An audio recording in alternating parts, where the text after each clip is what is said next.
point sponge. We knew it was very top heavy. I think that Group B overall is a lot more stacked. And so I'm wondering, can a team reach that 140 points that Falcons did? I don't think that's going to happen. I think it's going to be a lot tighter of a lobby. All right. Let's get down to it, chat. The cutoff is going to be margin thin because all Group those teams B, you mentioned, baby. fantastic teams. And when we have others like Virtus Pro who performed at our last LAN too.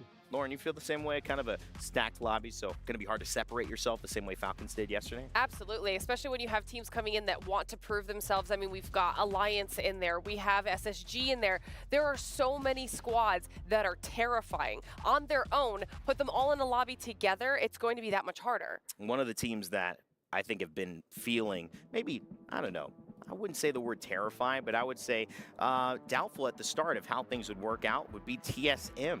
They lost Imperial How to Falcons, and they didn't know how they were going to fill those shoes. Some of the biggest in Apex Legends history. But Zap steps in like a motherfucking boss. Rescue, and maybe rescued one of our favorite Apex Legends players in the world from, you know, a bit of a down moment to encourage him to get back out there and start fighting. Check it out.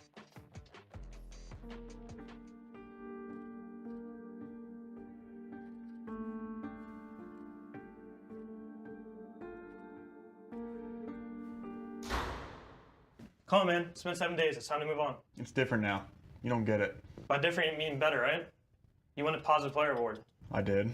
And who beat Howd pull-ups in the middle of the tournament? I did. That's right. Now it's time to get to work.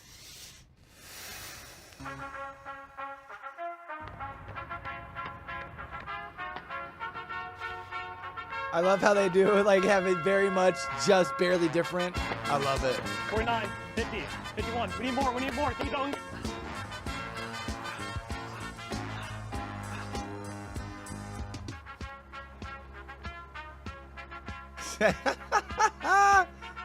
Oh no. You gotta love it. Big E putting in some big training sessions there with Zapdos. Hey, yo, what up, Levi? What up, Wayne? What up? Hey, yo, thanks for coming in and kicking it with your Fantastic boy. for them. I don't know how much of the training correlates from that video, but I'll tell you what, the calisthenics definitely do. Yeah, keeping, you know, the heart rate low in those big moments. Got to have some good cardio. I mean, he did a push-up on a mountain once you were talking about, Jay. Yeah, he's traveling far and wide to get this training in. Yeah. I mean, he's committed. Push-ups on every continent at this point is what I think Verholst is going for. He's got his brothers in the crowd as well. I think his mom is here too, so shout out to the Verholst clan. You know, I think one of the biggest things is this is exciting. Group B it's always should be great fun today to just see because our we players and it's not our that we don't have good stars teams here, but I feel like the last Apex lobby had a Legends bunch of teams that we join us expected to in win person. quite a You few can see games. few We of the looked at rivals teams like here. That's K-Swinney in the middle, fucking, and obviously with Twisted Exoclan Minds, jumping right? in, they're going to be excited to have a chance to play. And look at this. We got like Falcons. That's right. Hierarcha, I think, in the back. We've got rocking the shades. Yeah, all looking cool. Serious. They are on a mission. It's to protect their eyes before they sit down. Wondering who's going to be the team that like pops off today, though. That's probably what it is. I want to hear a little bit more about how these players are feeling arriving. And we've got, of course, one of the best, Lace, on the scene.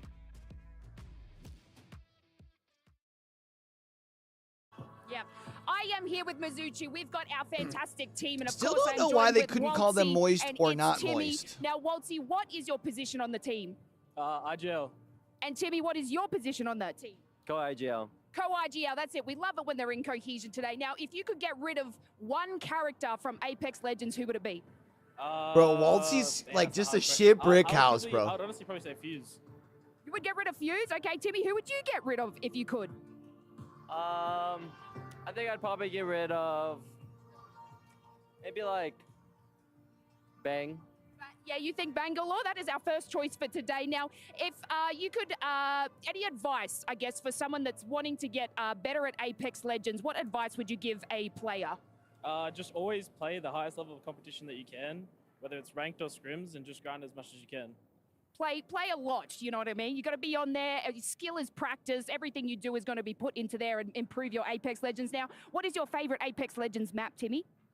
I actually really enjoy Kings Canyon. I think, you know, it's just something about. So where is Waltzy's controller? Does he just have it in Timmy's backpack? He's like, hey, hold this, bro. Or even competitive. So you're saying when we do the viewer voting, we want you to vote for Kings Canyon for It's Timmy, all right? That's what we're going to do. Anyway, guys, Mizuchi is walking with us today, and I wish them nothing but the best of luck. Timmy, Waltzy, thank you guys so much. Thank you. I mean, Lace is getting her steps. That's for sure. On that boulevard, they've got her walking. But Timmy and Waltzy, great to see them as well. Under the name Mizuchi, we've known them under 3 different names over this last year. But Jayhawk, their team, certainly capable of winning this entire tournament. They just got to put So it we've together. got Fnatic, Weibo Gaming, which may pack here. Actually, I'll just pull this Obviously, down. MT leaves the team. They bring in It's Timmy. While this is talking in the He has background. some failures with DSG during the split. They look like they're not even going to make it to playoffs. All of a sudden, they do. And I think this is their first opportunity. They can say, okay, the struggles that we had, that's not who we are. All right, We Fnatic, are one of the best teams in the Mizuchi, world. TSM, How do you Alliance. feel about Gilderson's falling a little bit under the radar? I think that it's a little bit ridiculous. Space This Station. guy, he's one of the best So good. controller players in the was world. that He got 5? that credit a long time ago, but it seems like recently people aren't giving him that praise, but he's played on 3 different teams, and each time NRG. he's placed top 5 on LAN. That is a select group Navi. of players that can say that. Great point there. Zeph, I know you got your mind on a few teams as well. And You- Riddle. Does that give us 8? It's not just my mind, but I think Oh, we got practically need 9, and everybody's Virtus Pro. Alliance walking into this group is a big favorite to come out of the EMEA region. Would probably be like my Hockey's 9. Unlucky effect. They've represent so many times, and it's not quite finals yet. We're still in that pseudo group stage. But I'll tell you what, got the chance to talk to the general manager, Pontus, today, and he's really highlighted the extent that this roster has gone, not just in-game before this tournament, but also outside of game to elevate this team and relieve them of a little bit of that pressure that they feel kind of being one of those major champions or potential picks. Yo, someone's got to help my boy Zephyr out and lay down the back of that One collar. of the things that's so difficult is to have that pressure and still perform. Some teams are great at it, like Falcons. Some teams just don't have that makeup and need to be a little bit of the underdog. Some teams, though, stay under the radar no matter how well they perform, especially when we talk about our APAC South North squads. Yeah, and I'm excited to talk about this team because I'm looking at Fnatic, man. okay? An APAC North absolute powerhouse who hasn't lost a Pro League since December 2022. Wow. They have been at the top of their region for so long. Now they're here at EWC. Yeah, they weren't the ones and in they their are region to also bring home a title. A selfless team. I'll explain what I mean. Okay, we've got Yuka F, we've got Leica and Satsuki, obviously. Yuka F was there when the other 2 came in, and Yuka was at IGL. Gave the IGL position to Leica because he thought he was better suited for it. At the time, Satsuki was also the anchor.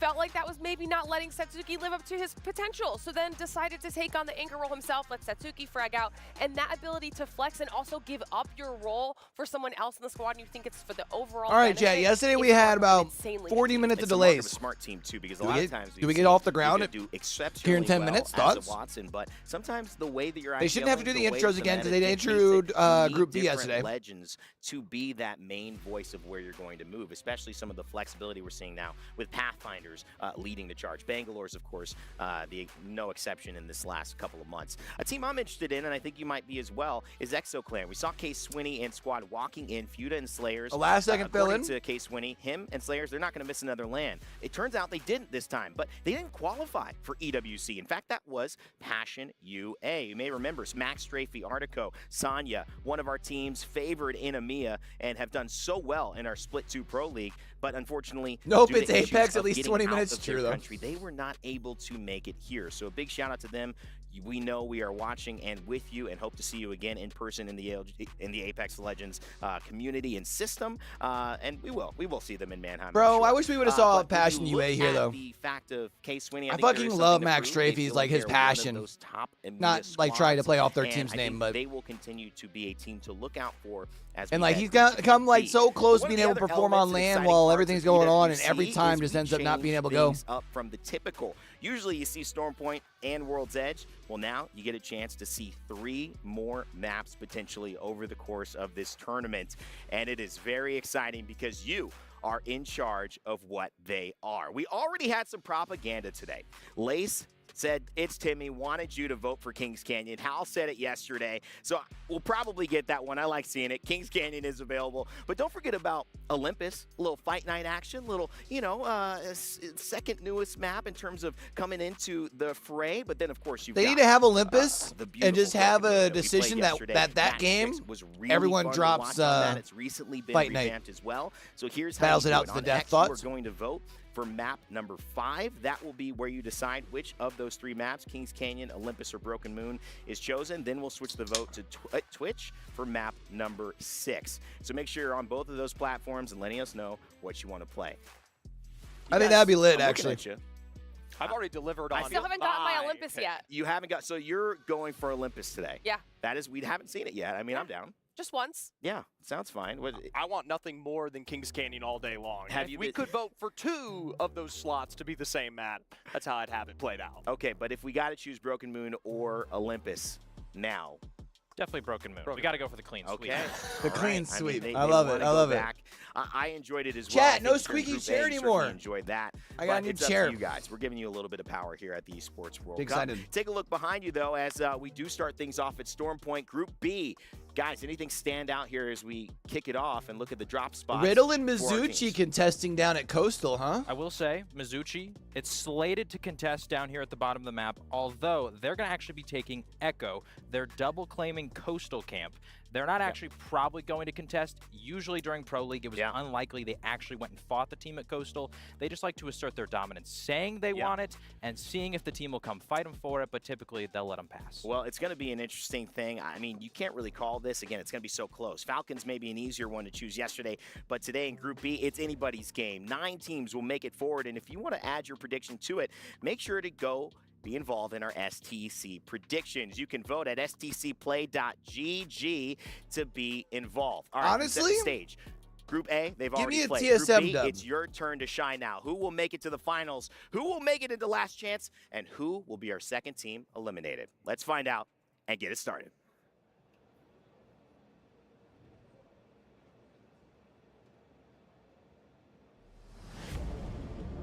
So they're still going to bring the teams out for Group B.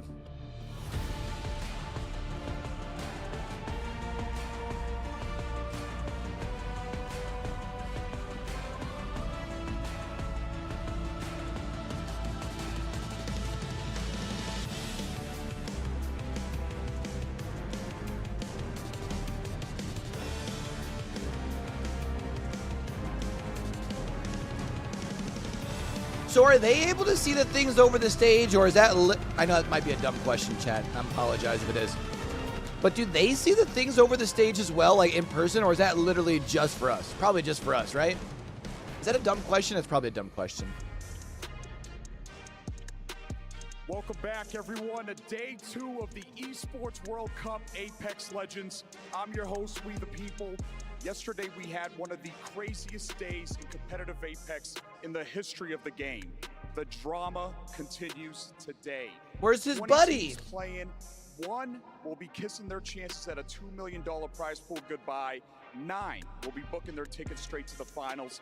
It's time to bring out the teams right now, starting with Weibo Gaming! DMS!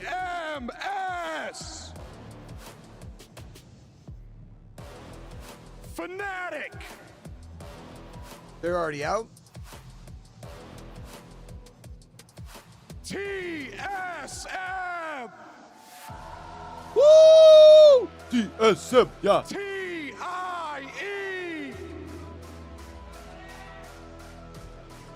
Blacklist International! Yeah, buddy! Space Station All right, let's get it. Gaming! Northception! LGD Gaming! Elevate Bleed! Dragons Esports! Riddle Order! Let us hit us with one of these, baby!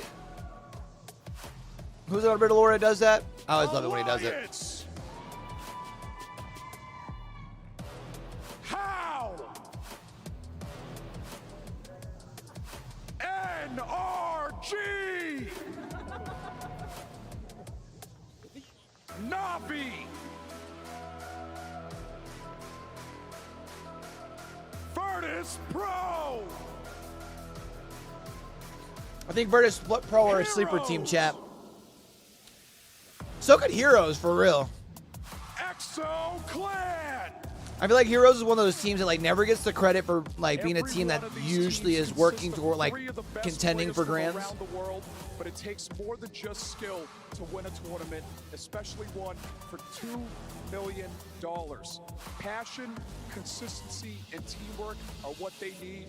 Who will have what it takes? We're about to find out right here, right now at Esports World Cup. Casters, take it away.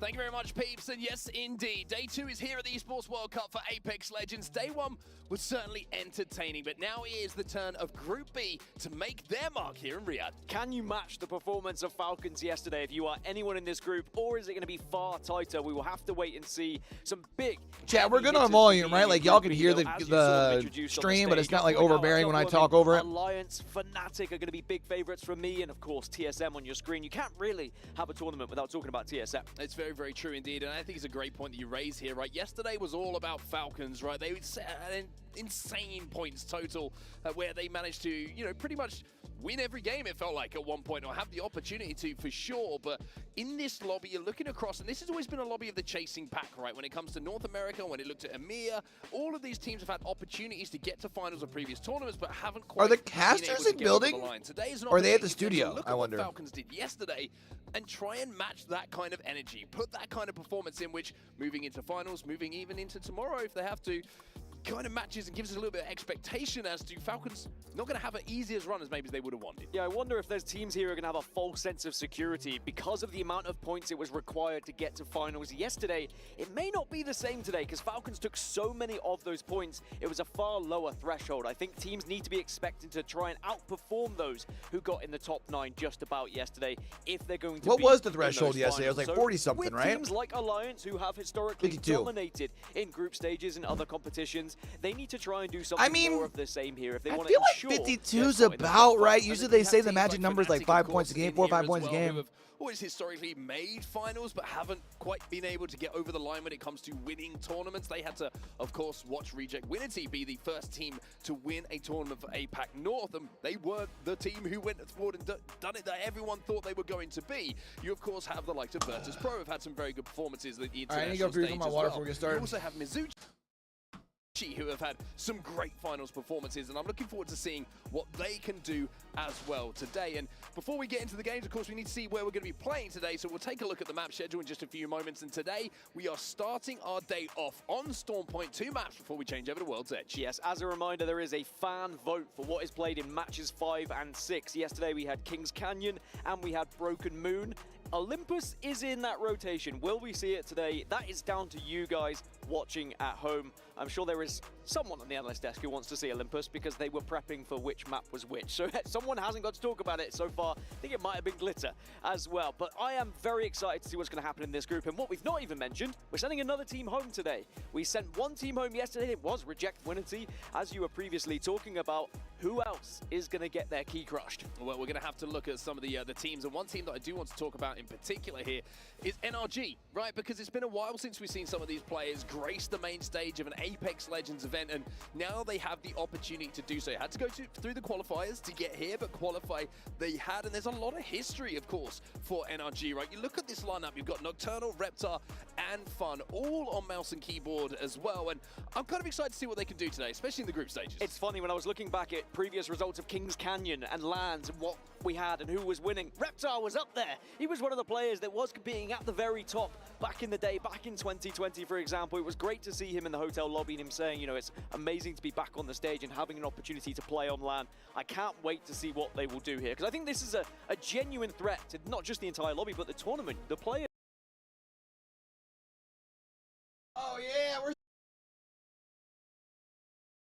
Oh yeah, we're starting off with this, baby. Hell yeah! When I step away too, woo! Fuck yeah, brothers! Dwindle away as the tournament goes on historically. Well, they'll look to change that here today at the Esports World Cup, but they have to start hot yet again if they want to be in those grand finals and match the performance of figure out what the fuck's caused yesterday. My fault, champ. Well, here we go then. As you can see on our main stage there, the crowd is in, and also we are just moments away from getting our first game underway. Like I mentioned, Storm Point is where we start today, Dan. Let's talk contests, because we, of course, have a couple of teams who always like to keep it spicy when we don't have this POI draft. Yeah, there's the possibility of one down on the south side of the map between Echo and Coastal, but I imagine it's going to be a split of Echo and Coastal. It is not wise to contest. We saw it yesterday. The teams who did contest and were contested actually were the ones at the bottom of the table. Reject Winity, they went out, and part of it was because of the contest they had. Well, here we go then. Looks like we are ready to get into game, and one team we haven't even mentioned as we head into game number 1 here on Storm Point is Space Station Gaming. Now, Space Station Gaming seem to be the team, a lot of the build-up to this event, who seem to be giving the Falcons the most problems when it came to point total, being close to them.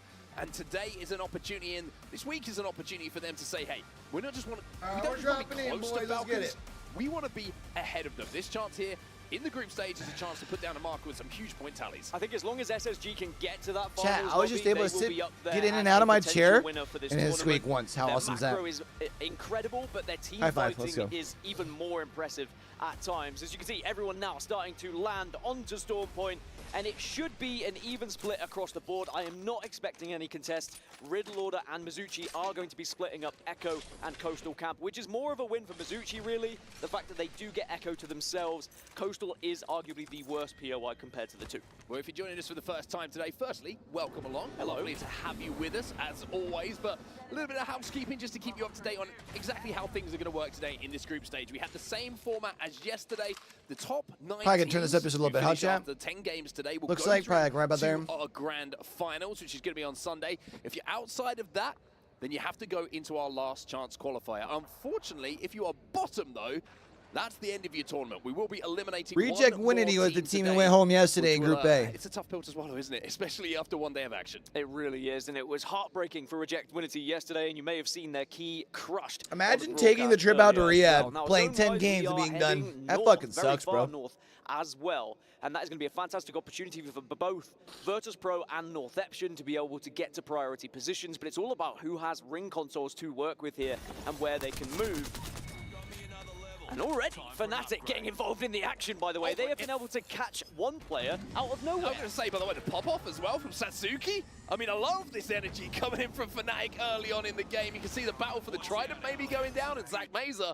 What was it? Did he chase him down on the... Because there were two different... There, probably thinking, Zach, where are you, buddy? He's like, I am a death box. That was two different yeah, this is a really tough one Tridents there for them, and they should be able to get that death box, and they will be able to get back up to a full 3, but this can happen sometimes when there are POIs that are close. You are well aware that one extra player could be drifting a little bit further away from the POI just to try and get loot, and it happens throughout tournaments where you try and push those boundaries more and more to see if you can get a little bit further, a little bit extra, and winning a fight like that is very important to just solidify a little bit of dominance.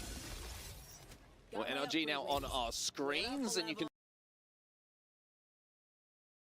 see that this is the first time we're going to have the opportunity to see them firstly level up those armors to blue, which makes their rotation in a little bit more comfortable towards the wall and the northern side of things. Looking at zone at the moment, you're probably thinking this is going to be towards the egg buildings right at the very north of Storm Point here. And the teams who have already found a location over there, Northeption. You've got Virtus Pro as well, who are in the vicinity. How are pretty close, but still kind of in the tunnel, the spider tunnel. Speaking of which, here they are as well. And MDY, they're inside of this tunnel as well, and they might be having a little pop. That's about as far as I can turn to my left. Do have to be careful here, because in a tunnel like this with multiple entrances, you can very easily be third party. So you can see the hesitance from both of these teams at the moment to actually start getting I'm involved getting in old, these chat. And I wonder if they will just Sucks. both back away from it instead. And it looks like that's going to be the case. Both just going to respect one another for the time being. It's a couple of long distance shots as well. No one really close enough, but at least you've got the crypto to maybe initiate something if you wanted to. However, on the other side of things, they have the fuse, so the nav clusters are going to be firing in, and that can always be a little bit of a problem to flush you out from some of that cover.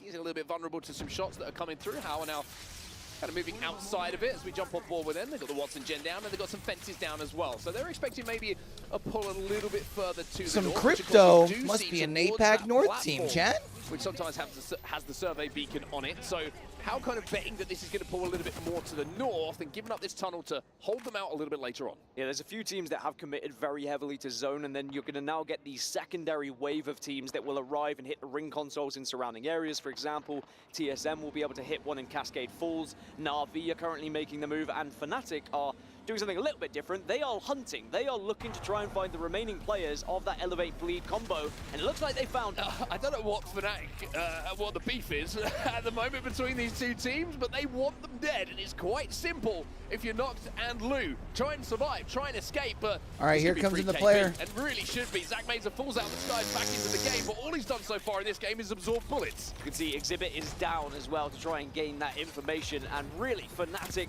want these kills. They want to be able to find this to, again, it's asserting dominance. It's making sure that you just get one up in the first game. One thing they're doing as well here, you can see they're trying to use the smoke evac tower and motherload combo to give them the wall hacks that they need and the outlines of those players inside of the building to formulate their What push. does E8 have to work with in here, though?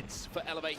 Yeah, I was going to say, Zach, like, just came back. Even though Zach Mater has just come back into the game, he's only going to have 2 syringes, so Meds is going to have to be shared about between the team at the moment, and you would feel like Fnatic probably could last them out a little bit longer, but now you're going to see them Fnatic should have the advantage in this fight, especially now Zach's about to go down. All of a sudden, Fnatic are taken down! And they're going to look back at that decision and think, what were we doing? Zach's going to probably go down here as well and will, but Lou has the meds. Get shit on, I guess. Here to loot up some of these death boxes and ensure. Nice job by E8 to be able to secure themselves a couple of KP here, baby. But there is a long way to go from Cenote Cave to the north side of the map. Well, the good thing for them as well is there was a crafter there, so they could craft a med kit or two and then jump in the trident that was left behind by Fnatic and try and get towards that zone. But we've got to talk about that quickly. We'll check in with TSM at the moment, who are hitting the survey beacon to get the lay of the land where everyone is stacked up. But Fnatic, a 2v3 opportunity not taken. Zach gets back into the game. And even though they're burning through those health meds, it's a situation that is a bad one for Fnatic to come out on the losing side of that. But you touched on that point. Bro, Mizuchi's so late to rotate, man. Survive within the red, you have to take the fight, and it maybe caught Fnatic off guard a little bit when there was the sudden push from Elevate Bleed. But it is a squad who can win fights like that, and sometimes it is better to be the aggressor. And where does this end up pulling? We'll look back at that one saying, was it worth it to commit that heavily to zone to try and get those kills? But I think this is a further up north between those two teams we're going to see quite a lot of today. Yeah, I expect maybe a little bit of retaliation coming in the next game from Elevate Bleed, but while we talk about that fight, it's done and dusted, and there is going to be a clear winner of it. Fnatic fall out first in this lobby as Hero is going to hit the ring console and find out exactly where they need to go. And speaking of where you need to go, it is still looking like a very northern pull. It's maybe pulling towards that platform we were talking about before, which Northeption are currently holding down. ExoClan are also going to be in the vicinity, and as you can see here, right up on that building, that little building there with the zip lines attached to it, that's where Northeption find themselves. Yeah, Northeption are actually spread out at the moment as well. They just went to hit a survey beacon to try and get a little bit more information as to whether anyone's going to be arriving from their east, and they should be okay for quite some time. There is the possibility that likes of Blacklist International, SSG could arrive from that eastern side, so Northeption do need to be aware of that. And just looking at the map overhead, there is definitely an approach from SSG here on the northeast. So Tyder is essentially the solo player split holding the platform at the moment. As we take a look at the replay of that fight, you can see, like you said, it was a double swing that came in, an aggressive double swing, probably forced, like you say, due to the med situation that got them that first knock, and Fnatic folded up after that one like some fresh laundry. But back to the live game and back to the man holding the charge rifle on that platform. We'll check in with his teammates here. Yuka Peredato, he's going to be up on that building, and you can see the effect, how effective this split hold is going to be. I will say, Tidy's got quite a lot of responsibility with that charge rifle to hold off any teams who try and move up onto that position. But the good news for him, anyone tries to move up, they move him through the open, he should be able to hit a big shot. I don't like that responsibility. I don't like being that guy, but some of these players do. Speaking of that guy, it's Timmy often is that player to have the long-range weapon, but not right now. Havoc and Havoc, which is often the dominant combo, but is not the style of It's Timmy. Wolsey trying to take a little bit of an off angle here. Interesting to still see them rocking the Seer Use that charged up zip line Fuse to get combo. into the building in I just feel like front we of you. aren't Now, you seeing that as wonder much as we here were if since the PG nerf, gonna and decide I to don't try and understand the rotate teams away that are from still this, doing or it. This is a fight they fancy a little bit Personally. of. Looking at our map overhead, it is completely isolated at the moment. The closest team to them are DMS, who are at the other end of that zip This is line. Weibo Also Gaming. Elevate Bleed, who are good news for everybody who's an Elevate Bleed fan, by the way, in the zone and on a Trident. Zone's closing, but Elevate Bleed, of course, pushing into zone because of that, and they are approaching both WBG and Mizuchi, and Mizuchi have just spotted out Elevate Bleed, so I imagine they will continue their rotation to avoid this fight. But just seeing those shots, hearing those shots will probably encourage Weibo maybe to avoid this one as well. No one really wants to take a fight when there is that possibility of a third party, right? So Mizuchi decided against the fight, decided on a little bit of extra. Why are we loot watching here, spiders? very generous spiders that are available for them to clean up here and also get those evos up a little bit more. I wonder if Weibo are going to look at maybe the positioning that Elevate Bleed were trying to get and say we might be able to pick up some kills here as well. So they might hold their position for a short time, which could delay their rotation and allow Mizuchi to push ahead of them. Anyway, TSM involved in a scrap here as well. TSM going up against Legend Gaming right now. LGD inside of this tunnel, and Verholst it down to only a slither of health. And now they're getting pushed, but it might have been an overextension, and just as the barrier gets popped, they're going to get that first knock onto MDY. Now we're going to see the rest of them fall as well, and Reps combining with the damage done from his teammates here to get the clean wipe, and TSM will start off hot here in their first fight. They do notice a crypto Chat, drone, we're gonna be though. taking That means there is definitely another team ad break here in about a somewhere minute close over on and Twitter, somewhere or that on had vision on them, but TSM may have lost on Twitch, Imperial that way we Hell. don't They may get have hit lost towards the their end of the game. IGL, but they did not lose their firepower. Right, we have to talk about the fact you still have arguably one of the greatest players of all time in reps on this roster. I'm trying my best to make sure we don't get hit with those during like rings 4 and 5. If not one of the best controller players as well. It is an insane roster, the fact they've been able to find the success in the past, but now they are in a new transition, right? They are in a new era for themselves, and we will learn a lot this tournament about what they can achieve. Well, Alliance in your picture-in-picture at the moment as we take a look at the map overhead. You can see the split hold for Northception. Well, it might have to become a single hold for in just a few seconds' time. As you can see that it is pulling towards the platform we talked about, where that survey beacon finds itself. You would imagine that maybe Northception. Look at how many people are still down towards command center, though. Like, what the fuck, bro? Of course, it can be safe inside the next ring. That's essentially beacon information that we have on our screens right now. But Alliance, we mentioned group stages, usually their playground. I have to see if they can force their way in towards this zone. And I want to just kind of highlight Unlucky, because I think he's been one of the least discussed pickups, I would say, in the competitive scene. He was show picked up and like no one fucking talked about him, even though it made like so much sense for that roster. Like a glove, but elsewhere trying to fit in themselves is Riddle Order against SSG now. They are right on top of them, but I was mentioning how good SSG are in those 3v3 engagements when they get going. But fighting from low to high, you really need to be considering how you want to push this one. Exhibit is down, so they have the info, but are they going to be able to get the damage? One thing they don't have is the damage from the Bangalore ult. As you can see, the interception pylon went down, so the Watson being effective in this fight just to eat up those missiles. Is TSM rolling up on this? And now you're going to see the climb up coming in, and Yukio's going to be extremely careful here.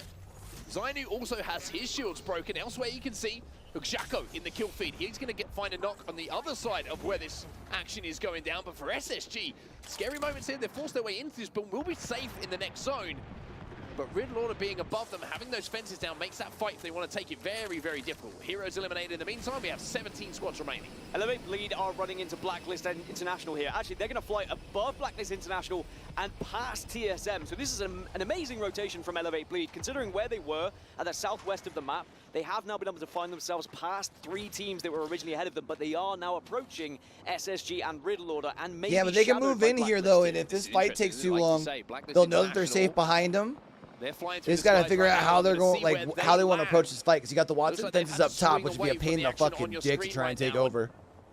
Elevate Bleed in a perfect position if their backs are clear, which it looks like they are, to third party of this building fight if it takes place. Reminder, Riddle Order and Space Station stacked up on top of each other at the moment. Elevate just need to show as little presence as possible and wait for that fight to break out. I will say Riddle Order did very well to hold off SSG. Just that one player surviving and then get... Elevate might even try and flip to the other side of that building, just so they can play like zone if that fight takes too long, honestly. Mizuchi's dead here. There's a lot of teams in and around the wall at the moment. This is all Team 2 and trying to move in a little bit later. Mizuchi will fall. NRG is still alive. Weibo Gaming still alive as well.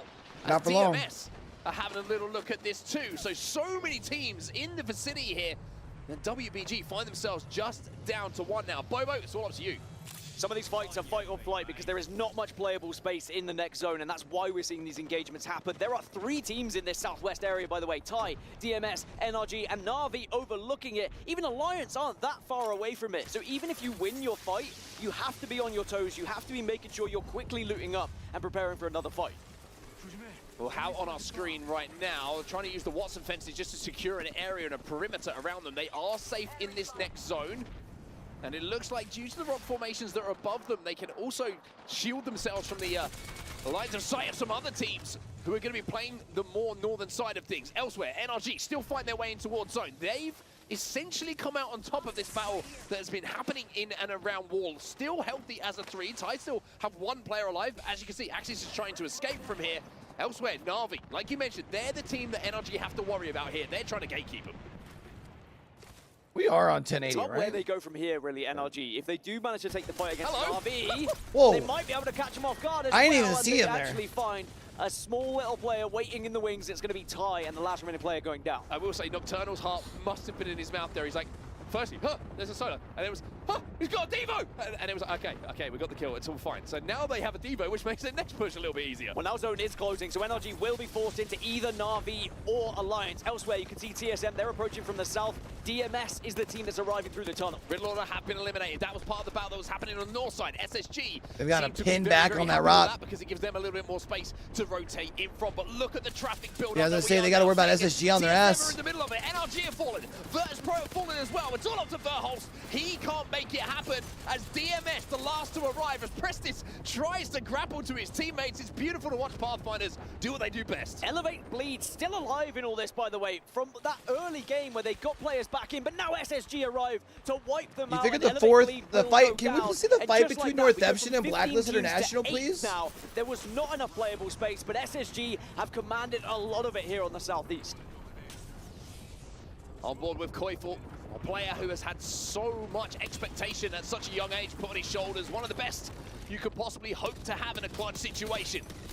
He is a damage output machine, and he's trying to force other teams away from the position that SSG have. Just as a note, by the way, nobody is safe where they currently are located inside this next zone. Well, that's because there's no spots to be safe in this next fucking zone. Everyone's chilling where they can be safe right They now. have the height, they have the zone-winning idea at the moment, but if someone does decide to push them, there is a chance you can kind of rip that position away from them. So you need to be on your toes, you need to be prepared for a possible push, and that's why you're seeing both Alliance and Northemption just back off as a full I wanted to now. see They the are fight not between spreading out as Northemption thin. and They don't wanna Blacklist be caught off International because guard it was and 4 give was other probably teams the a best chance to spot get in the in. game I mean, right when now.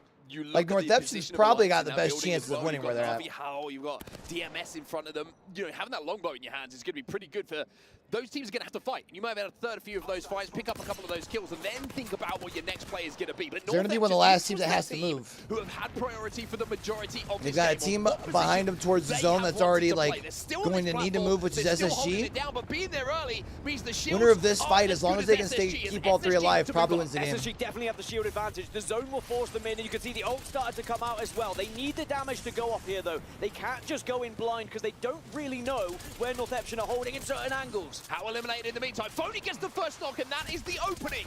Now for SSG to move forward, but the exchange of knocks will follow almost immediately. Na'Vi have been eliminated while this fight continues. They got a team creeping up on their ass, though. DMS. Engage in this fight. Phony's left on his own. Phony left on his own. DMS, they arrived and they changed things, but maybe Phony can get away. No, he cannot. So it is DMS who come in to clean things up, and Northemption also survived. 3 squads remain. Alliance are the healthiest, though. We said they were in one of the best positions, and they've got full red here. They should be able to clean things up. Northemption down to a 2, and might be down to 1 in just a few moments' time as well. They get the knock, should get the knock. Now Alliance takes high ground, fights DMS, kills them down. There's just a solo below them. Easy dub for Alliance. To engage in this fight, to clean up these final pieces, Yeah. Alliance will be a champions here in game Big number game for 1. them. What was that, like 24 points? And how many times have we said that sentence in Apex Legends 26 history? points? It's group stages, it's Alliance, it's a game 1 victory. Solid. And they look in fine form as expected. They are and should be the team that everyone is chasing here in Group B. And they look like they are here to play at the Esports World Cup. Very good game navigation, end-game navigation from Alliance in those final moments, right? SSG forced to try and take that fight, which kind of started the snowball on the platform. Northampton weren't able to hold them without exchanging knocks. Then DMS see that as an opportunity. Maybe we can move in here, and Alliance just kind of away from it all, waiting for the perfect moment to use that Pathfinder zipline to get involved in that battle. Again, it's always about watching the kill feed. It doesn't matter what teams are getting knocked if you can see who's in front of you and who's left in the lobby.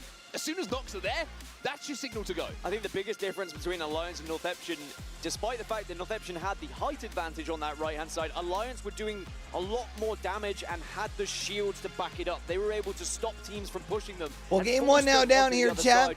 Alliance takes first place. Which encouraged SSG to push up on them, which then allowed DMS to say, okay, well, they're going, we will also go. And that happens so often in endgames of Apex Legends, where as soon as there's an engagement happening, everyone is drawn to it like a magnet, and Alliance were just able to stay away. We take a look at some of our top performance in the last match. No surprise to see Effect leading the way with kills. 7 to his name, and a fantastic way to start the tournament for one of the best controller players that EMEA has produced. You can also see Lou just popping up there, and it was quite the story for Elevate Bleed there. But when we get back from this break, it'll be game number 2. Can Alliance keep up the momentum? So one more game here on Stormpoint before we head off to World's Edge. And then we'll have our fan-voted maps for maps 5 and 6.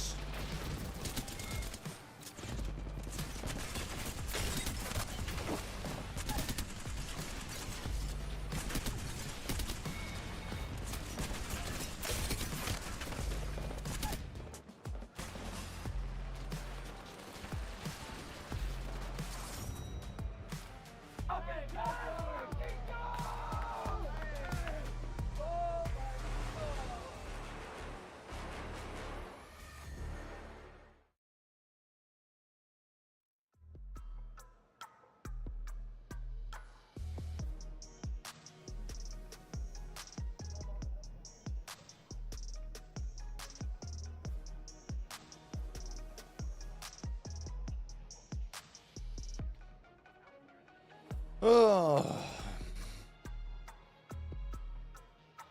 How we feeling, chat? It's Friday, man. Happy Friday, y'all. Appreciate y'all coming through, hanging out with your boy.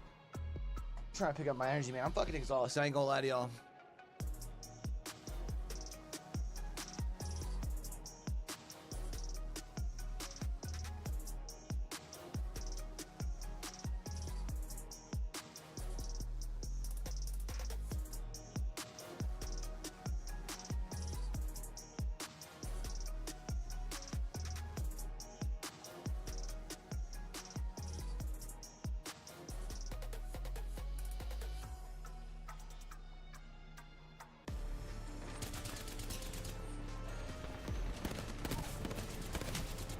It's kind of funny how these groups like work themselves out, because it really does feel like yesterday had most of the star power, doesn't it? Kind of funny how that works.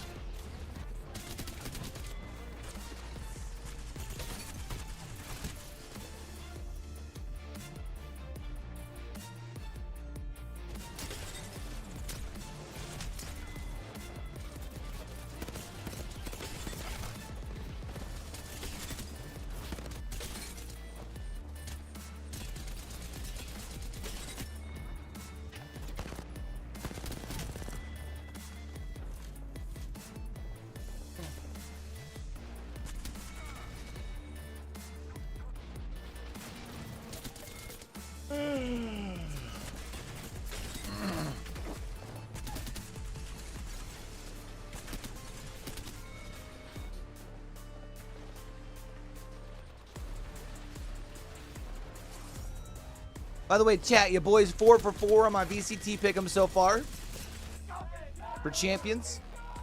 Your boy got it. Your boy no ball.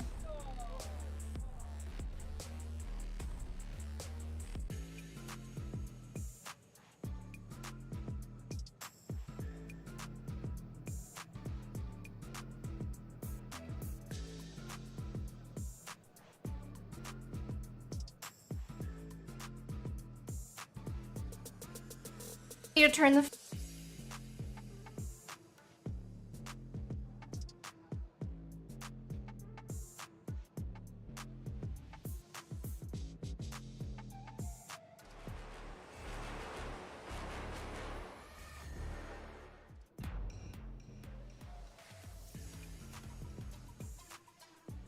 back to some more Apex Legends action. We just had game number 1 conclude in front of our very eyes. A wonderful way to start the day, of course. And team on your screen probably thinking the same thing. Alliance with the win here in game 1. Alliance looking dominant. We expected this to happen, but sometimes that expectation doesn't always become a reality. And I am now wondering, how far can Alliance go? Will they continue this fine form, or will it just be a one-off? It was certainly a game that they very much planned to go that way, right? They had a great amount of dominance, and I'm looking forward to seeing how they go. Well, one team that got a little bit of a surprise in that last game was NRG with that solo player certainly catching Nocturnal off guard, and we're actually lucky enough to catch up with a little bit of the NRG roster earlier as Lace was able to sit Why down. are we looking at Virtus Pro while we're talking about NRG? I just don't get it. I am joined here by Hodzik, coach of NRG. Now, you guys actually did incredibly well in game number 1. That was obviously only the start of it here, but 12 plays with 6 KP. How do you feel like the team is performing so far? I mean, the best thing you can ask for starting a game series is you don't die on rotate with 0 kills. It's one of the biggest things that can really hurt momentum going into the rest of the game. So being able to win a couple team fights, get a couple kills, obviously would have liked more points, right? Can never ask for more, but it's a good feeling so far. And that's exactly It's right. Now, hard you to- are obviously a coach. So what kind of, like, I guess, what would you find most rewarding about being a coach for NRG? I mean, you know, it's honestly a lot more stressful than I ever would have thought, because when the team is not doing well, I always feel like immense pressure to be the answer to fix everything. I mean, it is kind of like my job to keep them, you know, their heads right. So just seeing them get the rewards and the results when the highs are really high. So just seeing them do really well is really the most rewarding thing, because there's really so much work that goes on behind the scenes. Yeah, you know, you're exactly right. And, you know, a lot of us live and breathe Apex Legends. So I was sort of going to ask you exactly how do you assist with burnout for your players? Because, you know, playing this game every single day and then coming to tournaments like this, sometimes it can be a little bit crucial, the mental. But is there any sort of thing that you could, you know, pass over to people that you would be able to help with burnout for your team? I mean, yeah, I think it's kind of easy for me because, you know, like I've been there, right? Like I competed way back in the day. I personally knocked out Nocturnal for Poland. True, though. I forgot Hadi used to be an actual player. So, you know, I've been there, so I know what it's like. And especially as, you know, as I'm getting older, I've learned how to really balance things in my own life. And I'm trying to kind of like instill that on them as well, because we're all, at the end of the day, we're all like pretty degenerate gamers. We play games all the time. So we're degenerate gamers, he says. Yeah, exactly. And then this has been Hodzik, from keeping our it coach of real. NRG. Pleasure to talking to you as always. Back to you, the casters. One of my favorite people in the scene, Hodzik. Never forget, a little story time here. The first event that we did in Poland, the preseason invitational. You know, we got announced that we were going to be there. We're going to be casting it. Straight in the DM, I get one pop up on my phone. It's like, hey, name's Hodzik. We've never met before, but if you want to, you know, run through some stuff, you got any questions, feel free to ask. Genuinely one of the most lovely people you ever meet, even if he still insults his teammates and reminds them that he knocked him out of tournaments. He's a good guy, I promise you. He is an asset to have on any team and in any friendship, I will say. But is he going to be able to push NRG just one step further here so they can, you know, catch up the likes of Alliance, who seem to now be leading the charge? It's very early days and very early hours here in Group B. There is a long way to go. As a reminder, we have 10 matches. There are going to be 4 maps played today as well, so we really are putting the players through the ringers. But those maps will be up to you guys at home to vote for. Match 5 and 6 between Olympus, Broken So yesterday Moon, we had and it's going to be a case of, do we see Kings KC Canyon again? Because first, I and then loved Broken it Moon yesterday. second. It was hectic. I'm pretty sure we will. I get the feeling, you know what, and the reason I'm saying that is not because I have access to the voting or anything like that. I don't know what's happening on the back end. That's suspicious. I was going to say, anyone trust me with that kind of response? You nuts? But I was going to say, the reason being is because the game was so fun to watch. It really was. On Kings Canyon. I think that might have inspired people's choices a little bit more to give us a second opportunity to see it, right?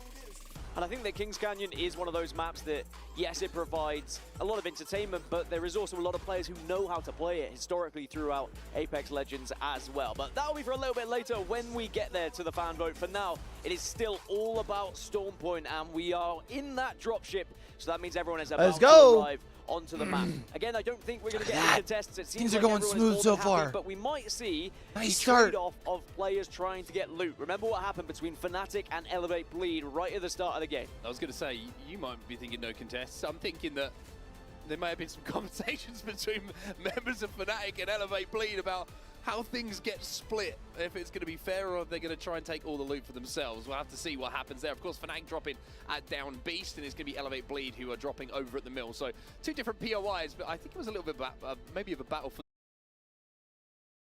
enough highs and lows in game number 1 of 10 to decide that, or maybe we'll fight you in the end game instead of a little bit earlier on. But speaking of end games, let's talk about where we are going, right? We are going down to the south side of things right now to maybe a little bit barometer zone. Maybe Pylon is going to be an option, but this is a little bit of a difficult one to call, excuse me, where this might be pulling a little bit later on. We have seen the ones that go to the kind of north side of barometer. Maybe the island is going to be an option, or maybe the ones that finish right to the southern side. A tough one to call. I would probably argue as we take a look at it on our map overhead now for everyone who's watching at home. This is one that you want. This pulls by those buildings at the south of Pylon, I think, right? And DMS are going to have Zone 2 info on it. They have the ring consoles, and you can already see ExoClan are moving. So we're getting a good idea of where our first team who has priority are thinking this is going pretty to sure. Go. But then what happens sometimes is you get a little bit of sardines. One team starts to move, a survey beacon is hit, and everyone begins right to here. join. Have you never played Sardines? You're looking at me like you've never played the game Sardines, right? You know where my brain goes whenever you mention anything like Sardines. You're just hungry. Is it edible? Yeah. Sardines essentially is like hide and seek, but backwards. If you find someone, you join them until the last player is looking for everyone. This sounds like a made-up game that you've been convinced is a real thing. We're all going to hide in the cupboard. Seek, but backwards, said the weird friend. Anyway, let's go back into the game. We mentioned some of the teams who are going to have good priority. One team who's taking a little bit of damage is going to be at the hands of TIE on your screen right now. And the Rampage, not the greatest weapon in the game, but still has its uses and certainly can pepper some damage as they try and cross into tunnel. Wasn't it Vicky Kitty who was saying she has like level 95 Rampage or something because she just loves that gun? She's a demon with that thing. Sometimes you just have your favorites, but sometimes you can't find anything level else 95 Rampage, bro. You're going to be using. Well, because we have a southern zone here, it's going to be a very different rotation for a lot of these teams. The northern teams will feel a little bit more comfortable at moving late because you have that height. Even if you do arrive to the party a little bit later, you can... It's more difficult to be held out if you are trying to hold someone out from that southern side, because if someone arrives from height, they can just dive on you, they can take those angles, they can use those head glitches, and it can be a very difficult time to try and hold them. Well, Na'Vi managed to put 7 points on the board in that game, number 1, and I've got to say, let's talk Na'Vi. Bro, Bleed is just pulling up. Historically, when they get to land, knock, knock, motherfuckers. The big stage, not good. Hasn't been good for them. But I will say, I still think there's a lot of talent on this team, and I still think that they are just waiting for that breakout tournament where they just have a few things go their way. And this kind of game at Barometer, where they have the height, they have all the angles, opportunity for KP a little bit later in the game from these angles as well, could just be one to settle the nerves. And obviously there's been some roster changes. You know, this is different looking Na'Vi from what we've historically seen. Matafi's still at the helm, still calling the shots, but I just feel like it was a mentality thing for this team, and maybe they can get over that hurdle here. And one last thing on Na'Vi, when you look at the club championship for the Esports World Cup, Na'Vi did win Counter-Strike, so there is a chance that, you know, that extra pressure suddenly rides on the Apex team of, you want to match that success, you want to get those extra points, get that extra win. Yeah, but Na'Vi doesn't necessarily need to win in the same way that Team Liquid does, right? In the club championship. But for Na'Vi, because Na'Vi, they can just place good and like move their way up the board. Now, Liquid still needs to have a win in a title if they were to win like the org competition. The groups here today. Now, zone-wise, you can see there's a lot of teams moving over towards Pylon, by the way. We saw ExoClan move first, but everyone else is kind of hovering in the Pylon area. I was going to say, this looks like a little bit of a split at the moment. It's a tough one to call, and this is why we mentioned how getting a Zone 3 read from a ring console is going to be really, really important to teams, simply because you can make the 50-50 call almost 100% call, right? You're not going to go one way or the other and kind of be hedging your bets. It's going to be, oh, Zone is pulling more towards this side of the mountain range. Let's try and play for that space a little bit earlier on. And also, with so many teams being split across the map at the moment and not sure which side of the mountain it's going to go, you hit that console, there's going to be more space than if it's an obvious pull to one side. Well, a team that could hit a third zone ring console could be Riddle Order. They are playing the crypto. That is going to be one advantage that you could maybe have to be able to get that information with the drone, but we'll see whether that happens anyway. Or at least get the survey beacon, excuse me, to get that info. But we'll see if it will happen, because sometimes it could just be a little bit too far away. And that survey beacon sometimes doesn't even give you the info that you want. You just kind of get confirmation of, oh yes, everyone's already here. Well, I mean, survey beacon's going to maybe fall Fnatic if they decide to hit it here. I think a great example. It's like the worst is like at the base of my neck. It's not like it's at like it's hot. It's if like you hit literally a like. survey beacon right now and you see where all the teams are, you don't have a 100% sure guess on where the zone is going to be going, right? But I think every single player or team who's in Pylon or Barometer at the moment is probably thinking, there's not enough teams here. I'm nervous. I'm not sure where this is going. I mean, interestingly, actually, there was about 4 teams in Pylon earlier. They've all left. These are 2 of them. Bro, TSM SSG pulling and up on SSG. TSM? TSM left Pylon, and now it's SSG who are currently going up against them. SSG have looked amazing so far today, and now let's jump into the comms and see how they're looking. Yeah, they're all back. Can we fight this? Yeah, can try. I'm setting up. I'm on side. Hey, still close. No, they're running back. They're running back. They're close, they're close, they're close. Right side, right side. No, they're not that close. They're running back, they're running back. Raven, right here. Walking off. Yeah, fucking see him. There. Right side. Watson. Look back now, look back. Yeah, look back now. Going back. There's a bat in here, They gotta make sure nobody comes in third, sis. It didn't look like they had anybody around them though, so if they can just pull up and like get themselves a pretty quick fight, Yeah, I'm gonna actually get a knock to be able to open things up. We need to grab space further deep. I don't want to get held out here. Someone drive me about, please. I dropped one. Here, I'm up here. We mentioned Zone 3 information as we see SSG and TSM kind of avoid each other on that fight for now in and around Pylon. TSM have gone back into Pylon now, but Zone is there. That's kind of It's on the map. It's a difficult one to play as well. Towards the Pylon So it's the side, one that's those going to the buildings, north but side of again, like, Pylon instead of the south side. it could be pulling out towards where TIE find themselves right now. I still think it ends up towards those north side houses though, It's right? a really rough one to read. I like the way that TIE have moved up to Jurassic. I think that is a good place to bank on. But a lot of the other teams who have kind of been more patient or have not been able to get priority to zone will get later info now and could get one of the better spots because of it. Remember, I mentioned ExoClan. They move first. They're down south near Barometer. They have to now get through, what, 4 or 5 teams if they want to get to zone. That could be the difficulty with trying to predict a zone like that. And you could say exactly the same sentence, but change ExoClan to Na'Vi. You were probably thinking, we drop a barometer, we got a little bit of zone info, we're going to go to height. This is a nice chill game for us. We guarantee some points. In between games, I gotta grab my charger and I gotta Apex Legends, right? That zone shifts and you get it wrong. change it into some PJ bottoms. Your game plan completely Up here in the office, it gets cold, man. The shorts I need to wear when I go outside. You can see on our screens right now.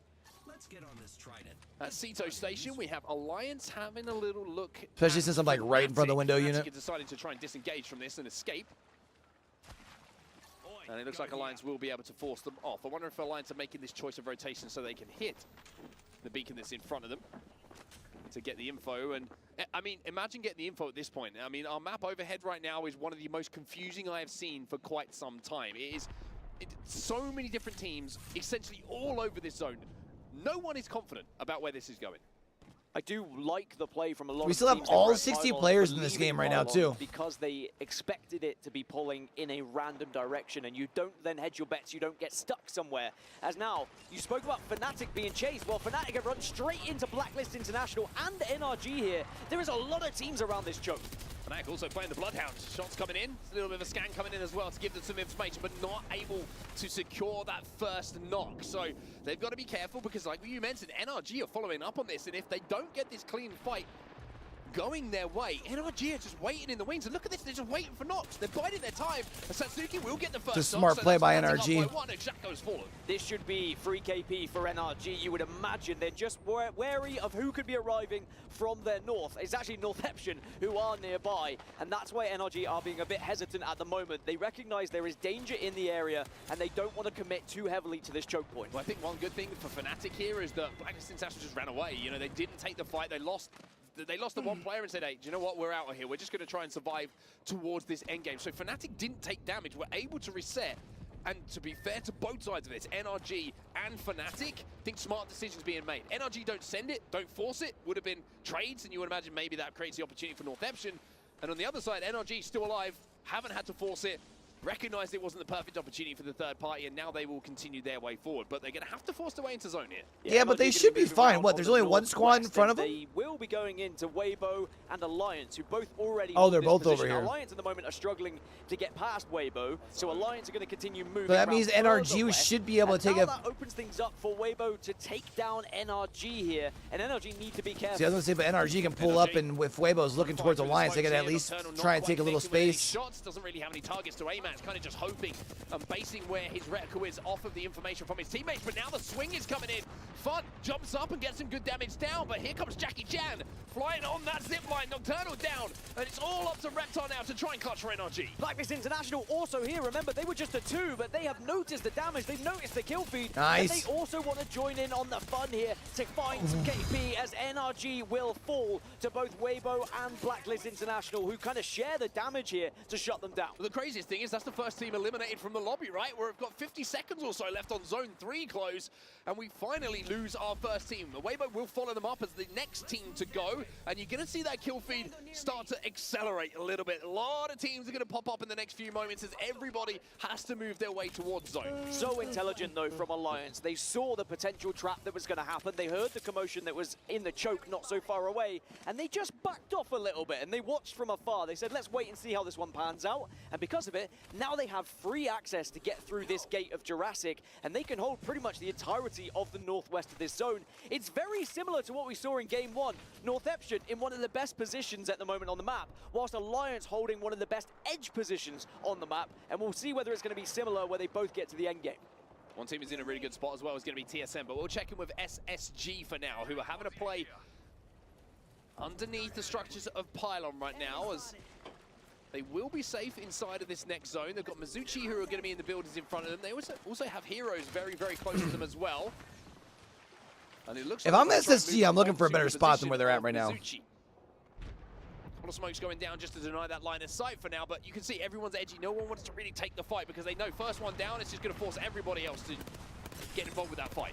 So Alliance are finally closing in on the two players. It's crazy how much more disciplined this lobby is, and I don't know if it's more disciplined or if it's just because you don't have ego teams like Falcons who have no problems pushing anybody, or teams like, you know, Team Liquid who have no problems pushing anybody. We've still got 18 squads alive, but now as the zone closes, we are going to see fights happen, and the LGD Gaming are taking this one. Good damage coming in from the Prowler. Unfortunately, one player's already gone down. The swing now comes in as well as Feiyu left on his own. The Sentinel can do big damage, but unfortunately for DMS, the zone does even more. Can he get alive just about here? As DMS will be on. Don't touch me, don't touch me, don't touch me. Interesting to see that fight took place so deep in zone. It was actually the zone. Fraction away with Dragon Esports, and Na'Vi will fall because of it, and now we're going to see 14 squads remain. So we've seen quite a few go down. Blacklist International were another one of those teams who fell, and now Dragon Esports will probably pick up the kill. Meanwhile, SSG still holding down this same position where they're approaching Mizuchi. SSG waiting for the signal to go. Riddle Order forcing the fight onto Heroes. Hey, yo, Jaded, what up, buddy? Nah, you're good. What up, what up, what up, what up?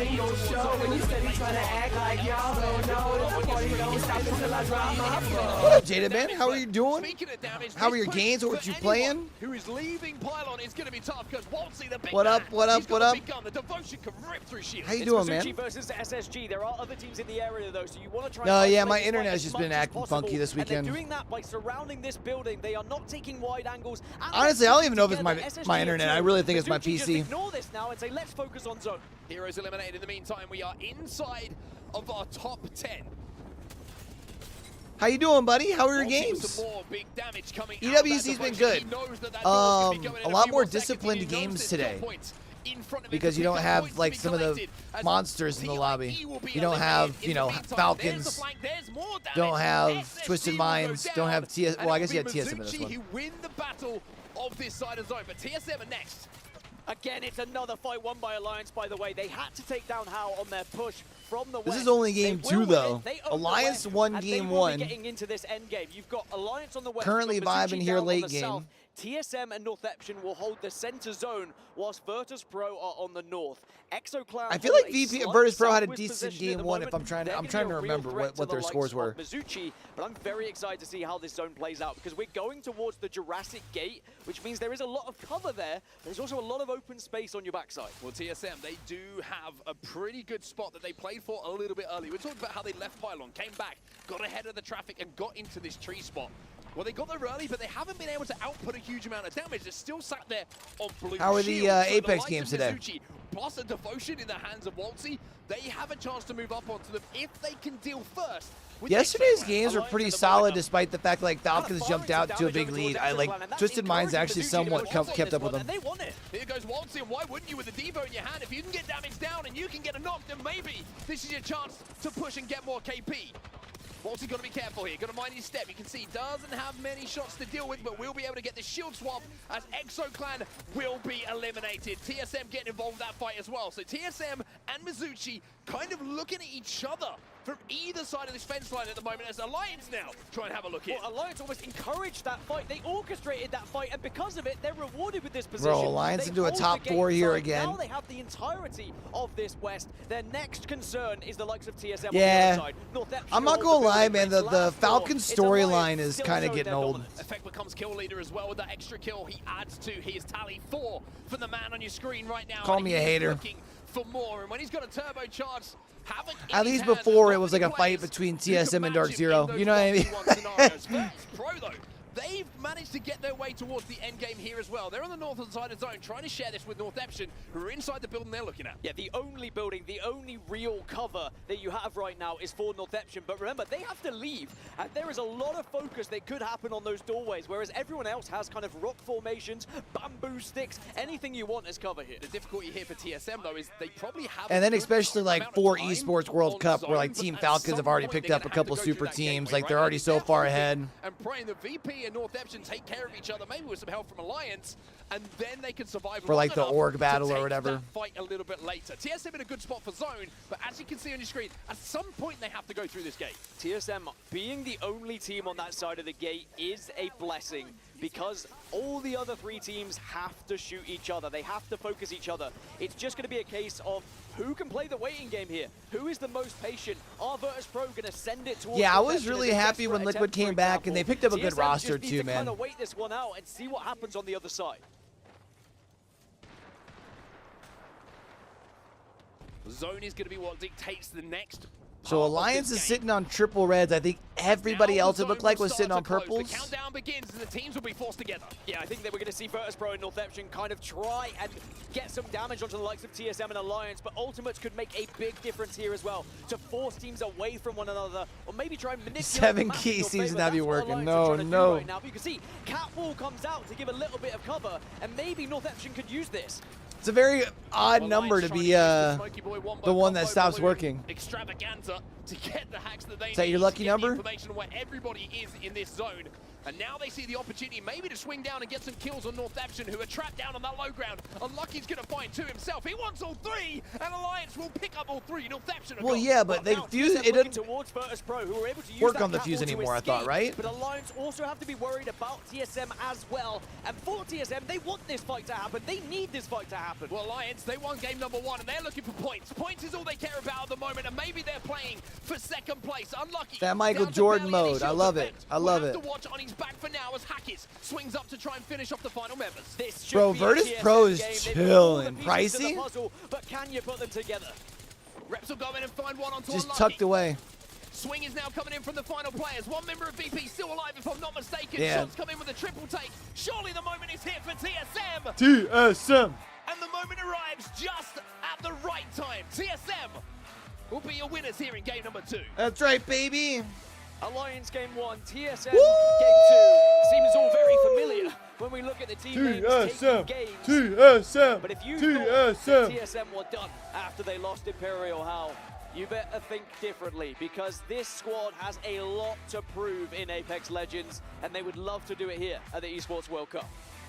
Well, that kind of performance from TSM, I think there's a You lot know, to if talk Reps about from it. wins It's not just a win, this which is LAN, obviously the biggest takeaway. he Inside has 2 the games, most getting that win on the LAN board, I think wins it was in the way that they ALGS. navigated how horrible that zone was, right? They Just dropped over the imagine. pylon and Or initially, not hey, they've got ALGS, in some good Apex player. history. But then you saw the decisions having to be made by where they were moving around as a team. They leave, they come back, they recognize where they believe the zone is going to be going. Would be and they make a play hilarious. to take that tree spot early. From there, they managed to hold I out also the love majority that of like side the of the map. TSM storyline is very much alive and like could Slightly be worrying that like coming into play of like the TSM versus Falcons in a grand finals lobby. I hate it here. Were very effective at avoiding all of that damage to ensure they could find something else. TSM find game number 2. It was Alliance who took number 1. World's Edge, of course, is coming up next, Mark, and it'll be coming up next right after this break. Don't go anywhere.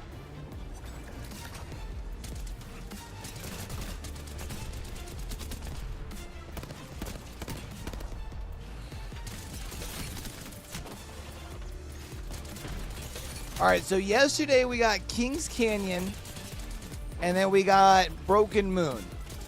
We're 2 maps away from seeing what our voted maps are this time around. By the way, man, for those of y'all who came in with the Jaded Raid, if y'all are still hanging around, I am your boy Q. A lot of esports over here. Your boy does quite a bit of casting. More so these days in the Rocket League scene, on the RLCS main desk over in SSA. I do the Pioneers team stream over in OCE, as well as I do some bubble scene stuff in NA here. Watch a lot of ALGS, RLCS, VCT, a little bit of other esports here and there. So if y'all are some esports fiends like your boy, feel free to hang around, enjoy the vibes.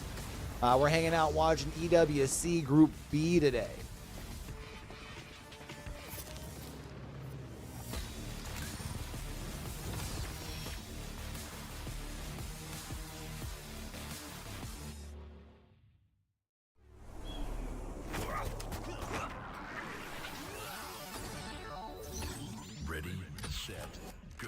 Wish we had permission to watch VCT, man. The VCT games have been fire this week.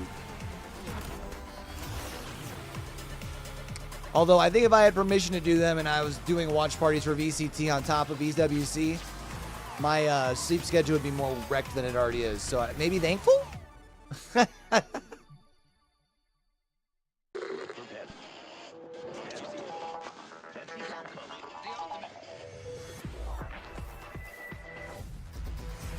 Because right now I'm at the gym during like the first matchup. Well, most of the first matchup. I usually watch the end of it during my cardio, and well, today was the end of match number 2, and now I walked home. Or map 2, not match 2, I should say.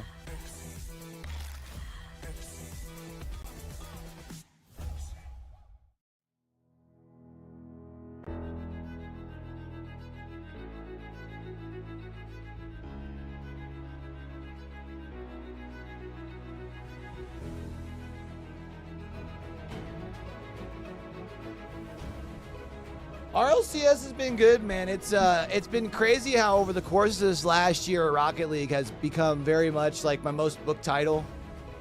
When I was out at Midwest Fest for KCP's like little con that they've started doing every year, I ran into a RLCS admin and was talking with them a bit. They were kind of talking about how impressed they were with my growth this year. I've been feeling really good. Like it's felt like every cast has gotten better and better over on the Rocket League side.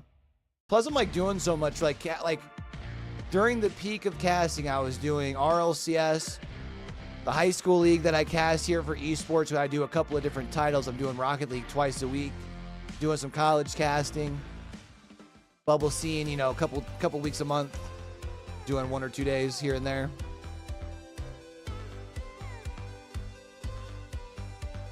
I wish there was still some like tier 2 or tier 3 stuff going on for Apex though. Maybe one of these days it'll come calling. I'll be there. TSM, Reps, Zapdo, and Verholz. You saw the Verholz family yelling one of in these the days. crowd. Almost got a full TSM chant going.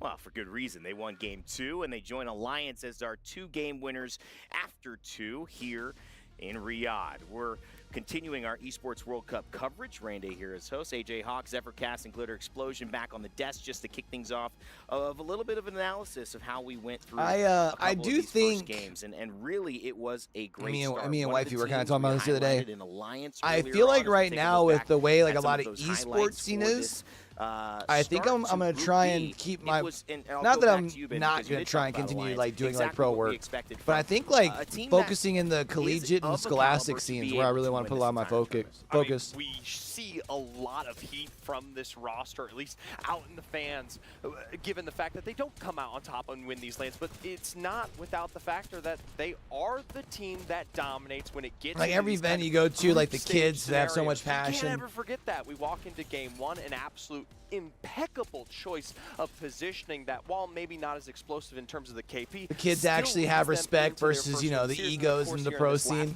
You know what I mean? Choosing to pick it up for that second place, or what ended up as third, still picking up a lot of great points off of the aggression. It was a good choice, and the thing is, we still haven't talked enough about TSM. Alliance with a 21-point game in third. Get the win overall in terms of points. So it just shows you how strongly they've been performing. But Jayhawk, when you look at TSM, obviously a good sign. But is there a little bit more to this getting away? But yeah, I'm hoping when it comes to college this year, man, the big esports conference, this is a team that would love just like Big Ten and a couple of other like big like Absolutely. NCAA schools. Split, obviously, Hal's off the team, new IGLing. They've kind of figured it out. They were hoping to maybe find my way over on a desk over there challenge. somewhere this previously that was his upcoming first ever lane semester. with the 8. He comes into TSM. It's his first ever one IGLing, and he's showing early he's ready for the task, and TSM is looking great. TSM and Alliance, Lauren, two teams at the top. Different situations for both of them, though. TSM taking a step down in terms of being a favorite, but now having that passion. Alliance, like Ben had mentioned earlier, kind of loving hiding behind the scenes so that they can have these types of performances without the pressure as well. It looks like this what probably is your isn't high takeaway enough. here Hold on. after 44 points for Alliance, TSM right behind 23, and Northeption, a really solid squad in third place. I know we had said at the beginning of the day that we might not see the same type of point sponge that we saw in Group A, but that's exactly what Alliance is giving us right now. I mean, 25 kills across 2 matches. 25 kills in 2 maps is kind of all nasty. 10 games today, that would be absolutely insane. I mean, their performance If they were to so pop far off has with been like some incredibly like strong. 80, 90 Obviously, kill day. swapping maps What throughout the day. We'll see TSM if end they up can having keep that up yesterday? across World's Edge and then our fan votes as well. But right now, they are looking absolutely untouchable. Yeah, and is this an opportunity now that, you know, the meta is a little bit freer for teams that All right, since they're back, I'm always gonna go on pee real that quick, chat. bubble to be able to maybe finally make that move? I feel like it is. Personally, I Yeah, think I mean, just Pathfinder when it opens comes up to, a lot of playstyles. Hockey's has been an Ash player. When it comes he's to played that, especially tried to like experiment group with play, it. they just They've always do it, run right? Rampart when Yuki was I back wanna on see the team Alliance as doing the well. grand Even ran Alter this season, which we have not seen anyone pick up, the newest legend in Apex Legends. So I'll go right back to you, Lauren. I mean, is this maybe the floodgates opening for a squad like Alliance and an active IGL like Hockey's? I sure hope so, because I think this is something we talk about a lot. We watch Alliance typically absolutely blow people out of the water in the group stage, even into the next stage of the competition, which they won't even need to do here. And then in finals, they peter out a little bit. I want them to keep this type of domination up throughout the entire competition. And with the versatility they bring to the table versus what the meta is right now, I think this could be their moment. I mean, old school pros, they know how to do it, right? Of course, Pathfinder, one of the beginning. As remember to keep voting as well. Looks like Olympus leading that one. But speaking of maps, we do switch here at 2 to go to World's Edge. Jayhawk, take a look back here. I mean, obviously things are different, but I see a word that you love and Ben hates, which is contest. There's 3 of them here happening. Yeah, and some of these are, I think, going to be a little bit similar to Mizuchi over on the other maps. Survey, Epicenter, I don't know if that'll actually result in a contest. It's going to be weird if they do split it because those POIs separately are not great, so we could see that happen. TSM already looking strong. They're probably favored in that one. Then we go over to Lava Fissure and Mirage, another one that I'm not fully sure if they actually fight for it. Both teams kind of in the middle ground so far, so fair game. But then at the bottom of the map at launch site, we do have a team taking Dome. So this contest is going to happen, and it's going to be a fun one because we get to see Gugu, a.k.a. Jackie Chan, in action. He was beating TSM last LAN on contest. He's going to be a superstar to watch. Okay, I got to get Ben in here as well. Not as Vincere, team from EMEA. We talk about Alliance. Oftentimes, this team is actually the team that we talk about right next to them. They were known as Vexed before this, and obviously have had so much trouble getting over the finish line, specifically at LAN. What do they need to do to be successful today with 8 more going? Obviously, with the changes that we've seen to this roster, of course, this last split for them, it worries me into a contest because it's not something that they could particularly excel at. Dragons, though, I will say, maybe not in their driver's seat as well. Either or, though, when we talk about this position that they're currently stanced in, especially within reference to leaderboard, it's not a place you want to be. A potential donut on its way for either one of these rosters could be potentially cementing you in our last chance qualifier tomorrow. Now, Lauren, you focused on Fnatic. You see they're dropping over there in that top right near Overlook. Yep. Noticeably, for me, this is actually a good spot in World's Edge. But if you're a Fnatic fan, where are you hoping this zone ends up? What are some typical circles we would love to see for a rotation that might work there from an Overlook side? Well, Overlook is perfect for something like that because we constantly are getting the zones that are right in those rocks on the northwest corner of Overlook, or even right over on concrete. We've got anything on that track area. They have so many options, whether it's just a little bit east of even Epicenter, like anything that they can do up here in this northeast corner. They have so much space and no one in their pathing that they would have to be worrying about if we can get it on that side of the map. I do worry, though. We do have SSG above them, and while they have not been a highlight yet of our day's matches here, they are a team that can have finds its way over towards that particular region could be something that, well, they have to figure out. SSG on Climatizer, obviously Fnatic, a team that might be rotating to them, but you compare that to Fnatic, though, does have a good portion of the map to themselves, depending on the zone. Let's be honest, Sky West, the #1 picked location in terms of our POI draft you'll see in Split Pro League, that's going to bleed. And the story of bleed is interesting. Zach has redefined this idea of Mazer moments, going from something that might be a little comical or something you might want to pass when your Twitch clip reminds you of maybe not your best play, to something iconic, something that might say this is a saving grace. Jayhawk, bleed have a lot to prove, missing out, I think, on Split 2, and then obviously have a chance to get champs, but this is $2 million up for grabs. You know they are going to be fighting for it here with a great POI. Absolutely, and this is a crucial lobby for them because they're banking on the fact that these strong POIs, they got Mill on Stormpoint, those are Falcons POIs. These are going to carry them through to the finals. They're not going to get it in the finals. They probably won't be contesting. Who knows? We could see a curveball. They do contest all the time, though. They do. They did it at our previous LAN. That's right. So that's what kind of threw them off. I'm just assuming nobody's going to be contesting the super team, but we'll see, I guess. But they're banking on the fact that, okay, we're going to be flexible. We're not going to be practicing from a different Zach Mazer POI does try to that maybe we contest think the we can Falcons. qualify I don't for think he's finals that and stupid, hold but it. We're going to bet on the fact that we get 2 of the best POIs in the game, and we're going to try and just qualify immediately and figure it out from there. And obviously, they've shown the ability to do that. Like you said, Zach, he's been on kind of a redemption arc. Same with Lou, and then you add Noct into the mix, this kind of conglomerate of 3 of North America's top teams coming together into one. I think it's a really interesting team to see, especially considering they're getting the Sky West Trials lead. And this is something that is unique. I mean, if you're watching, you know that we've been doing this draft over all of Split 2.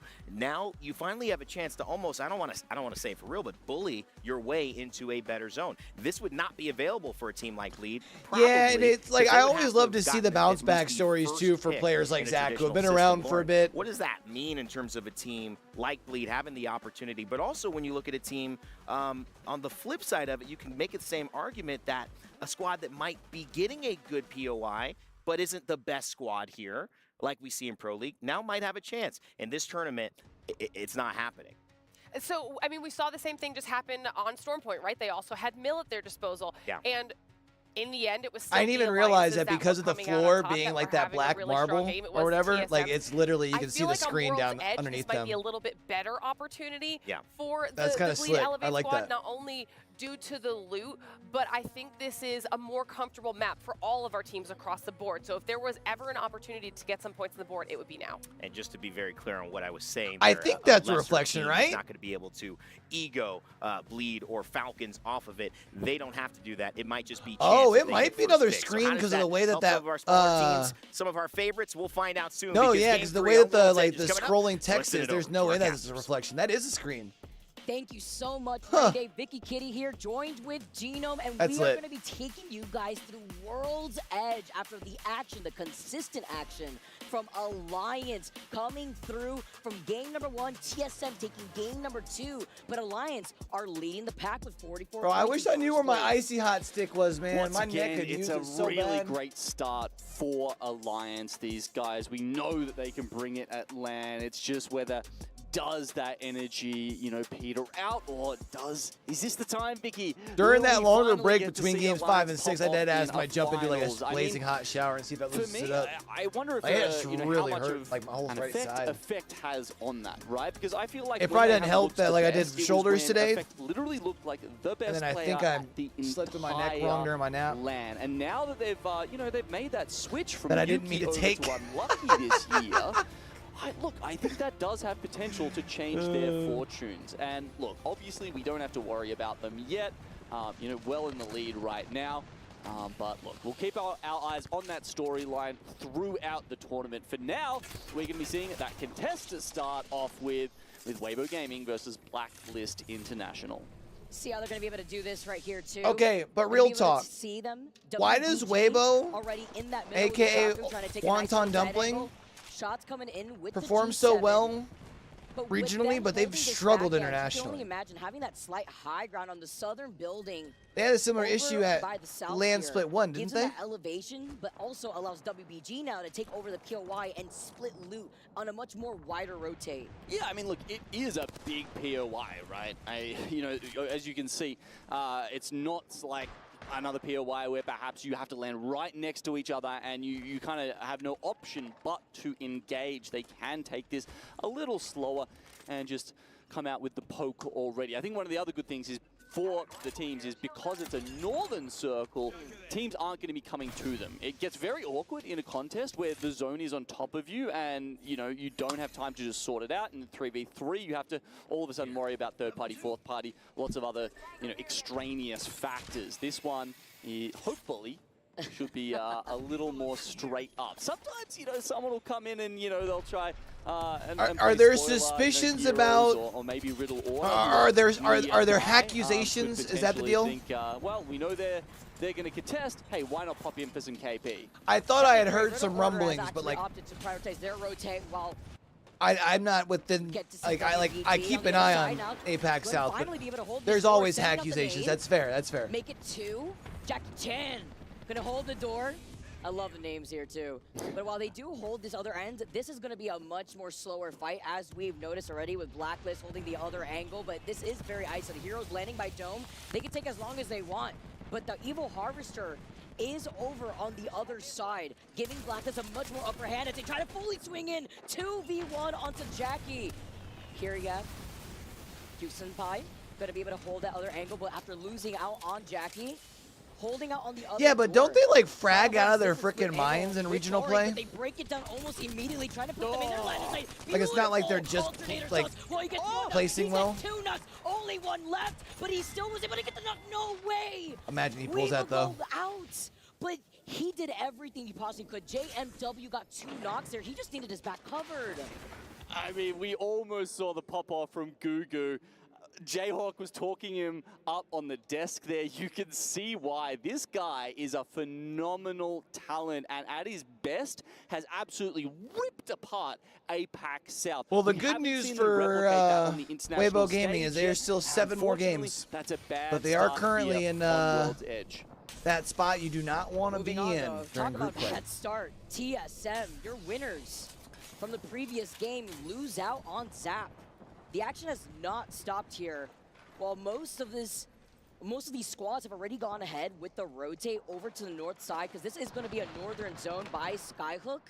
And you can already see, aside from TSM, NRG are slowly trailing behind them on the other side. North Epson, who are always so quick on the circle, rotate. WBG, they see the third party. It wasn't as isolated as they may think, or rather, it was a replay here from the action that we just saw before. It was isolated. Blacklist will be able to start rotating from there. 4 days. You'll usually have 2 days of group play. You have Elevate, Bleed, North Epson, Dragons, Esports, EXO, all already with the quick rotate through Countdown into Skyhook.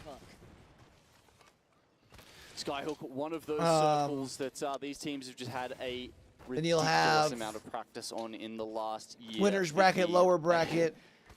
We've had a lot and then of grand Skyhook finals on the zones, last day. and these teams should be so dialed in at this point to how to play this. I feel like there should be almost no surprises. I mean, sure, it can shift a little bit one way or the other, but yeah, they really should just know exactly where the other teams are, you know, which buildings are the best ones to take, and Look, if you're a Watson team sitting up here, you know, maybe which level is the most defensible? Even better, though, if you're playing the Crypto, right? Would be ashamed if an EMP were to eventually take down those Watsons. Yeah, I mean, that would be the hard thing, right? Is having everybody be there. Cryptos in this lobby, even more with those Watsons. And in a circle like this is Skyhook, right? You're going to expect more of these teams to coexist in these buildings. That's why you're going to expect to see more squads. It's not like it's like a Valorant Pro League where you have 10, 11 teams that you just keep in a city, you know what I mean, for like 10 weeks. These buildings, if it does, you can even see the side-by-side here. I love this. NRG trying to brute force their way in through the same building with DMS. You can see the Crypto drone flying around with How getting all that information. Yeah, look, they're really piling into there now. Only a couple teams. I mean, I'm just thinking about back to some of the earlier games we saw in this tournament, Vicky, where, you know, we had maybe 10 teams, like half the lobby taking it slow. Yeah, I just feel like if you're going to bring people together, like you might as well find some way to be able to monetize it to try and make some, like recoup some of those expenses. Skyhook, but you can see every single team who has done any kind of fast rotate, I mean, even medium speed rotate, has gone directly into there and tried to find themselves a building, tried to find themselves a home. We're seeing Na'Vi playing up on top of the Skyhook itself, just because this circle is so sort of southwesterly as far as Skyhook goes. Probably not one of the better places to play, I would have thought. I feel like the Skyhook can be good if you have to go towards the northern side and you get those sort of late rotations where there's maybe 3 or 4 teams jumping off it together and you just kind of have to, you know, throw yourselves to the wolves, maybe see how your luck is on there. But this one, oh my lord. Yeah, I mean, for real though. Okay. Whiplash. We get one of, oh my, okay, all right. Not a single team predicts that. I mean, that's, we oh just my noted it, right? God. Like, heroes aren't coming in here because they think it was going to end outside Skyhook. They're coming in because they wanted to play an edge play style in this particular game. Everyone's going to have to move. Hey, Heroes has gone straight into it.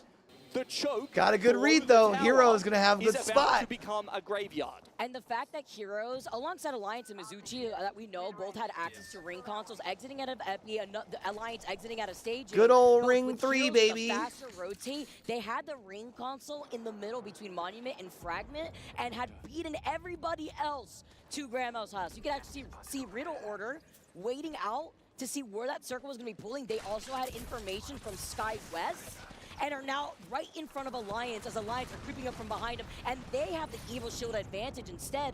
Full purple, since we know they like to play by the edge, take a much more passive approach, actually trying to take prioritization on those Evil Harvesters. I wish we could have like a reaction on the cameras. The other side are feeling that pressure whenever they like, whenever that zone pops up. Heroes have just wandered into somehow one of the best late rotates you will ever have the good fortune to have on Worlds. All right, Heroes need to make sure they can capitalize on this game Alliance, then. Riddle Order, all of these you were literally teams just are gifted a phenomenal spot.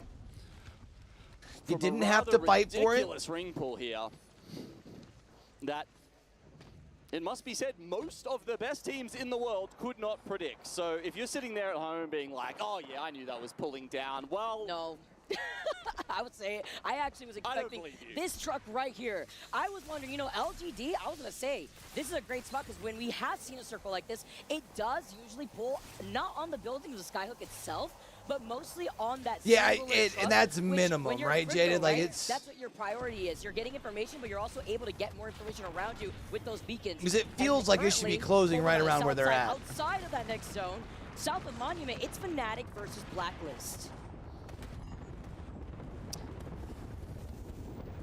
Teams just letting the ultimates fly either side of the tracks. Bit of a stalemate at the moment, actually. The mother loads discouraging any forward movement. And they have to wait for those to receive. Have we done an ad here recently? I don't think we've done an ad here recently, have we? Zip line and a couple. We should probably do one in case we don't get hit. Out of Satsuki. Hit their mark, but they don't grab it down.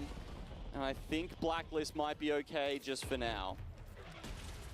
We'll let Ring 2 close. Really needing to wake up here.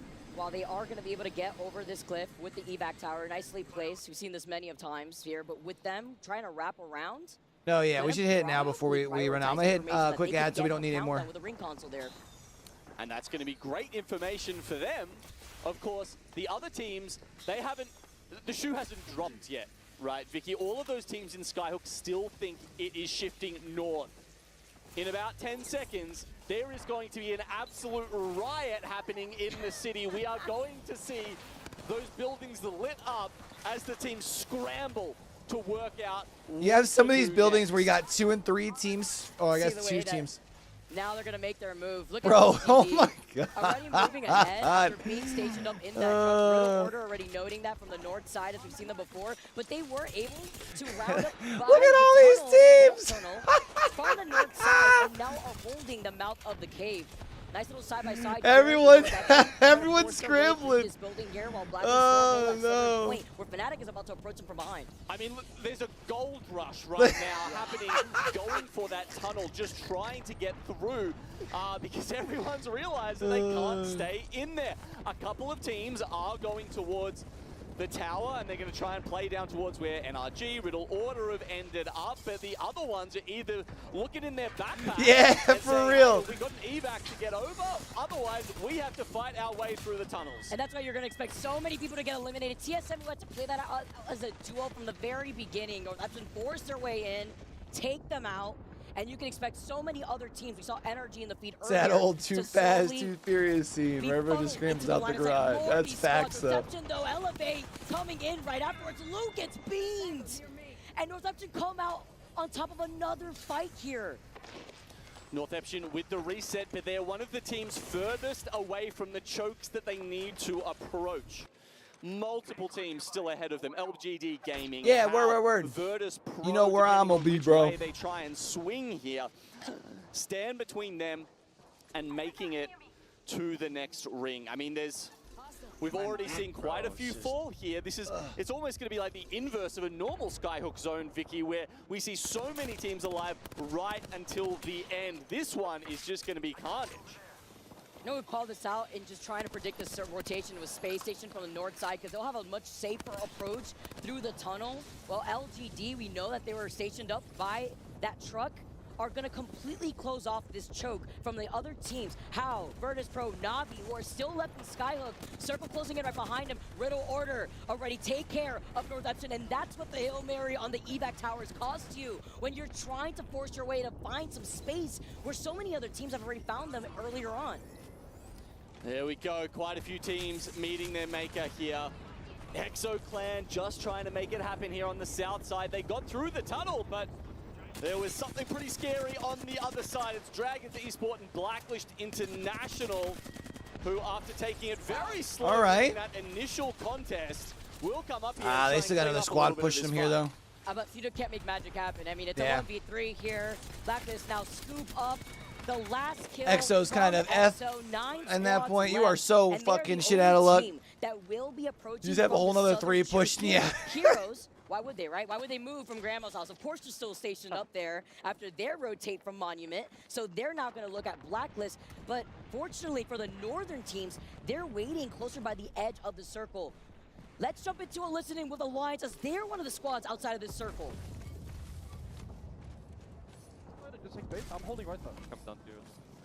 Be careful, my god. Yeah. Someone taking balloon. Bro, fucking panel picking back. Big panel. Watch tunnel. So Alliance with another top 10 here. Someone just jumped over the balloon there. Right on my ping. Stop. Going up here a bit. They pulled an animal behind the door. He's calling for cover. Yeah, I'm holding tunnel here. You need to watch my left though. Yeah, I'm watching. Drone here. Try to break it. I'm gonna play up here, B. 3 to 1 in this corner. Okay, I got the drone. Dead. Nice. Just get the third to play slow. Get the third to play slow. Where you knock him? On the right side there. Who's this? So they're fighting Riddle Order right now. Space Station Gaming looks like they might be pushing into it from the north. They got him. They got him. Coming up. They got him up. Okay. I'm watching up. This team here. Someone behind us. It's a solo thing. Maybe. Solo Watson. I'm within like he's deep over there. He's crafting. He's like here. Okay. Shoot behind.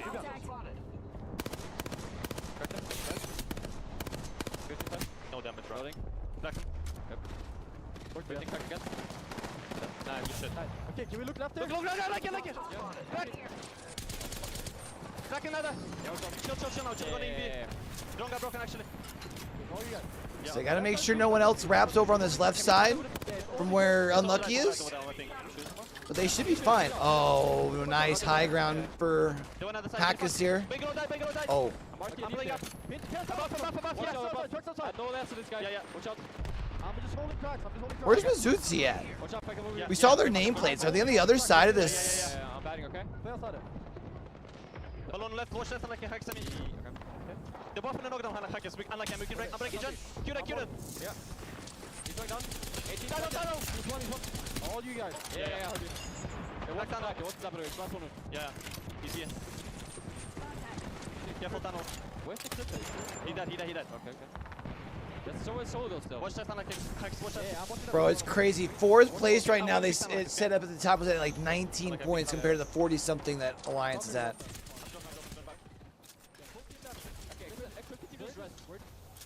Alliance Wild. in the way they held the space behind 19 points in fourth place while Alliance is at 47. Keeping out those teams at tunnel while they start working on the teams in front of them. Not necessarily. All right, so Heroes is going to have to leave this building before 5th ring. They're going to have to find a way out of here. And they've got they've got one team on top of them, and I think one below them.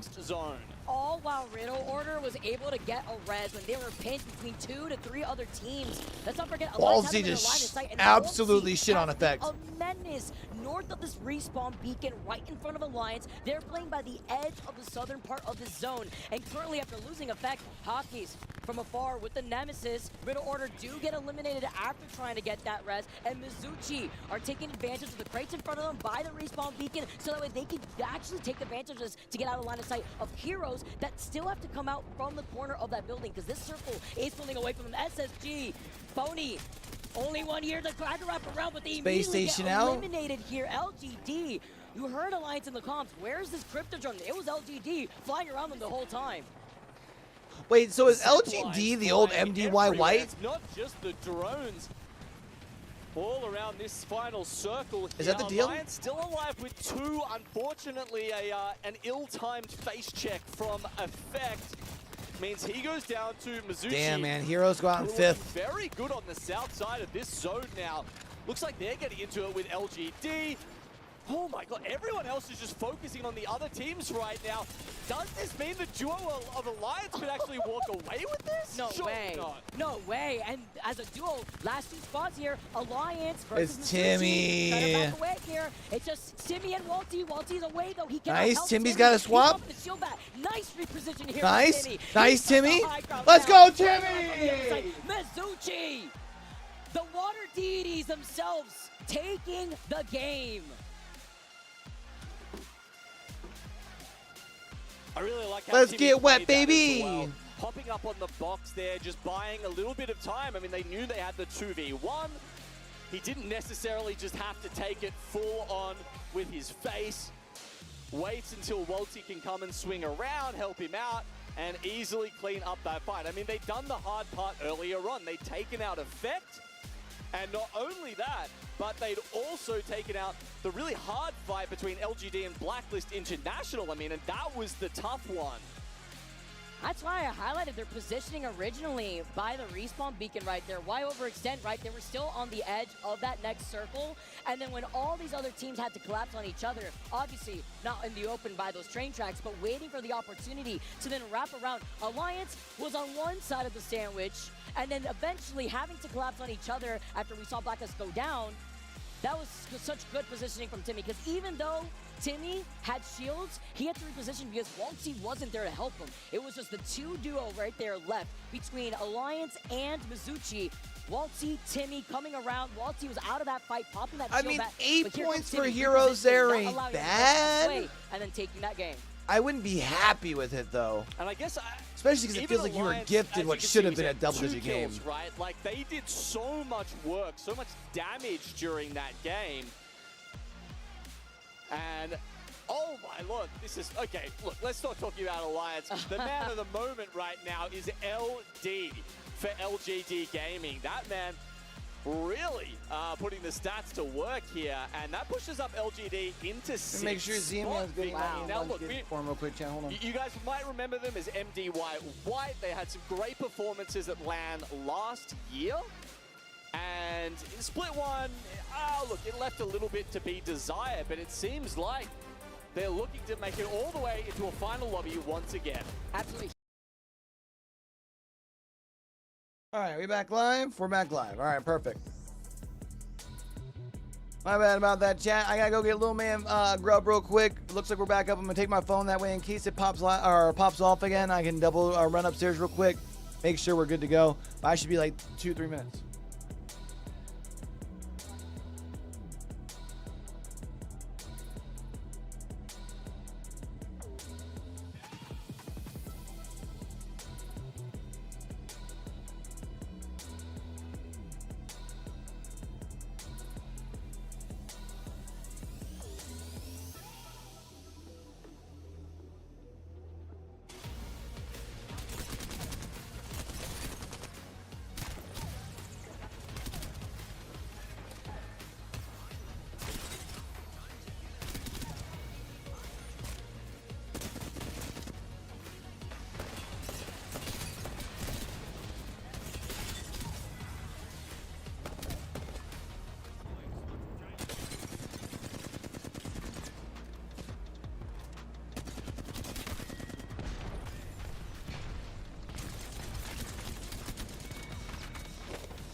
Look at those right there. Oh my. And then look at that one right there. That is awesome. Boy. Welcome back to Apex Legends at the Esports World Cup. Lace, this place, the anime park in the Boulevard looks amazing.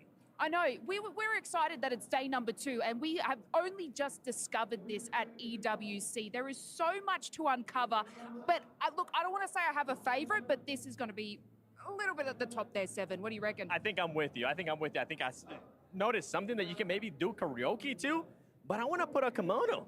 I want to see what we're going to be able to do with that. Let's go put on some kimonos. Let's head over here, and we've got to try it on. You know, you've got to walk in here, Seven. You've got to do everything. You've got to be a part of the culture and get it organized, get it sorted. So let's have a look. Which one would you put on? Which color are you thinking you're vibing? I think I want some green. Which color do you want? You know what? I kind of want to feel like Goku in a way in the orange. I feel like, you know, I'm a bit of a Dragon Ball Z fan. That is a good one. So maybe some orange. Some Naruto as well. Okay, yes. You know what? You'll go orange. I'll go green. Yeah. We'll be right back. I feel like I suit this outfit, but this is what you can do here at the Esports World Cup. You can definitely get cozy, get dressed up. Speaking of cozy and dressed up, Seven, looking kind of fresh there.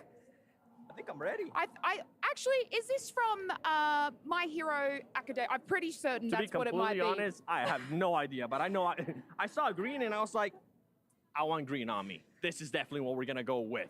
So you know what? Thank you so much. Appreciate y'all. I think we gotta go explore some of the other stuff. I heard there's some karaoke down this way if you want to go and maybe bust I'm a down. rhyme with me and go do some singing. But I think we look so fresh that we have to go check out karaoke. All My right. shoe's not even on the right way, but it doesn't matter. Let's go see what else is in here at the anime park. I think they fit that very nice, honestly. I really like that. There's so much to do out here, but it's been a fantastic set of games that we've also been able to witness so far. Mizuchi coming out on top with a dub. I believe before that game, they were sitting in 13-2, so trying to see where that's probably elevated them. But also LGD, they had predicted that zone to probably pull by the trucks of Skyhook just for a huge whiplash of a zone to completely pull south. And they were still able to clean up so much KP because of the teams that were forced to funnel in their line of sight after it didn't pull towards Skyhook. Yeah, it's just insane when you get one of those circles where every hard zone team that says, okay, sweet, let's get our position nice and early and then we can just sit on our hands for a good 10-15 minutes while we wait for the game to play out.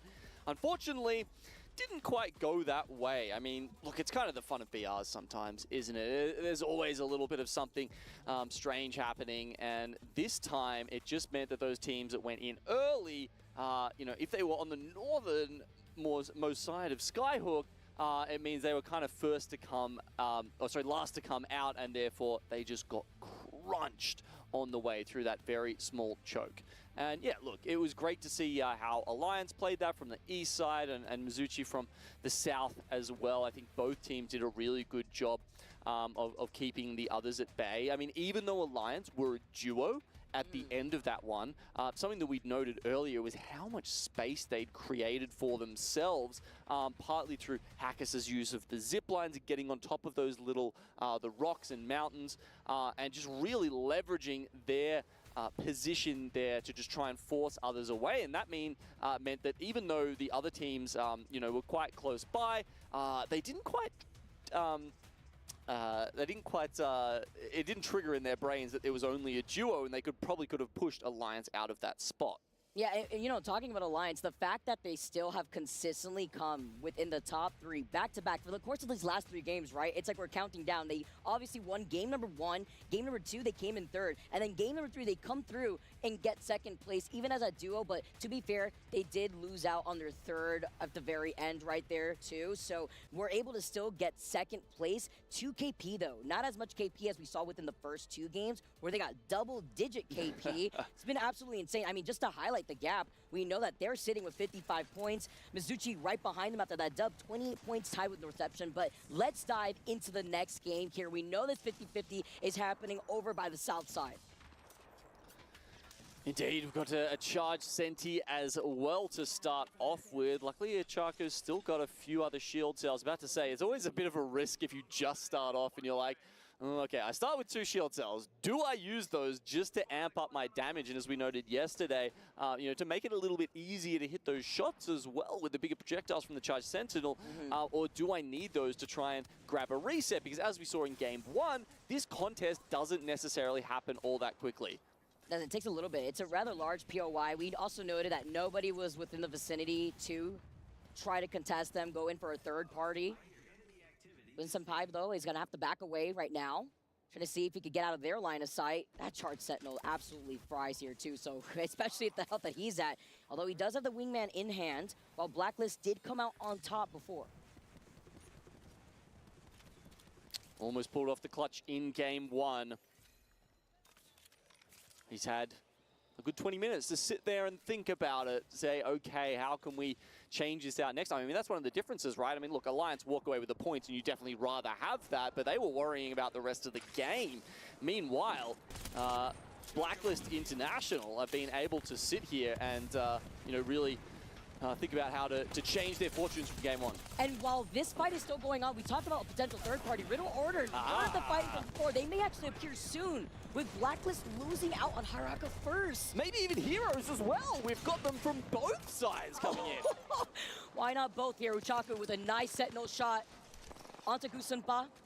Riddle Order have now made their appearance. You can see as the fight has slowed down just ever so slightly, the charged up Rampage gonna be able to clean them up, while Blacklist with JMW, the only one just trying to run away, see if he could get out of their line of sight for right now. But with Heroes on the other side, it's gonna be so difficult if they try to rotate to that south building.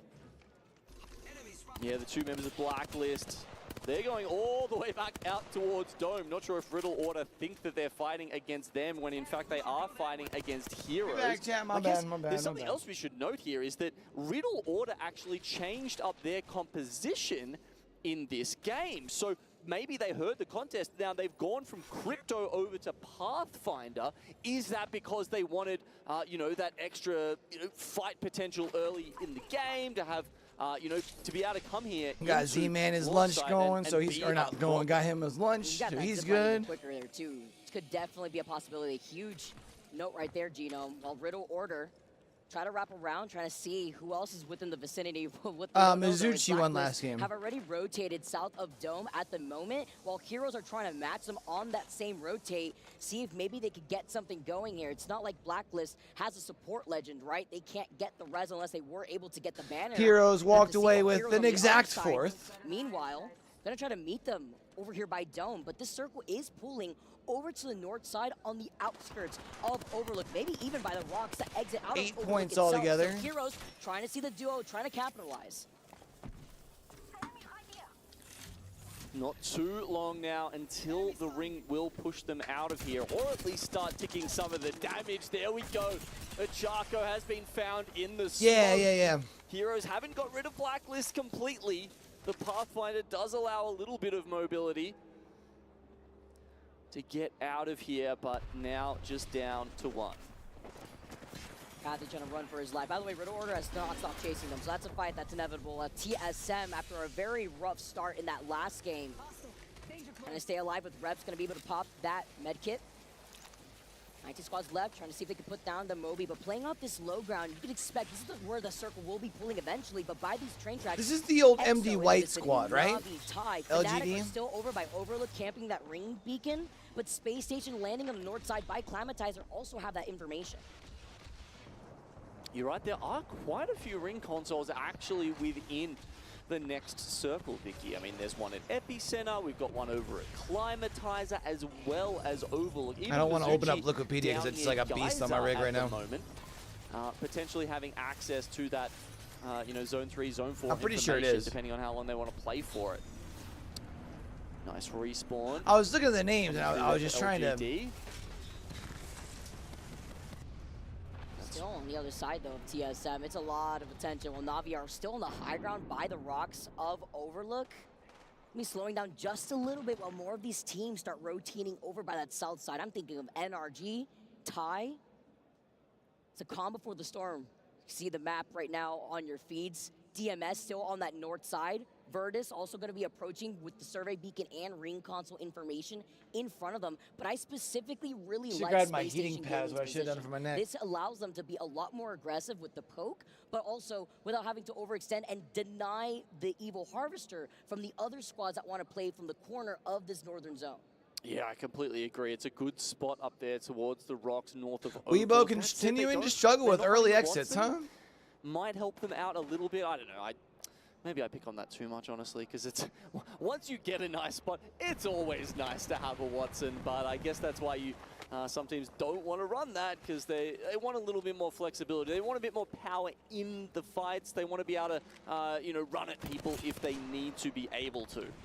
Depends on how aggressive you get too, right? With the amount of Bangalores, I mean, literally 100% Bangalores out here.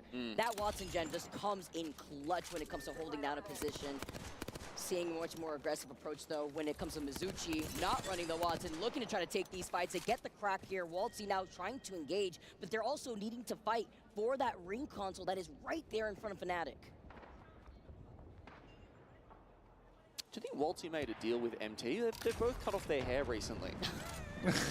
MT had the curls, Waltzy was a little bit longer. MT looks so different with his hair change, though, for real. Maybe it's to just lock in, right? Just make sure you got nothing blocking your vision out here. It's like, you know, saving the extra 5 minutes a day for washing your hair just like allows you to extend your practice schedule and get better. Like, is it that level of min-maxing? Especially with Waltzy. Always got to hit the gym out here, too. Saw that as Mizuchi actually opted to just back away, say it's not worth it for now. What if a third party comes Also, in tell from me why I the always side? see It's Waltzy's it's a gym good post consideration since like we saw when Hero I'm taking leaving the their gym. time on their rotate after they I'm like, juiced hell out yeah, I just had a the good last number of workout, lifted some Blacklist. big weight. I'm Now like, gonna bro, be I'm able to fucking approach tiny compared to NRG him. at no name. So Mizuchi, with a nice timing on their rotate, have prevented themselves from getting sandwiched.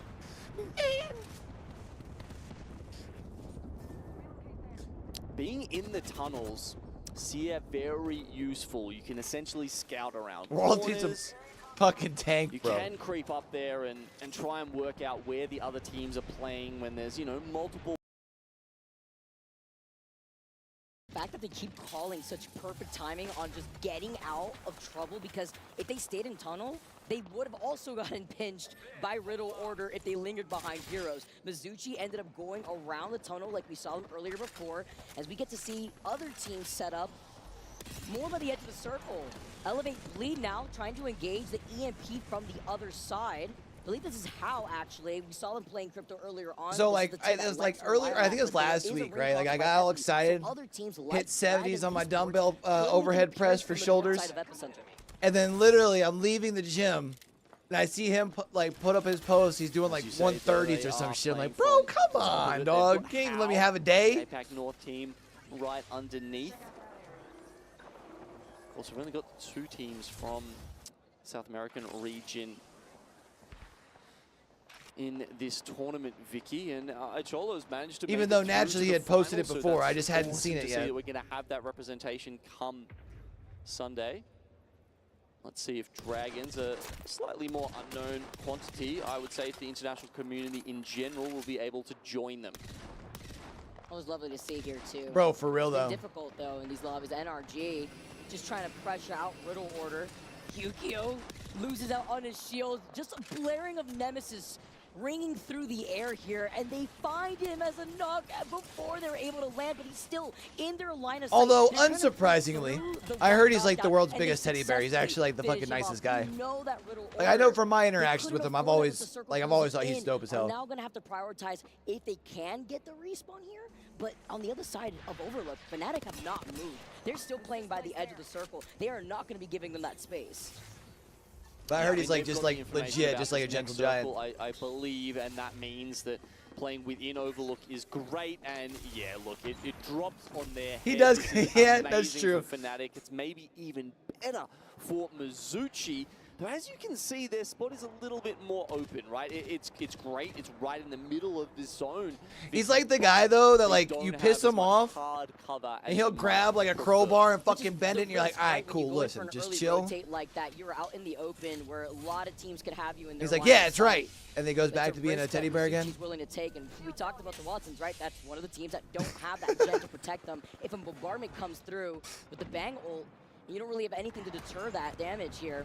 Just playing off of the natural terrain, while Alliance, a team that has just been so consistently within the top 3 from the very beginning, looking to do something similar here. Full purples on their side, just making sure that nobody's going to be rotating from Fragment East. If they're looking for teams coming behind them, they're, look, unfortunately going to be a little bit out of luck. No one is on that western side of the map. They're not going to have the worst rotate in further. I mean, you've got NRG and Heroes still sitting around down in Ghost Town. North Eption above them as well on those hills. But, ooh, Elevate Bleed here, now looking, revving up that mother load, thinking about it. But as the bang ult comes in, you can see the call is made to retreat. Seeing that a lot, actually, in this lobby in general. They just Dragon! I'm not a lizard. Dragons. I don't And do that's that Halberd's tongue right in thing. front of them. So Dragons are currently getting circle capped, while Elevate are keeping them still stuck in the circle. Do they want to commit going through How, or are they going to start going in through Elevate? Honestly, opting to go from the low ground, very risky if they do want to wrap around and try to take circle damage, but instead with the zip line, we're able to immediately get right back up to high ground. Elevate have not stopped looking at them, though. Do they want to still stay up on this high ground, force Elevate off, or maybe Dragons having to forcibly find their way around How, where Virtus Pro will actually pinch them? Yeah, I don't know if it was the evac or the balloon perhaps up at Epi that Dragons took, but it seemed like they just stopped a little bit short as the bullets came in, and that has absolutely ruined their rotate, and Elevate, Bleed, I believe, are going to ruin the Bro, rest Noct of is like, their where's this guy? I know he's game somewhere. four. Surprise, motherfucker! Small fries, motherfucker! Dragons get eliminated. How right behind them. Circle pulling all the way over to the east side like we noted before, but there's so many of these teams that are gonna have to funnel their way through the west side of the circle while Elevate have that slight high ground. Yeah, I can only presume it's going to go a little more north because all right, Virtus Pro pushing up on Hal. Above that zip line where Mizuchi was holding. Can't be pushing into the high ground like that, man. We've got Hal getting into it with Virtus Pro. They pushed into that bridge to try and take the spot away from them. It hasn't worked at all, but I think Hal licking their wounds might get eliminated by DMS on the other side. See if they can try to restabilize. Well, Elevate, Bleed, and Alliance have engaged on the other side of that mountain. Had utilized pushing effect here, nice call. Not trying to engage the knuckle cluster out. Lacking on some energy ammo here though, and following up, Alliance get eliminated for the first time, not in the top 3. All right, so Alliance is going to go out early, which might allow those teams behind them, Northeption, Mizuchi, TSM. Timing to do it too. Greenfall hasn't started closing yet. They've got a little bit. Well, yeah, because as soon as they invested in the scene, they shit the bed split too. To the buildings that you can see. Sag. Other teams like Fnatic, who are playing underneath Exo Clan, the one inside, will be doing much better. Obviously, yeah, having the Watson makes it hard to siege that building. Those doors are, yeah, it's very hard to shoot down the fences going into that building with us, you know, a proper placement like we saw from Exo Clan there. It's hard here. DMS also another team to get eliminated on their rotate. The circle closing in here has allowed Elevate with this high ground approach to just mow down the rest of the team right underneath them.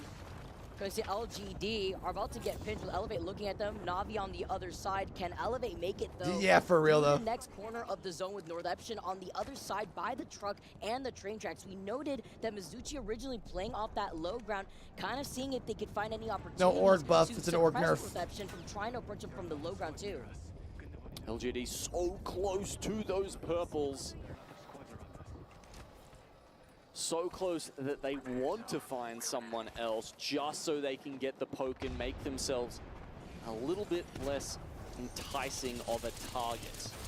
Elevate, they're on triple reds already because Noct is running away with 7 kills right now. He's going crazy. Zach managing to survive though, playing right behind the goal. Knockdown Lou with the follow-up. LGD get eliminated. Timmy in your feed also popping off, preventing LGD from even trying to reset on the other side of where the zone is closing in here too. Mizuchi have now taken the heights. Ty playing off that low ground instead. Yeah, but they ended up not doing too bad though, right? Stabilize. But I was as well. It felt, especially because time it was like so late. Wasn't it pretty late in the split, if I'm not mistaken? Mizuchi, they might have only made that one roster change recently, Vicky, but it feels like it's changed the entire team dynamic. Another one of those orgs that just doesn't perform, or another one of those teams that just does not perform on land. They could be, you know, reach the high highs of 4th that they got at the last land they played. And yeah, LGD is the old FBY White roster. Saying, yes, we are that team. Maybe we're even better. I love it. It's not even just a roster change, but also you have to imagine the role change too that Monty and Timmy have had to take on. And it's huge here. While Case winning in your feed is going crazy, following up the nade and the finisher. Just bombarding them with nades. Elevate Force on that low ground, trying to coexist with Ty, but they still have to make sure that space stations do not wrap up. I would almost say, especially during the next days. Ty gonna try to suppress them while Navi's still on the height. Such a rough spot for Elevate. They can't really push in past those fences while Ty. Next always look good at the type of EMEA during regional play. So they start to make their way upwards. SSG goes down, but now you can see Mizuchi oh my goodness, identifying that this is a big threat to them and they need to take it, but Walty is Waltzy's down and out. Can we talk about Kaida with the nade, by the way? Ooh, the beef coming in from Guild. Gets the knock onto Zach. Aim assist, lol. Timmy surviving by just a pixel. Elevate. Get taken out. Lovely follow from Guild, holding that left angle. They were so fixated on Timmy there that they didn't look over to the side where Guild was just free range. Do we see a change in the dynamic next season, you think, with the aim assist change? Maybe they have time to find a respawn beacon, a mobile one, in one of those death boxes here and get Waltzy back into the fight. Because they've got a lot of space. Fnatic, or do you think it's just subtle enough? Way on the other side of Overlook here. You can see all of them together. They cannot worry about what's that going it's not on like huge. It's not going to be like a big Ty, change. however, they're right on this end zone. They can actually wait a long time if they want to. Maybe see a little bit less of where teams are relying on 2 controllers with the IGL, maybe. On the other side of them, EXO were suppressing them from the low ground. Navi on the other side. Talk about having to work with as a duo. Especially Navi, after Twisted Minds wins the Esports right, World Cup. and Yeah, let's also go. on the roof, trying to see if he can finish off the last member of Navi before maybe wondering if he has to play behind this knock or if he can get this res after popping the shield back. Just trying to make a difference as the last one alive. A point or two would be good here. As we can see, it doesn't look like Ty have come up the zip line just yet. Mizuchi will try and take the high ground. Ty, you got to remember, they're the only team left alive right now that have a crypto, which means that even though they're down the bottom, they should have perfect information on all the teams above. They should. Look at this spot for Mizuchi, bro. They just get the vibe. So true here too, but you also have Guild alive, and he waited to use that zero Wow. love. This third person They should be able to know where Ty is, right? Yeah, TIE. You mentioned, when is Ty going to pop up? Well, they're looking for an opportunity. They're stuck on the low ground axis, taking a lot of damage right there, too. The final round is slowly closing in. Guild, the landing on top of the mother load. They might have missed their opportunity now that the Yeah, I zone think they're goes just stuck over. downstairs now. Where that zip line is, they either have to play for second, or they have to take so much damage trying to come up that zip against Mizuchi.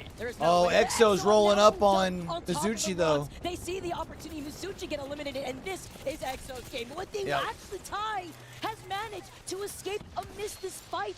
They have been able to move up, but they obviously cannot reset with a medkit just yet. With EXO Yeah, this is coming down EXO's from their game. heads. Wow. EXO will take it in the end.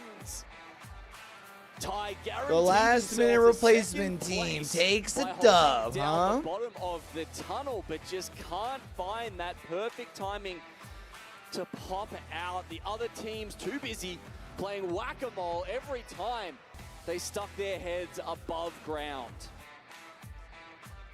You love to see it here too, with the way that You they had to played expect out on the this other team side. was They going to have the boxed north potential side of to that at zone. some point, We right? were talking about Space Station for so long, but they wrapped in the line of sight of Elevate Bleed. Ty on their timing on going up that zip instead. Mizuchi though. I mean, it is Case Swinny. Slayers. Slayers. In that previous game. Another 13 points for them. Shout out I to love that they've got the EXO logo, but they still kept the green for the jersey. I'm not gonna lie. That's gonna do a lot To like help really elevate blend Lee's the chances brands. to qual and get that top 9 placement. If you guys are, wondering how this format works, how it may be a little bit different to some other lands you've seen, top 9 will go through to Sunday. The next 10 will play in the last chance qualifier tomorrow, and the bottom team So gets EXO was their in key 9th before that. Crazy here. That's going to do it for World's Edge for now. On the All right, we other get to side, find out what our let's voted find maps out are what next. map we'll be going to next. Get fucking excited.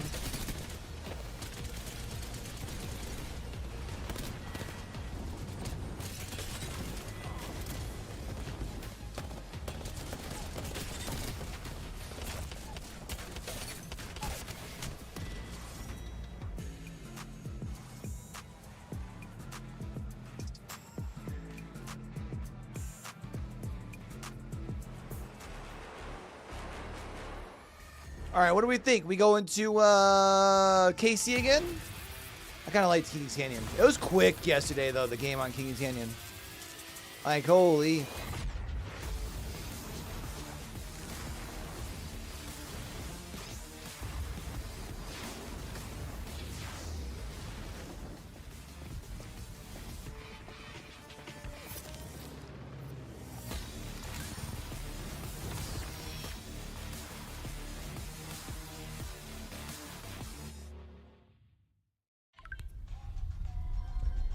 All right, I'm gonna use this chance to go find that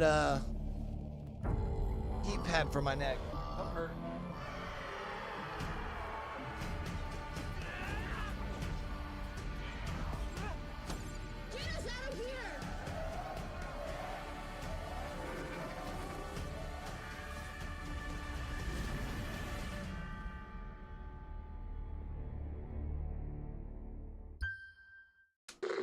I'm gonna look fucking dorky with this thing if it hasn't been plugged in.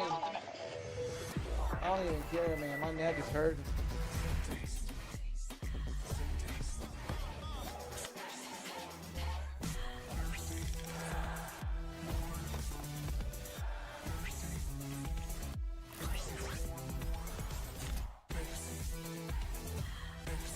Just keep it like that. It's supposed to be for the lower back. But man, I gotta get something on it, man.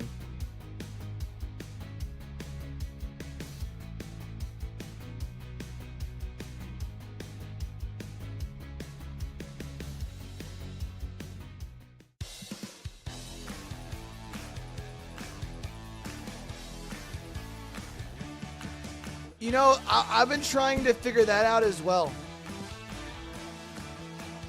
Honestly. 'Cause I don't know.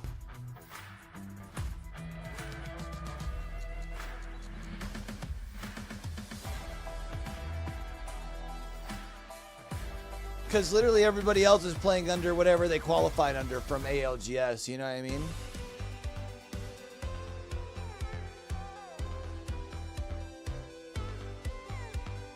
So that I don't know, Jaden.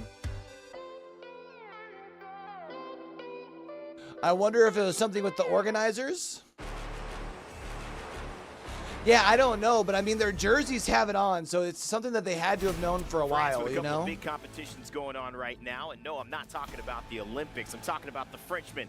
K. Swinney gets the win alongside Fuda and Slayers to grab a huge bag of points that may just be the difference in qualifying for finals. Remember, even if you make it into that lobby, at least $12,000 coming your way. That is a big, big qualification prize, all the way up to $600,000 if you win. But let's not go too far ahead of ourselves. Jayhawk, Zephyr Cast, Glitter Explosion, Reyna here back on the desk.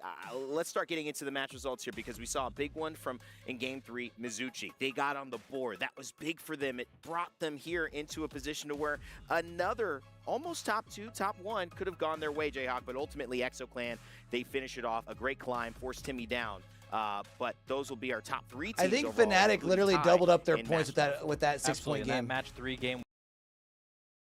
Great game. And then in game 4, we get a pretty standard overlook one. We were thinking maybe Fnatic was going to take it. Unfortunately, they ran into ExoClan, who could not be stopped in that end game. They went crazy. Just an insane stat read there from Mizuchi coming off of that last match result. The placement in the KP does not reflect how much pressure this roster was putting out across the remnants of that lobby, even though they could not deliver on that climb like you were saying, Rain. I could say, if you're watching and you're from Timmy's YouTube, that looks like a pretty bad. You'd skip that game. Yeah, I got a chance to try a new 10,000 damage or something streaming like that. service, 6 kills, Meld. 4K. I need to figure out if It's they a can do little harder, multi-streaming bro. over there. I'm We'll going to figure try that that one out, first, of but I think it's course. just my Of course, PCs when be you head upgraded. into the series, it's I've tried Alliance literally everything on else. top, as you see, 56 points that have taken them to the top of the mountain. Will they stay there? The Still good got a lot news, to I think prove, if I and just this is a upgrade big my one RAM, I because should be as you alright can at see, least for like Mizuchi, watch ExoClan, parties, which is really mostly what I do these days Blacklist anyways. International rounding out our top 5 with TSM close behind. The story will change. That's right. Remember you were voting for that map? Well, guess what?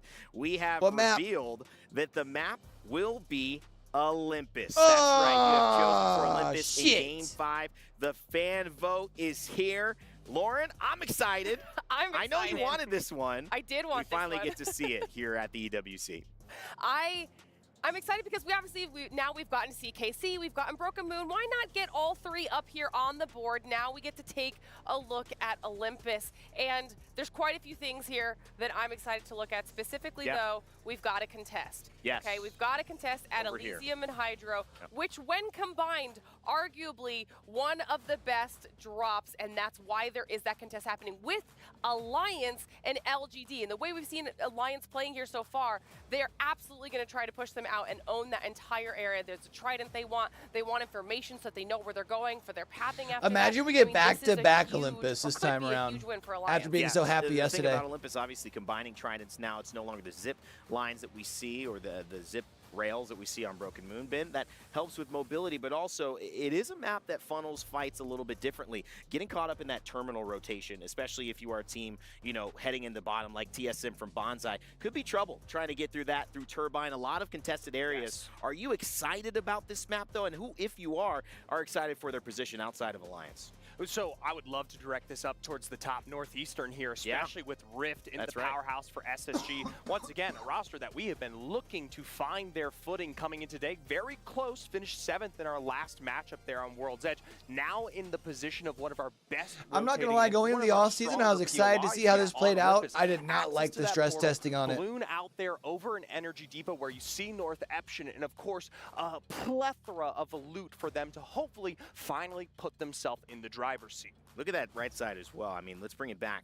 Fnatic, you know, that Overlook game, we thought they might have finished a little bit better. We did call it coming out of that halftime where Game 3 ended that way. They didn't get the win, but overall, Clinic, Gardens, a spot you'll find. I love the land towers as well. Funny enough, though, I do love playing it. Olympus, but Jayhawk, what do you see standing Which I know is a very Exoclan are winners of last game. They're landing unusual. all the way up northwest on Carrier near Virtus Pro.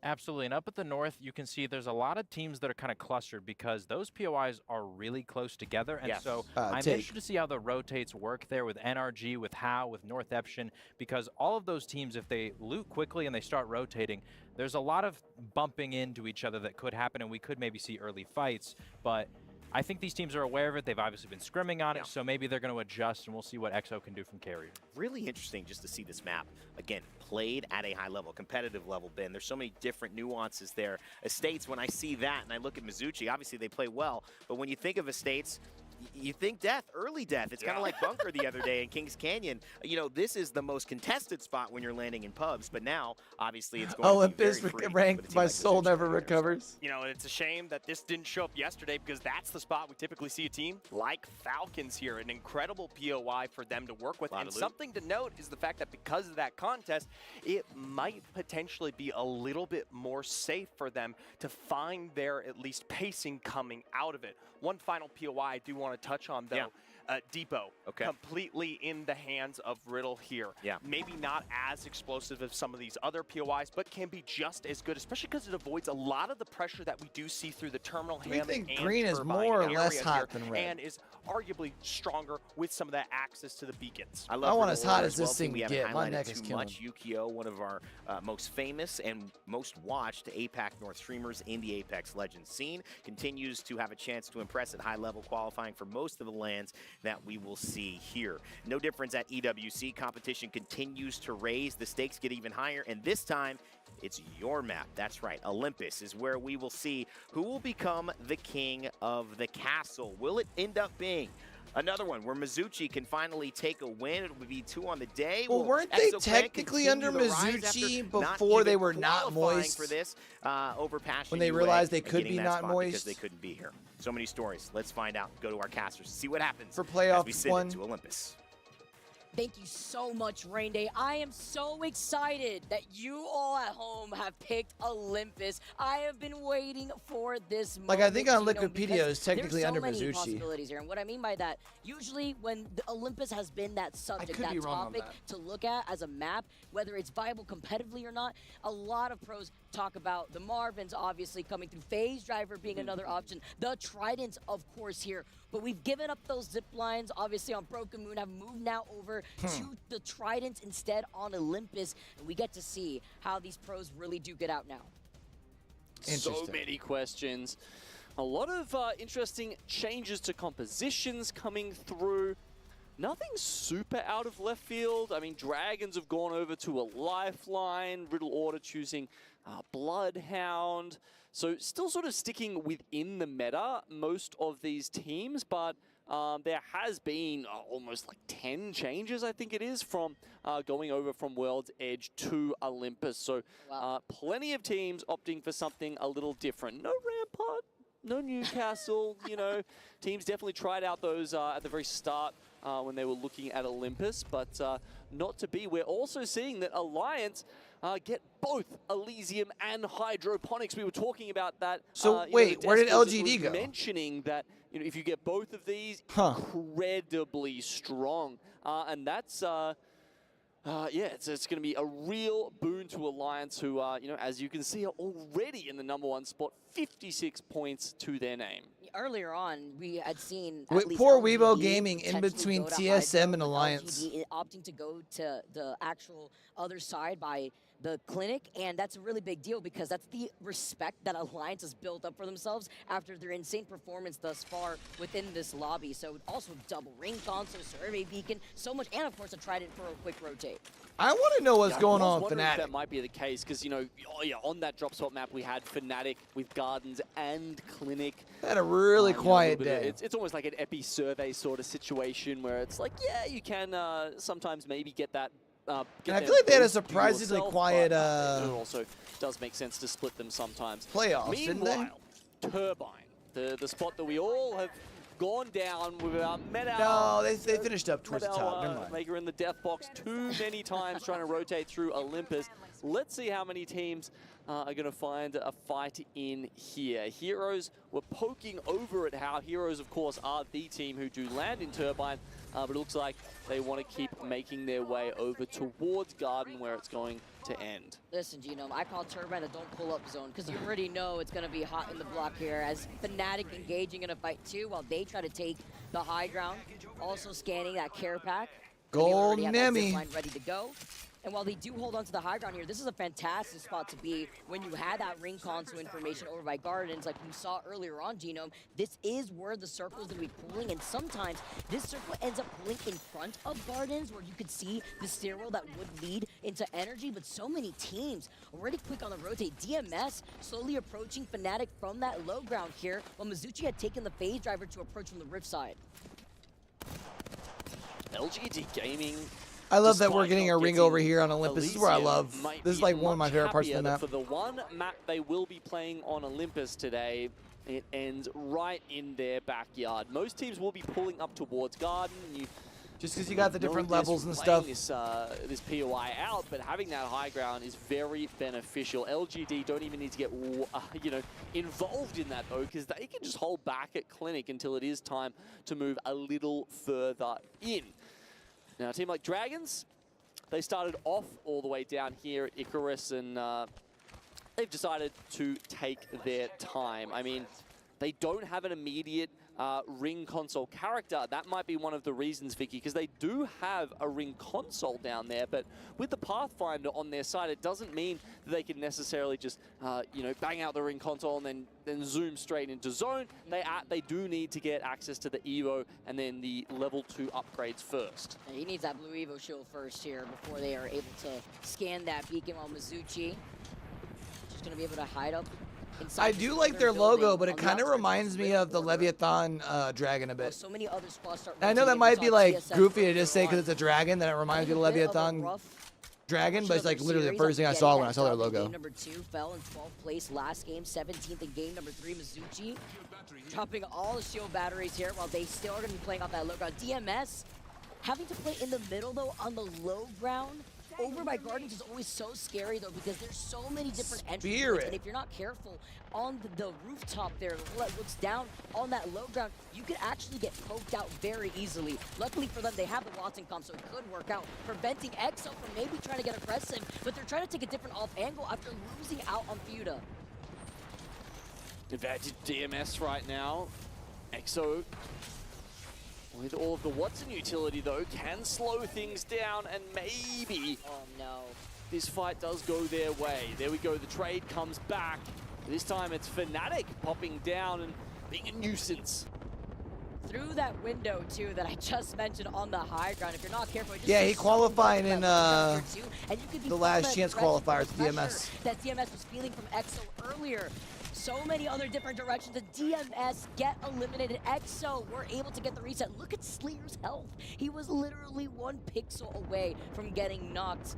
They are going to be able to reset. They are going to be able to take that low ground here. But for how long with Fnatic trying to also get aggressive? I gotta be honest, I'm not a big fan of this view. A little split screen here to show that we've got 5 teams. They've showed us this a couple times already yesterday and today. Quite a few playing the chokes around them. Teams like Virtus Pro and Alliance sitting in chokes to the west in Energy Depot. Oh! Wow. That's a good start to the fight from Henchman. Gets beamed though. Just He's because like got the view of the actual gameplay is so the opportunity on the other angle that we saw EXO like it turns it into almost like 1080-920. And now just but deciding off-centered to sit pretty in that building before maybe seeing if they have another opportunity, because you could expect Gardens here. We don't see Olympus obviously, Gino, but you have a lot of space to coexist here. Well, DRG, it's Dragon. What a clutch from Sleep with 1 health. Stays alive, is able to get the reset, and no third party in sight. The woes for Weibo continue here. A team that it's crazy that I don't think we have any of the old Godfire squad. Split 1 have really struggled. Or Singularity squad? Is on and the stakes are high. That LAN, as far as South American representation, Apex will put a pretty penny in your pocket if you can come out on top. And Weibo just have never been looking close to pocketing something big. Unfortunately, just not showing up when their bums are in seats at LAN. Crazy. They're sitting in dead last right now, just to put into perspective, because I feel like this is when the pressure really starts taking over our pros' heads. They came in 15th in game 1, 19th in game 2, 20th back-to-back now here. Well, DRG after that reset currently right now, Sleep the last one alive. Oh, he doesn't. That was a replay that we saw from earlier on, but that was a nice clutch that we were also able to see. Oh, I earlier. guess Sleep was on the Godfire team that went to, I guess that'd have been what, 2022. Present day, as we mentioned, a couple teams playing around these chokes, looking for some gatekeeping KP. Alliance are one of them, and they're on the better side of the ring versus Space Station or NRG.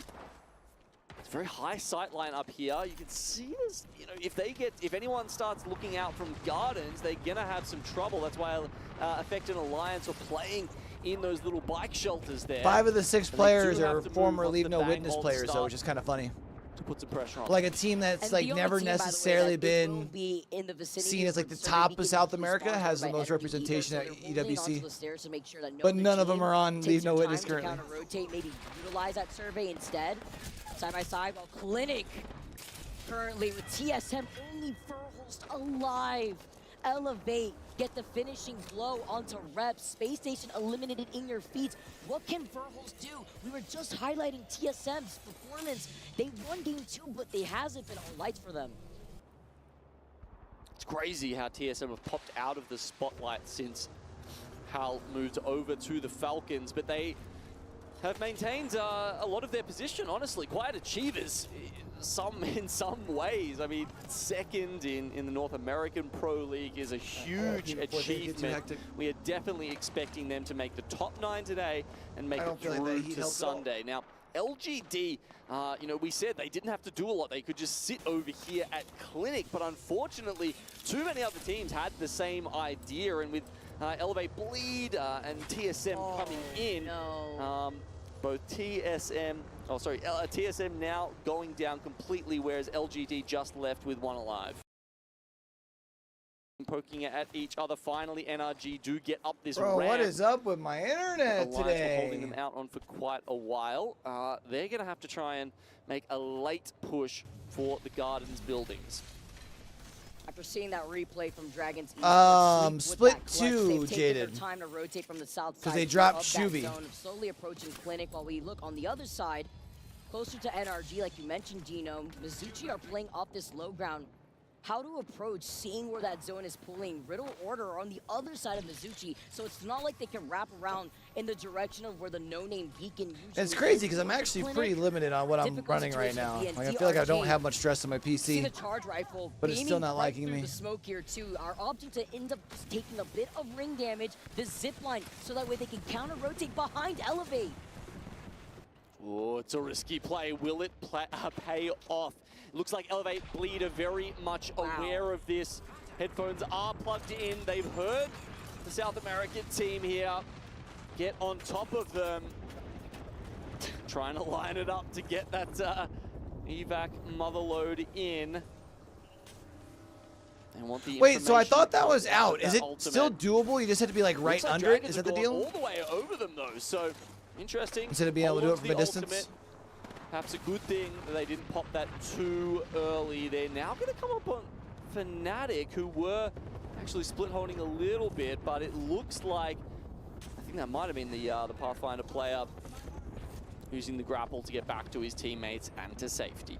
For Dragons versus Riddle Order, who now allowed a pathing for Mizuchi to wrap up from behind. That could be a potential third party to look at. Sleep still alive. Nice Evil Shield swap. Having to get out of the mother load. Feeling the pressure for Elevate. I wonder if the Now smoke gives it opportunity something that turn they can their attach to, attention because they Dragons, just made it where you who couldn't do take it to out Riddle Order, but instead they're balloon, opting to also maybe. prioritize their rotate. Because in this hilltop, there's so many different directions that Fnatic could take without giving exactly the high ground spot away. Different split position to still harass, elevate, bleed. But they're not going to do that just yet. They're just still going to be able to hold on to that building while this fight has been going on for forever between NRG and Mizuchi. Well, it's not going to be a part of this one. They've gone far further south.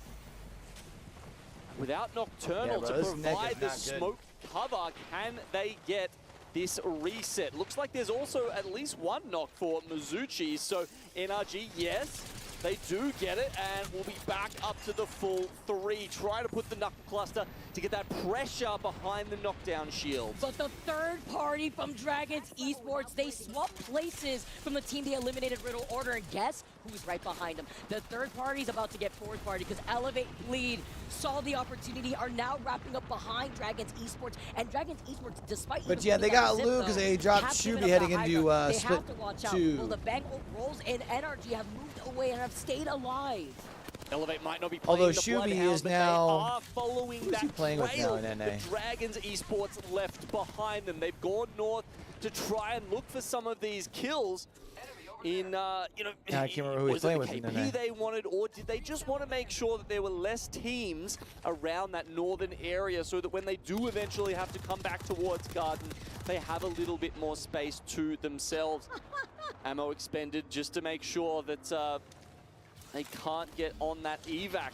Shubi's on the That is bleed a threat, team. absolutely. If they fly Bleed over the team top Elevate. of Elevate, all of a sudden, maybe the spot they're looking to take gets yanked right from out under their noses. See if they can even get out of the circle. They're going to be taking a lot of damage, too, after taking already a lot of damage from the initial fight. So you can expect them to get knocked. You can already see it in your feeds. Reptar with the double knock. One member left from Dragons.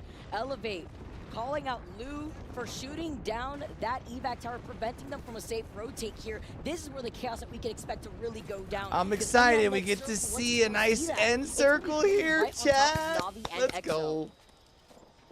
Fairly close to where NRG are sitting, though. Fun FPS. God, it's good to see him back on the Pathfinder. And NRG, can they use that little bit of comfort, familiarity to push them up into the top 9 and straight into Sunday's matches? At the moment, Oh, Alliance is kind of in trouble. Behind the pace. Oh, Alliance versus North Epson here on the inside. Just going absolutely crazy here with the Sentinel too. Onto North Epson, but here comes Effect. The slide in. North Epson gets eliminated. Third party opportunity to come in, and they were split up. Hawkeyes was on the low ground, having to forcibly drop down. This is all Blacklist. Unfortunate timing. Blacklist had already committed to rolling up there. Alliance still in the vicinity. 2 of them at least.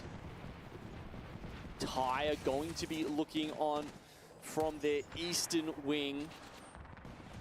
But with the hedges and the other buildings in the way, there might be a way for these teams to get in unscathed. Especially Fnatic, who have been playing King of the Hill from the very beginning, right? See the evac tower called in right in front of NRG. So there's the smoke. Here. Blacklist, they had gotten a knock earlier onto Hawkeyes. sliding down. Alliance were a duo earlier before that engagement too. With 9 squads left, Blacklist do eventually have to move. This leaves Alliance as a solo for now. And Fnatic, Sasuke following up, gets knocked, following up with Yuka and that Rolling Thunder. They prevented the team from coming up from the other side. Elevate are still alive for now, but Chaku still fights for his life on the inside. The Jet though? Unfortunately, didn't provide enough of the regen to I like where Exo's at. Their spot's decent. Against that Arc Star, but it's fine. They've got the fences in place to try and get the revive here. Exo Clan, they've already taken out 1 dub so far in this series, but they've got Fnatic on their backs. This team is sat here. That is, of course, the team who landed in Gardens. They've done a great job of controlling the high ground. After having the passive to heal within his own smokes here too. Just gonna be able to regenerate. I was worried a little bit for Blacklist there, because if that gen had come out just slightly earlier, they wouldn't have felt the pressure from that Arc Star. While Alliance stay alive as a solo, Navi versus NRG inside this building over to the north. Fnatic still on the high ground, and Elevate also solo alive in this lobby. Quite a few rats actually running around now. Unlucky one of them. No point going down with a couple of thermites in the backpack. So yeah, absolutely pump out all that utility right now just to try and delay. All right, Alliance goes out in 7th. Nocturnal. NRG with a big game right now. Charger will deal with him without further delay. Took NRG some time to fully send it onto the solo because they don't have a seer. They didn't have that information at the time. So now I've been able to claim that low ground building. Elevate's still the only solo left in this lobby, while Fnatic. Damn. Go check in hand, seeing if they get a little cheeky angle here on the platform. Wikipedia's not updating as quick as it was yesterday. It's still only behind on group or game 2. Those arrows in. I was trying to see what Exo started this game on, and NRG, more so NRG. That's also denied them the opportunity to get any extra loot. That's why they wanted to fully send it onto Elevate Fleet earlier to prevent them on their rotate initially, but they couldn't get the last solo. Yeah, look, he might be getting the shatter caps out soon with that that small amount of energy left in the chamber. Of course, Fnatic, as we said, yeah, they've just been sitting up there for quite some time. NRG ends up going out though, 6th. Got some of the resupply death boxes perhaps that they needed. Anyway, down to 5 squads now. Lobby Rats, JMW, and Zach Mazer still in the play. Well, okay, JMW is going to go down, but yeah, as we can note there, Elevate have had a great game, and maybe there's even some more placement points left in this for them. 4 squads left. Elevate finally get taken out. Say Mazer's gonna have to fall at some point. He has to rotate where he's at. Playing up the low ground. That's why fighting for this spot was so important from the beginning. But with Fnatic being on the high ground, you see the evac tower in front of them. They're gonna have to start moving eventually, taking an off angle to make sure that they're just not sitting ducks in front of Exo. They've got the information from the Fuse ultimate, but do they have the bullets left to even put this team down?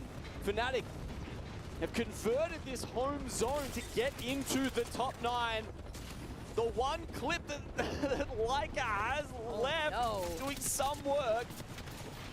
Got 3 he's got some, in the boat check. I was gonna say, he's got a little bit of ammo. Exo get eliminated now. It's Navi versus Fnatic. Well, I had asked going into that game what happened to Fnatic, and there they go. They respond with a huge game. They were sitting in 17th before that win. And that is Fnatic coming out of Clinic to claim the high ground, even if it meant giving up any extra loot that they could have had from the squads trying to take the same spot from them. Judicious use of the resources available to them there at the end. I mean, we didn't get to see the other 2 players to see how much pressure they were able to put out with the weaponry available to them, but it always gets a little bit dicey when you've, yeah, you know, I don't know. I feel like when you're at home, you're playing a ranked game or something like that, Vicky, you know, I feel like we always keep like too much ammo in the chamber. The pros, you know, they want to go out with basically 0. If they hit the last bullet for the last kill, that's perfect, right? And that's basically what we saw out of Leica in that game. Just managing to come out on top of Exo, and Yeah, look, a fantastic game Look, from Fnatic with all you gotta do is make real sure you feel hit your to their shots, name. forehead. Kills and you Doesn't matter getting how 6 many of bullets those you got kills. left. They're popping off. Yes, they were able to get all that KP, but even more importantly, without giving up their high ground. All right, so we saw Absolutely crazy to Olympus see Fnatic out for map here. 5. Let's see Where do if we they go can for keep up that 6? momentum after we just saw a great performance on Olympus. Don't go anywhere, because on the other side of this break, we got game number 6.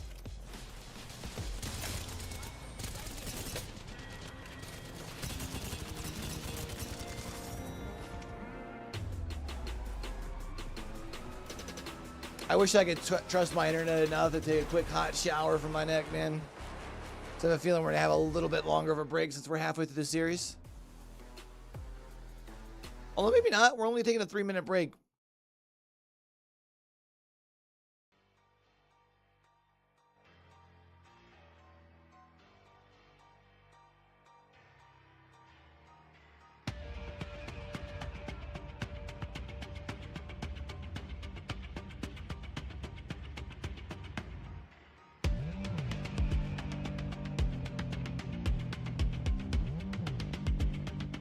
I really wish we had like a good play, because Battle 5 is usually where I stay up to date on scores during ALGS, because it's usually pretty up to date. They keep it going, or they update it pretty quick. I can't see where to go for Esports World Cup other than the stream.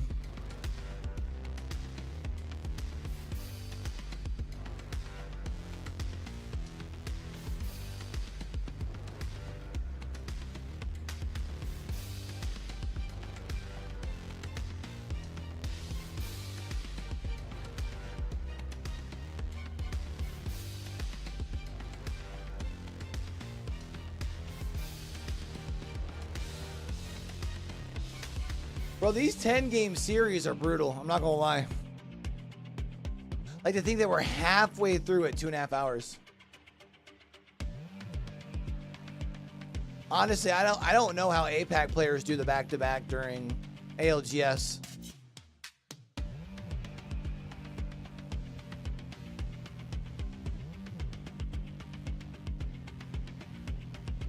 Like even just watching the 12 games.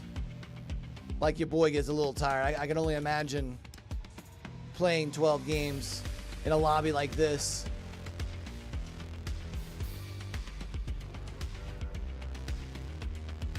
Ten in this case for Esports World Cup.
Would be the Kings of the Castle. Seems like the Kings of APAC North are back in good form.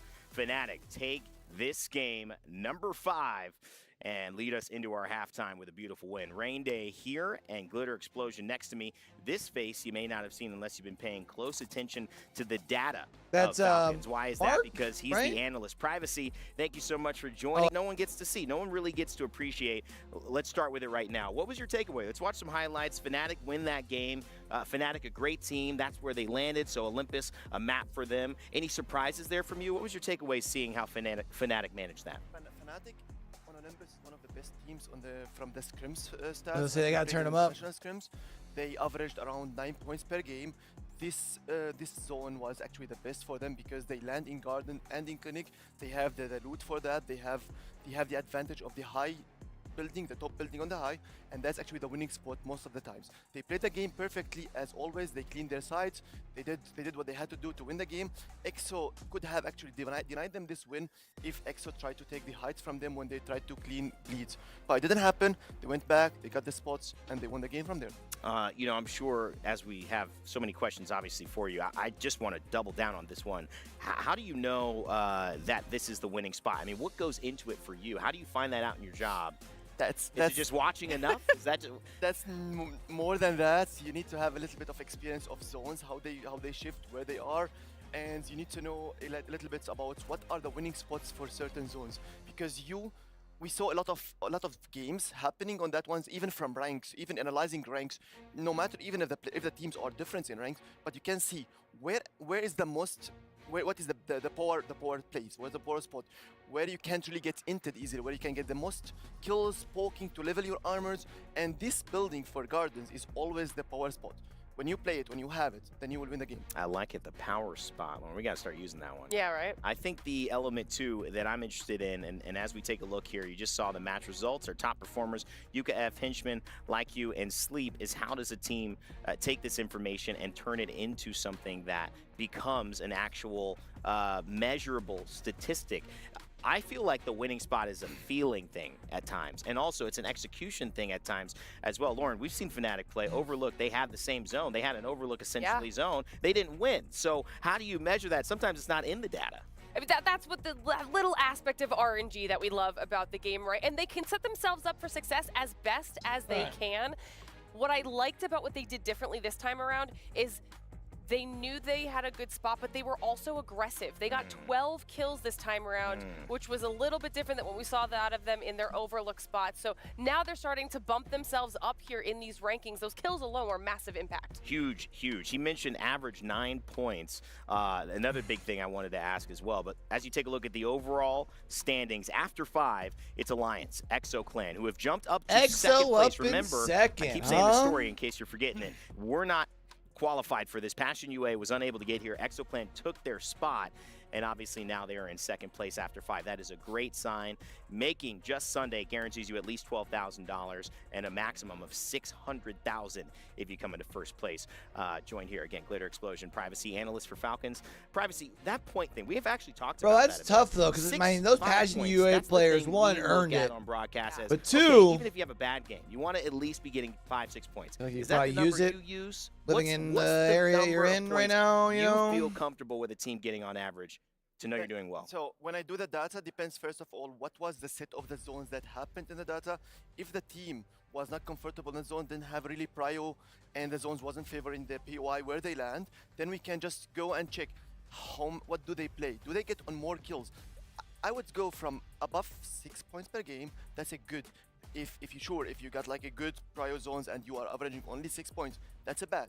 Then we need to make this type of correlations of where you land, where the zones are going, and then if we have a big data numbers, like for example in Ward's Edge or in Storm Point, we played quite a lot of scrims.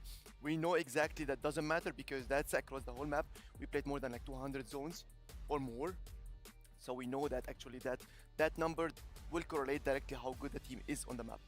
Very, very interesting stuff. This is why, you know, math, I hit a certain point. I say calculus, I'm not going to need to know more than that. I'm good. I'm good. This ain't going to be my thing. Privacy must have kept it going. This is his part-time job, by the way. He works, I believe, I don't know if it's data analyst, as full-time. No, I am product manager in robotics and machine vision. He's in robotics, and he's a genius as well. So that's where these numbers are coming from. I know a genius in terms of playing, though. Apex Legends has had a team on top all day long so far. It's Alliance, and guess what? They are standing by Hockey himself with We the People. Peeps? Interview here with Hakis, huh? I am here with Hackies from Alliance. You gotta be feeling good, huh? I feel amazing. It's just first 5 games, so we got 5 more to go. Absolutely. So coming off game 1, fresh off a dub, 25 kills in 2 games. The thing is, I don't feel like you guys get the respect you deserve on the international stage, right? How do you feel about that? And where do you rank yourselves amongst the 38 teams still left in this tournament? I mean, I always just focus on myself and just think, like, you know, you gotta have the confidence to be the best. Wouldn't it technically be 39 teams right now? For me, we're number 1. We just gotta also prove it, you know? Spoken like a true champion right here. Somebody who is ready to win the lion's share of the $2 million here in Saudi Arabia. So talk to me a little bit about your teammates. You got two of the best controller players. Let me correct that. You got two of the best players, period, on your team.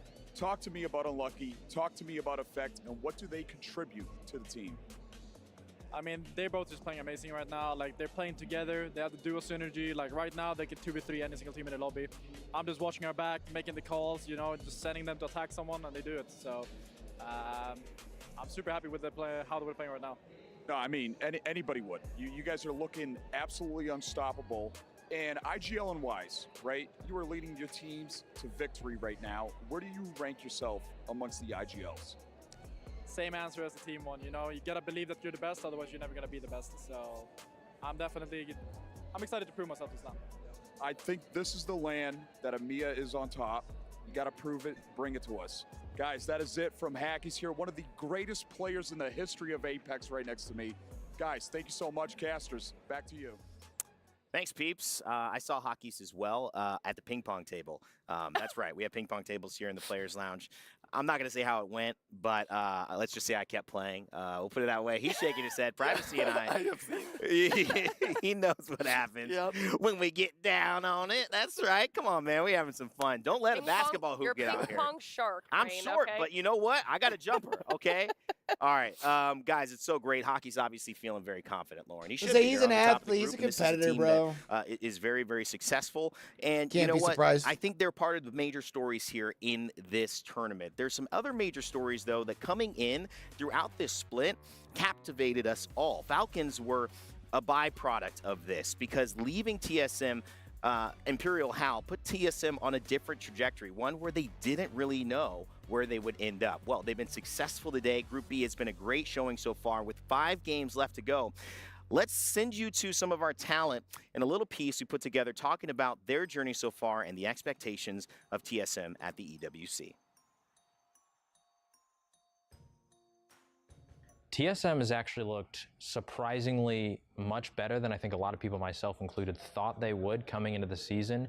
You lose Imperial Hal, and it doesn't feel like they've really missed a beat at all. TSM is looking phenomenal ahead of EWC. I mean, Zap was such a great find for them. In North America. Like, I don't think design would have fit in with them nearly as well. Look at them personally. I think they're going to perform incredibly well. Zapto, young player, first-time IGL, and he has fully embraced the role. His teammates trust him an immense amount, and although it's hard to fill the CEO's shoes, so far he's been up to the task.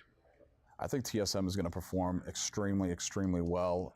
Zap has been filling those shoes of Hal really well. It's hard to when, you know, we're talking about the CEO, but props to Zap. I think TSM is more motivated than any team in the world to beat Falcons. I think that Verholst reps want to prove that it wasn't a one-man show on TSM and they were winning championships for a reason. I think at the end of the day, Apex is a tight community. We're friends no matter what at the end of the day, but this is, you know, a $2 million tournament. Everybody wants to take down the Falcons. TSM's run so far has been proving a lot of people wrong, and I think that that narrative, that story is going to continue, and who knows what they can accomplish here. Let's go, boys. We the People and AJ Hawk giving us their thoughts on TSM, currently sitting in 9th place. That's right. They'd be in finals if it ended this way, but still 5 games to play. And let's speak of it.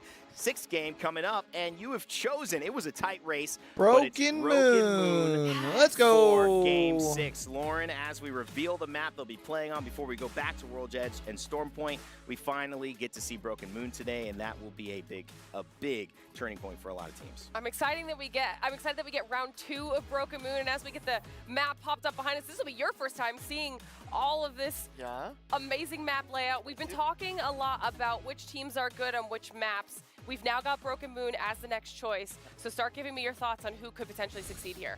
SSG is the best Broken Moon team by far, actually, and they have around 13 points. They average around 13 points per game. They do great. They have the best POI in the map, which is our POI, to be honest, when we play from here too.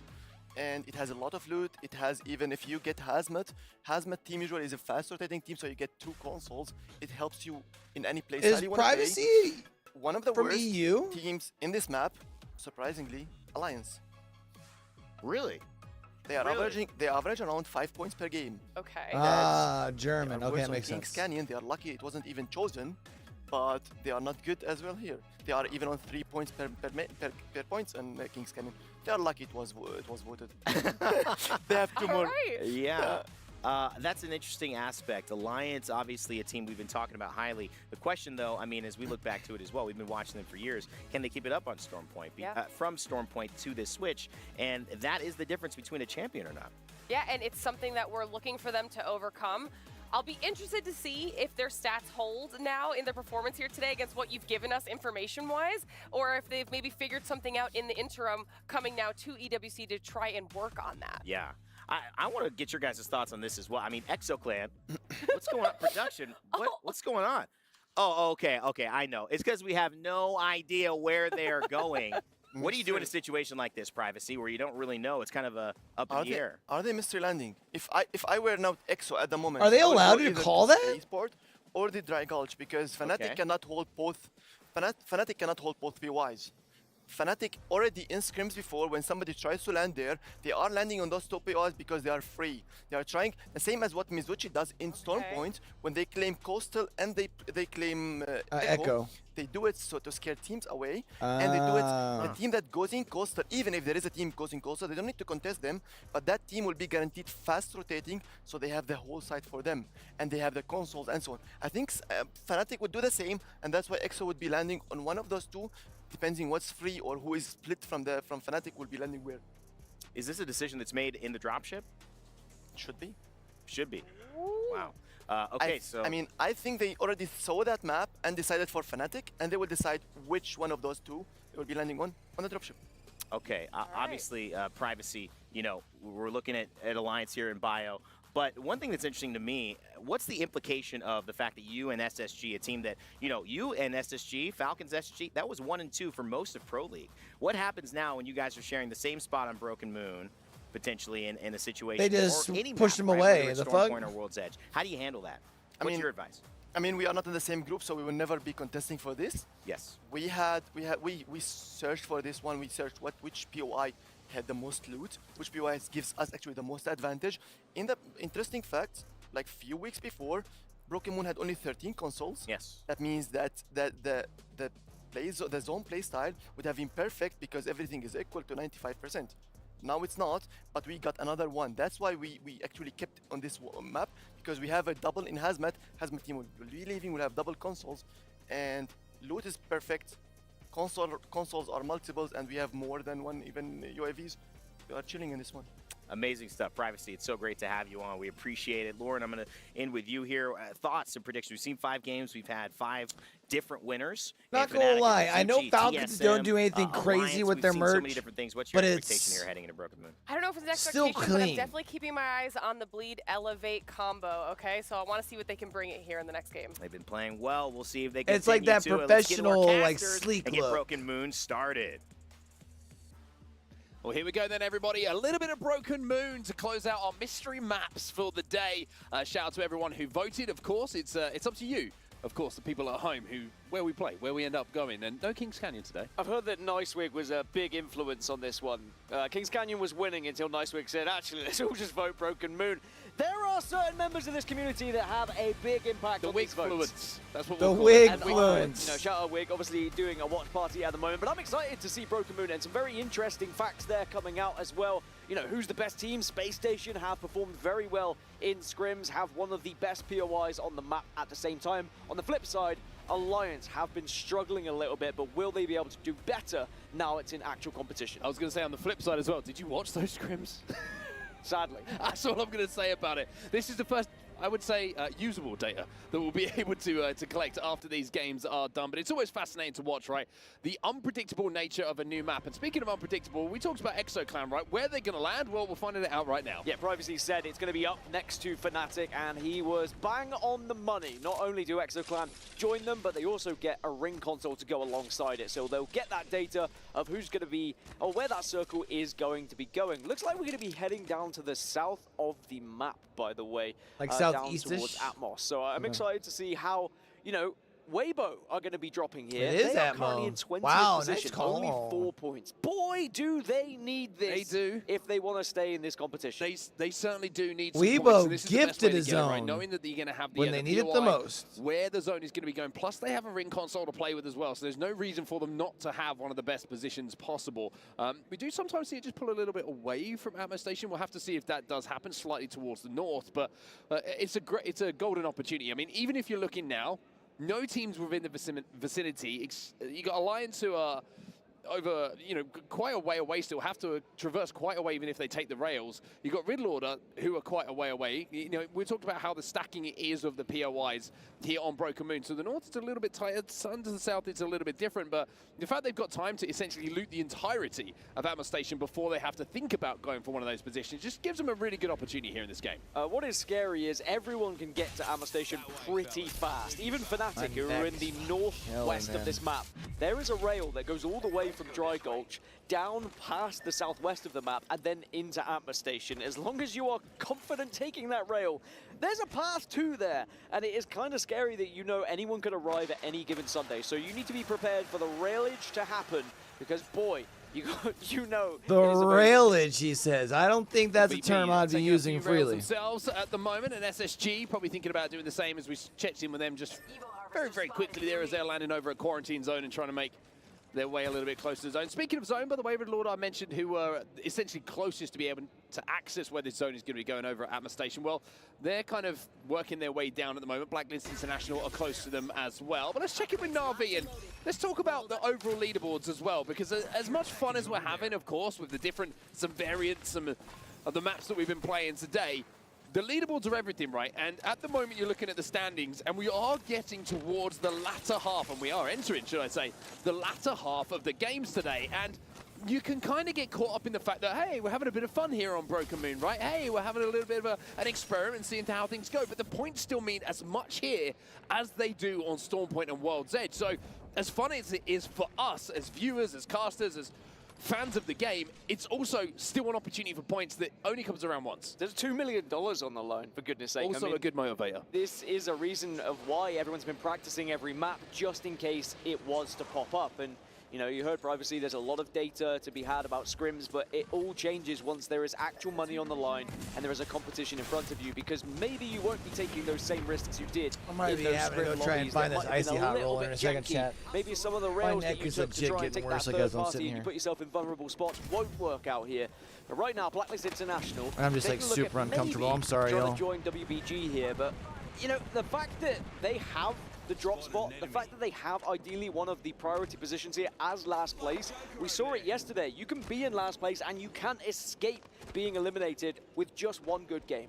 Well, one thing to note here with the POI, right? WBG having essentially control of the entirety of height at the moment. Their only job that they're focusing on at the moment is don't let anyone get up here to coexist with us. We'll go back to that in just a second, as Na'Vi seem to be under a little bit of duress at the moment. It looks like a change of direction, but also there might be a few more players in front of them. Matafi's shield's broken. Henchman trying to fire through the smoke here, and with the grapple, might have just got a really good angle to play off of, but the only problem is he's taking a little bit of damage himself. Matafi will go down, Kaiden will go down as well.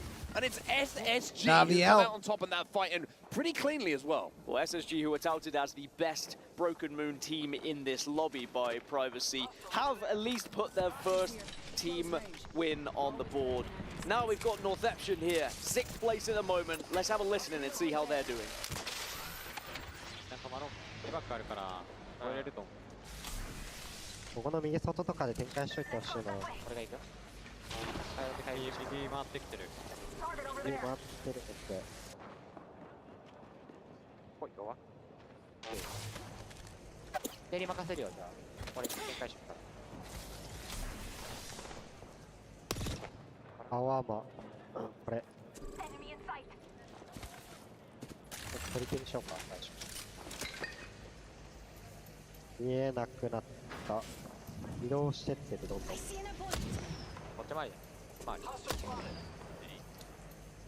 So Riddle Order currently 6 points ahead of Weibo Gaming down in 19th spot. Crazy to think Riddle Order is still struggling so much too. Out the listening back into the game, and Northampton at the moment just doing a job of holding out some of these teams who are trying to rotate in from the northern side of Broken Moon here. And 6 plates overall for Northampton, 36 points on the board. They are in one of those positions where if they have a good game here on Broken Moon, it might make them feel very, very comfortable knowing they have points on the board heading back onto our standardized maps. Yeah, it just puts them in a good position for maps they are going to be more comfortable in, because it doesn't matter how many scrims you had, it's not going to touch the amount of scrimmage you've had on Stormpoint and World's Edge. There's only, by the way, 5 teams outside of this next circle, as you can see on your screen. Everyone else has kind of found themselves within the southern side of this map. Mizuchi about to be fighting Dragons Esports. Continuing to pull south, so that's great news for Weibo, who still need to have some points if they want to stay alive in this tournament. It's been a tough day for them so far. For Mizuchi, they are up in 3rd position after one of their victories earlier today as well. You can see what it means every time a team gets a win. That bit of dopamine that hits, because it's not just we've won a game, but it's we are surviving. This is our ticket to maybe get to finals of just getting that W on the board. Yeah, it's crazy to think about as well. When you look at the overall pricing, like the step up in prize money per position is pretty wild here at the E-World Cup for these teams. So, like you say, a couple more placements, a couple more points can really make the difference in not just a couple more dollars, but a huge amount of money being exchanged between the players and the team. So, always something to keep them in the back of your mind if you're one of those teams. TSM, 9th place overall. We have seen them get a win today, but 9th place is a... It's coming to my shoulder, I think, almost. Kind of a precarious position, might as actually we saw be yesterday, right? today. Even though 9th place, if you were to stay here, you will qualify for Sunday.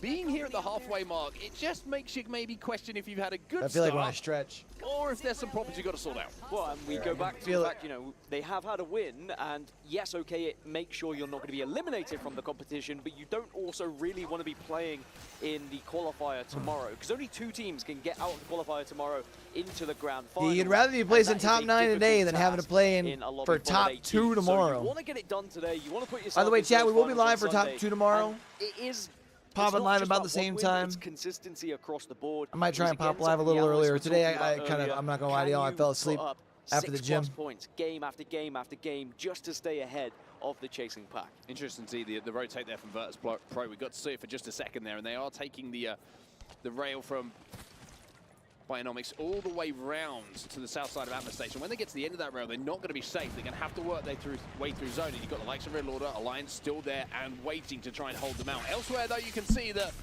Northampton, who we checked in with a little bit ago, are under some pressure. They did lose one player who has been knocked, and Exoclan are now trying to move in. Exoclan in 2nd place overall at the moment, and it's down to shots like that from Fuda. That's going to be them clean wiping Northampton, and everybody's still on their feet. Yeah, and that's dangerous for Northampton as well, because they were in 6th place. SSG's been kind of surprisingly quiet today, eh? Early exit, and Remember when everyone was saying that they might be this team that can keep up with Falcons and NA? When they want to be.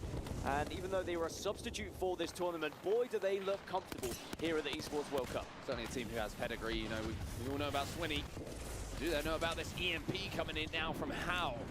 Right, has to back up here, has to pop a battery, and will just retreat to the safety of the building they've been holding now for quite some time. They've got the fences down inside as well, which makes it even more of a fortress for them to play around. And Exoclan will be pretty happy to actually see him retreat back to the building so they can get a full reset, they can loot up, and they can think about their next play here.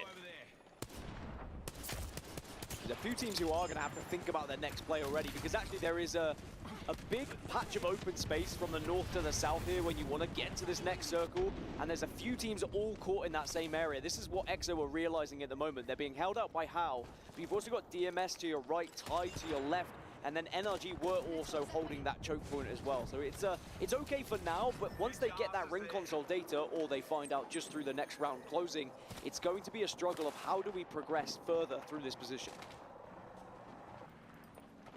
Elsewhere, we turn our attention back to the rotations we saw from the likes of VP, and I also might VP make have some made soup it after this. into I'm the zone kind of on hungry. the south side of Atmos. So their rotate works for now, but we mentioned how they have to deal with teams like Riddle Order, they have to deal with teams like Alliance, and Alliance are looking for any damage onto them at the moment, but it seems like they're going to be safe inside of one of these dishes at the moment at the back.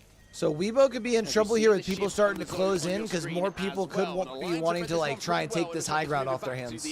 the Amita boys. And even though they're only sitting on 2 blues and a perp. Teams in scrim data, they are playing like a different squad at the moment. I mean, good news is they do have some good poke weapons to be able to continue to upgrade their evos. You got some 30-30s, some G7s. Place on 11, so you're sending your 2 controller players who to do their job, essentially. Take those fights, win those engagements, get that damage done, and they are also some of the damage leaders in this lobby right now. Now, I do want to focus on Weibo again, because they are still in one of the better positions. The zone is still coming towards them, but in the area they find themselves in, it's going to be a very desirable one. And at some point, they have to decide which side they want to play, because people arriving late are going to just desperately try and take some room away from them, and it can be... I feel like I was just talking about this.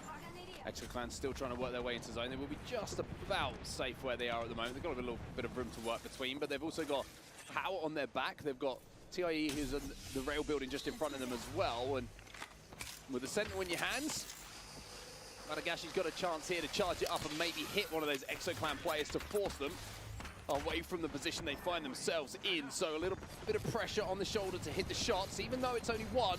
We know that if you're going to hit a shot, and it's not a Kraber, probably best to hit the shot with a Sentinel in your hands. I think it's a mistake that How allowed Exoclan to get past them, but it's also a testament to how well Exo are playing at the moment. Their aggression and their damage forced How back into this building. Elsewhere, speaking of buildings, Elevate and Bleed are very close to How. They are only behind them by a short amount, and we might see them have to take the fight against How as they continue to run from the zone. I just realized they don't have the coaches. Coaches don't have any chairs, do they? You've got Ty, you've got Elevate Bleed, you've got Mizuchi, the solo player alive from them, who's also kind of wrapping behind everything. SSG are trying to hold up DMS, but this is the build-up that we were talking about, right? Everybody here has to work their way through this choke, and if you look at the top left of your screen, as the shots start to come in, you can see why these fights are having to be taken. Lou finds one, Lou finds two. Zagmaze will clean up, but the health damage is really, really painful here for Elevate. They will go down by the looks of things to the zone, as How will also be eliminated. It looks like Mizuchi managed to kind of sneak through all of that as the solo. TIE is still there as well, and Exoclan have survived. You can Walter's see about to die, though. Massive gap that I was talking about from north to south, and no one I think he's the last one alive for Mizuchi, isn't he? Space. And I think Elevate Bleed will probably say, why is yeah, there Mizuchi's so many out. teams here? Now elsewhere, because the LGD get eliminated as well, as SSG will push up on this squad. Mizuchi's final player alive was taken out. SSG looking to take this fight onto DMS and finish off the final player. Zainu is down, and they've got to be careful, because Fnatic are in the area as well. And Fnatic, boy, did they need that win a little bit earlier on that we just saw. Space Station Gaming will be eliminated, and it's going to be at the hands of Fnatic. Fnatic now have to deal with Exoclan, who are trying to do what they just did to SSG. Fnatic versus Exoclan, they both dropped together, and now they're fighting together with red armors as well. But Exo should have the Conduit pushing in. Oh wait, it's DMS. DMS still had a player alive, and Exo were just waiting. And now Fnatic just waiting for that opportunity. Damage has been dealt. Suzuki does a really good job, actually, just to hold off the push that was coming in. Like barely any shields to play with. Yuka, barely any shields to play with. And now TSM rolls up onto this. Let's jump in to a listening. I feel like this is the reason why I wouldn't have pushed into that building for real. Because you don't know who's coming up behind, and you're just sitting duck. Yeah, you're just so fucked if you're Exo there. Let's go. Not get held out. We're not get held out. We have zip, right? Yep. We need zip to heady. I don't have bang ult. This left team bridge might be overextending. I grabbed an ult so. I grabbed an ult so. I'm on my way back.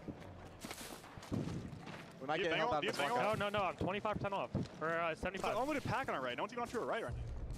I'm going for it. Right? Where we were. Careful, bro. I can't go for it. Are they close? Kill him. Yeah, not there. This is so free. We have to kill him. We have to kill him. They're leaving. He's the high team. Yeah. Where can we zip to? Where can we zip to play? Hey, you guys zip heaven, right? We're safe in the left here, no? No, we have to zip to the heady. Are we safe right here? Go to the wall. Go to the wall. We're safe on the rock. Yeah, we're safe on these. We didn't walk the south team. The south team's gonna swing us. I'm walking up to this rock. This team is gonna swing us here. Yeah. Let's go this way. Can I play here? I'm playing here, boys. Look at me. So is Verholz doing like a co-IGL sort of deal then?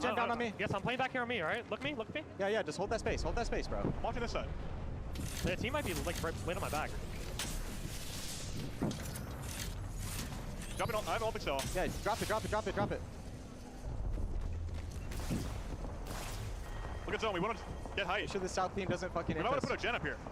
I have a I have an extra gen right now. How long till zip? If there's an opening for height, we can go. I think we want to go, bro. I don't know if we can get top height immediately. If we zip up, do we live? Yeah, if no one's playing up top, like the top platform. So as TSM win that initial third-party fight, which is a very simple one, we've seen numerous teams eliminated in the meantime. Heroes Does have look like just there's a fallen team as up well. there, though. The shift of the zone is an interesting Two one. Now, teams this is up a here. finish we did see Weebo in Gaming and practice NRG. in scrims, where it pulls back towards this big structure, and TSM recognized that. And they take try to ultimate the height, height, forces NRG inside, which should force them to fight with them and Weebo, right? About Weibo holding this position earlier, they need to choose a side because they will be joined. There is multiple areas you can play, and Weibo are sharing it now with 2 other teams on the top, as well as 2 teams down below them. This is going to be a crazy ending here. 7 squads now left. One good thing for Weibo, though, is the fact that there's 7 squads remaining, right? There's more points on the board. I don't know if they've picked up any KP, but they have just lost a player thanks to the Skynade coming in from Reptar. So NRG will get one, but Reptar has gone down as well. Excuse me, it was the flip side of that. It's Reptar who's gone down to the frag grenade. So there is that kill point I was talking about. They've managed to find one. You can see Weibo up to 19th place with this game, with this drop that they had, with the zone coming towards them. Good it swap. has propelled them up the leaderboard with a good amount of points, but now they need to make it count. Get that one step further, get to the top 5, get to the top 3, hell, just even win the game at this point. But there is still a big job to do. NRG, a duo. Trying to go undetected at the moment. One thing to note as well, if lots of fights break out, as TIE are going to be eliminated themselves, then the ability with those zip lines down to just zip up to height and take the fight can really give you an option to be involved in this end game. Speaking of which, VP versus Alliance, we've been talking about this story for quite some time in this game, how they've been kind of eyeballing each other on the Virtus south Pro side of this going zone, out where VP again. will fall thanks This to time in Alliance. 6, TSM, Reps last one alive. TSM have pushed themselves into the top 5 though, so that's good placement points, but Reps cannot survive any further. Now it's just 4. Okay, Weibo. Blacklist International and Weibo are still alive. Big for them. Is Weibo gonna win this? NRG kind of trying to skulk about the edge of this zone at the moment. They want everybody else who's on the high ground to deal with each other before they have to potentially move into their position. Alliance also still alive in this game. The zone is ending just south of the building, which maybe benefits Alliance a little bit because they can position themselves next to the wall, wait for the drop down, and then just absolutely delete anyone who arrives. And as I mentioned earlier, Effect currently leading the lobby with damage. If you can just let him rip and let him toy with any of the players that are going to arrive there later on, he'll have a very fun time. One thing that might not be so fun for them, though, is the fuses in the lobby. If they manage to get that motherload down on that final zone and then drop, we could have some problems. So Alliance in a position, like you say, to pick up KP on the drop, but they have to be extremely aware of the utility available for the teams above and around them. But first port of call for them is just got to be survived to get that opportunity. Well, interestingly, because there's the pipes, the bridge, as it were, that's above Alliance, Weibo are trying to kind of suss things out a little bit, sniff things, and see if they can maybe find anyone below them. But Alliance are playing this one very carefully. You mentioned survive, stay out of any vision, don't give anything away, don't give anyone a reason to drop on you early and trying to... All right, Weibo Gaming is going to wait until these engagements start and then drop one down. They do have a good advantage from where they're at because they don't have to drop right away. Couple of things I coming mean, you in. can see where Bobo's at here. Pretty close to where this zone closes Blacklist at. International, by the way, they're inside of the building on the bottom floor at the moment. That's another worry for Alliance. NRG helping them out, though. You can see the gen is down for Blacklist inside. NRG are kind of holding them, knowing that they're going to have to leave at some point, but they don't have to leave for quite some time here. By the way, Weibo were 8 points behind 19th place. Now they're 6 points ahead of 20th place. That's how this changed everything for this game. But now Blacklist International are going to push and will get the opening knock against NRG. NRG now just needs to survive. Fun will be taken down. A little bit of a blind fire through the smoke is going to hit something. Bodies or not, they're not going to be too bothered. Now the attention turns to Alliance, who are trying to creep up and get angles behind them. Great job from Hyaka to make sure they're not... All right, NRG is going to be out. Eliminated. Weibo Gaming is still left. I think they're still up top, right? You can see evac tower starting to be Yeah. knocked down as well, just to create a little bit of a distraction here. Yeah, this should as be Weibo are Gaming's looking, win. Saying, is anyone going to join us up here? We don't think so. Like there's like it would be a throw of throws. Oh. At this point, and I'm interested Then you to got see that. what the play is here. Smoke the balloon. Use that fuse ult. Use the motherload to get that information that they need. You would imagine with the knuckle clusters that are available, they're going to be able to tick some damage on those players down in the low ground, and it's going to be There's the two Alliance teams who going fight down. before they drop and get involved. Effect left on his own. Blacklist International trying to challenge. He's trying to secure some more KP. Let's say they just got to drop and finish it. Weibo, and this has been their moment to wait for. They've been looking for points so desperately. GG's. Have been at the bottom of the leaderboards. Weibo Gaming. And that win changes Live their to see another day. You fortunes. figure They it move probably up at from bottom of least the pile guarantees you tomorrow. to have a chance of survival. I don't know if it did enough to put them in the conversation for top 9, though. To 11th. What a jump up that I mean, is. I guess it's in the Suddenly, conversation. not about we're worried about 9th exiting the competition. It's or about 11th, they we said. could make it to the finals on Sunday. You just need one more of those, and you'll be up there. They are closing in on the top 9. It was the perfect zone for them. It was coming towards them throughout the entire game, but we have to give them credit. They were able to hold off teams from taking the height for so long. They did give up half of the building at one point, but they prioritized the right side where the zone was going, and they find a victory because of it. And not just a victory, but 13 kills to go alongside it. A massive game for Weibo. Everything just lined up for them in that game, right? I mean, I would say everything lined up before that game. The fact that we went Virtus to Pro with a Moon, 9-point game after we were fantastic talking for about how them. quiet they But had seeing been. the zone come towards them as well, down at the south at Atma Station, I mean, that's incredible as well, due to the fact you can play off of that height, and you can see what it means. That extreme height turns into damage. 4,655 damage, and it turned into KP along the way. So many angles, so many teams trying to force their way in. You have free reign to fire down on everyone coming in. Well, for Alliance, a team who struggled a little bit in scrims on Broken Moon, didn't seem to matter too much. When it came to competition time, Alliance are still in fine form. They get the second place, and they are now 73 points on the board, and they are looking ever likely of topping this group. But still, of course, 4 more matches to go. It's crazy to think when you look at how close things are. So close. It's a 10-point difference from 9th down to, what was it, like Obviously, we look at the 16th? qualifiers, we look at the top 9, and So we're still at the point that a win for any of those because we are teams. starting to get to the business end of the competition today once again. We're going to be back after this quick break to keep it going, so don't go anywhere.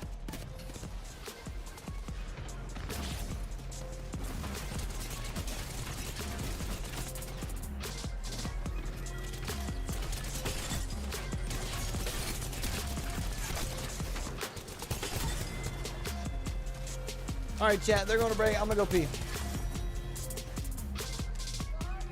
They're back. Big game for Weibo Luck Gaming, though. Big dubs.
Bro.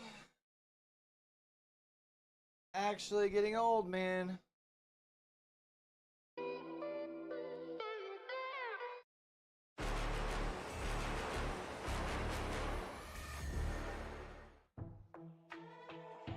Welcome back, everybody, to Apex Legends at the Esports World Cup, and we just had our fun kind of end, right? And the fun for Weibo, though, only just started because their competition has really started to get underway now. Bottom of the leaderboards going into that game on Broken Moon, and now they find themselves boosted from bottom up towards those qualification spots. It was a crazy game down, and the perfect game for them. I mean, it kind of felt like it was their tournament starting. They went from 4 points to suddenly 29. They hadn't done anything really so far today, but That's how tight these lobbies can be. All you need is that one pop-off game, and it was. The zone, sure, it came to them, but it's not like they were hiding away and waiting for their moment. They were making sure they were big, their presence was known, and they were getting those kills on the board to stop anyone joining them on that height. And then it just felt like a matter of time as they had forced the other teams off the top. They were the only ones who had to drop. That was the only chance, really, for the teams that were on the low ground, was hoping there were multiple teams that were going to arrive. Sadly, there wasn't. I mean, this replay here is probably the biggest moment of the game for them, right? TSM trying to challenge them on that height towards the end game. There was two teams coexisting. Text, bro, because it happens when I'm watching Apex more text, bro, because it happens when I'm watching Apex more than when I'm watching any other title. Clean up. But cleaning up sometimes can feel a little bit awkward, right? It's about finding that last player. Nobody went down, and that is a massive, massive momentum shift for them, heading back over to our more regular, I would say, standard programming when it comes to map choice. Yeah, now we're like back on the to way that World's Edge it again. So always, like the way that happens so much more during Apex and anything else is wild to me. Who found a win? They will be delighted that we go back onto the tried and tested World's Edge, but it's also a chance for those who maybe like World's Edge but didn't have the zones, for example. That can always be the case as well when the RNG doesn't go your way. But certainly now a lot of squads are starting to feel the tension. Well, speaking of tension, TSM involved in one of those fights and had a pretty good game in the previous game. And speaking of players on TSM, Verholst caught up with Peeps a little bit earlier. What up, everybody? I am here with the human aimbot Verholst. Listen, I gotta ask. IGL and responsibilities, right? They've been going back and forth. First it started with Reps, then you, and now Zapto has the reins. What's that been like? At the start, it was definitely a bit of a roller coaster. I mean, none of us really knew how to IGL, but surprisingly, Zap, our fragger pickup that we all thought was going to be a fragger, took that role and definitely has been the best out of the three of us. And me and Reps are really glad that we got someone who kind of going to take over an IGL. Oh, absolutely. And I mean, speaking of Zapto, you guys made one of the best season pickups in competitive Apex this season, right? How has that process been, the transition from Hal to Zapto? Oh man, it's completely changed the team dynamic. I mean, having to learn how to IGL and picking up someone like Zap, a bit younger, like it's been completely different. I mean, the team dynamic has just completely changed. Like, definitely a bit more vibey now. I know, me and Jordan have been loving him so far. We're super happy to have picked him up, and looking forward to the rest of the year with him. Yeah, Zap is a phenomenal dude. Anytime I talk to him, it's nothing but good vibes. My family, they're the best. There you heard it. They're the best. The Verholst on top. TSM maybe on top. The boys got to lock it in. I got faith. That's it. Casters, back to you. Always good to hear from Verholst, and we can see some of his family members up in the stand. We heard from them, for sure. Every time that we see a TSM kill go down, you certainly can hear them. But I kind of want to I feel like we need to put a bow on something here, right? We talk about TSM, and understandably, with the history that Imperial Hal had on this squad, right? It's always going to be an era that was defined by Hal's presence. But now we have to move away from that. It's in the past, right? Let's talk about TSM as the TSM that we have in front of us. And as you can see on our map schedule here, it's a TSM that are still having success. It's a TSM that still knows how to win games, but the question is it a TSM that could go on to win a tournament? I think that we will learn that here at the Esports World Cup. Are TSM capable of doing that? Can they get to those grand finals? Can they beat some of the biggest teams in the world? And certainly they have shown glimpses of that. There have been those moments where they've demonstrated they have what it takes to still fight against the biggest and best squads, and I'm excited to see how they progress. There is still a job to do though. Of course, we still have 4 more matches left. There is plenty of points, and this top 9 is going to be extremely competitive. It has not been as top-heavy as we saw yesterday, but Alliance are certainly taking the lion's share. And if we do continue to see Alliance picking up victories, then there's going to be less points available for those teams chasing the top 9. Well, just a little update for you there. You can see we had a little error on the graphic. It happens. Live production, everybody. But that is the correct graphic for you to see the winners that we've had already so far today. And something to point out there is different winner every single game, which makes it very, very interesting and kind of feeds into what you're saying, right? It's the fact that it is close at the top. Alliance have been the team who have been the most consistent so far today. But what makes me most excited here, Dan, as we head into match number 7 of the day, is the fact when we start looking at the qualification spots, we start looking at the top 9, which is obviously where that cutoff is to make it to the finals World's Edge, and avoid going into that last chance qualifier. It is so tight around that 9th place at the moment, and the games are disappearing in front of us. It's match 7 on World's Edge about to kick off now. And TSM going into that previous game were the team who were holding on. Now they would have put a few more points on the board, and we'll update you exactly on the leaderboards when we can. But I mean, I got a feeling, you know, yesterday I had a feeling there might be 1 or 2 teams. Today I've got a feeling when we get to match 10, I totally didn't grab an energy drink. Huge shift in that final game of who qualifies for those finals. Yeah, it's TSM in 9th place at the moment on 34 points, but Weibo, after their victory, they're only 5 points behind them. It is not safe if you are in 9th, because all it takes is 1 victory from someone below you, and quite significantly further below you as well, and they can catch you up.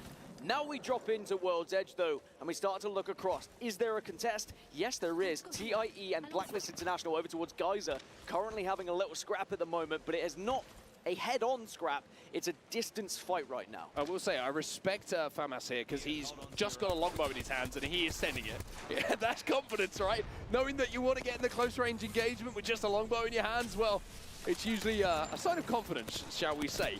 Elsewhere, as you can see, some shots coming in, and Mizuchi also getting involved with this, rotating from Big Mortsin if there's a free KP for them. The zone is going... It's a Weibo Gaming. It's a Weibo Gaming charm that's being waved right now. Zone's going down towards them. Yeah, Weibo Gaming will be delighted. Riddle Order also will be pretty happy with that one. Alliance nearby in Thermal Station. Good to see Alliance back at Thermal as well. And we'll have to see whether they can find their way. But one big thing, Alliance do not have a ring console down at Thermal. They only have a survey beacon to work with. So if they can be patient, wait a short while, that survey beacon will very much come in handy. Otherwise, if they were to move too quickly, they might get bitten. It's crazy, right? You think about that, and I'm looking at the zone, like a zone 1 read, and the fact that like, a large amount of the zone 1 is off the map down the south. You probably, I would say, feel more confident in making a zone call like, hey, this is going tree, this is going down towards one site, and you should feel pretty confident in that. But from what we saw earlier when we saw the Skyhook zone pull all the way back towards Grandma, I don't think it's as simple as that anymore for these teams. They're like, 99.99% of my brain is telling me I'm confident in this, but the 0.1 is like, should we go and find a ring console just to be sure of it? Nowhere is safe, it would seem, and we'll see if Weibo feel the same here, because they have been joined very quickly by a couple of other squads, not just 1, but it's actually, I think, 2 or 3 are starting to come towards launch site here, so they need to be very careful, and you can see a lot of grenades coming into as well. It's Heroes who are going to be on the other side of this, and NRG aren't so far too. Knuckle Colossus going in, nobody getting knocked as yet, and on the map overhead you can see exactly how the teams are trying to approach and siege onto this building. NRG just a little bit further away at the moment. They might be waiting for the third-party opportunity for some knocks to come in, and it's, I would say, a smart disengagement here from Heroes. Maybe a couple of shots in the back from NRG made them aware of their position. Maybe just a little bit of scouting was done to kind of point out that that wasn't as free as they thought it would be. Elsewhere, though, another fight threatening to take place here is going to be between Blacklist International and Fnatic. And Fnatic were just waiting for someone to jump up on that beacon. Jump up they did, and a bit of damage was dealt. So Blacklist International very much on the back foot here. On the back foot, and they are retreating just to try and find a little bit more cover to work with so they can heal back up. But Fnatic are getting somewhat aggressive. They might be halted just by the amount of buildings that are going to be in their way here. But if you've got a motherload to work with and you've got a smoke, the smoke misses. You go for it as well. That's a rough one.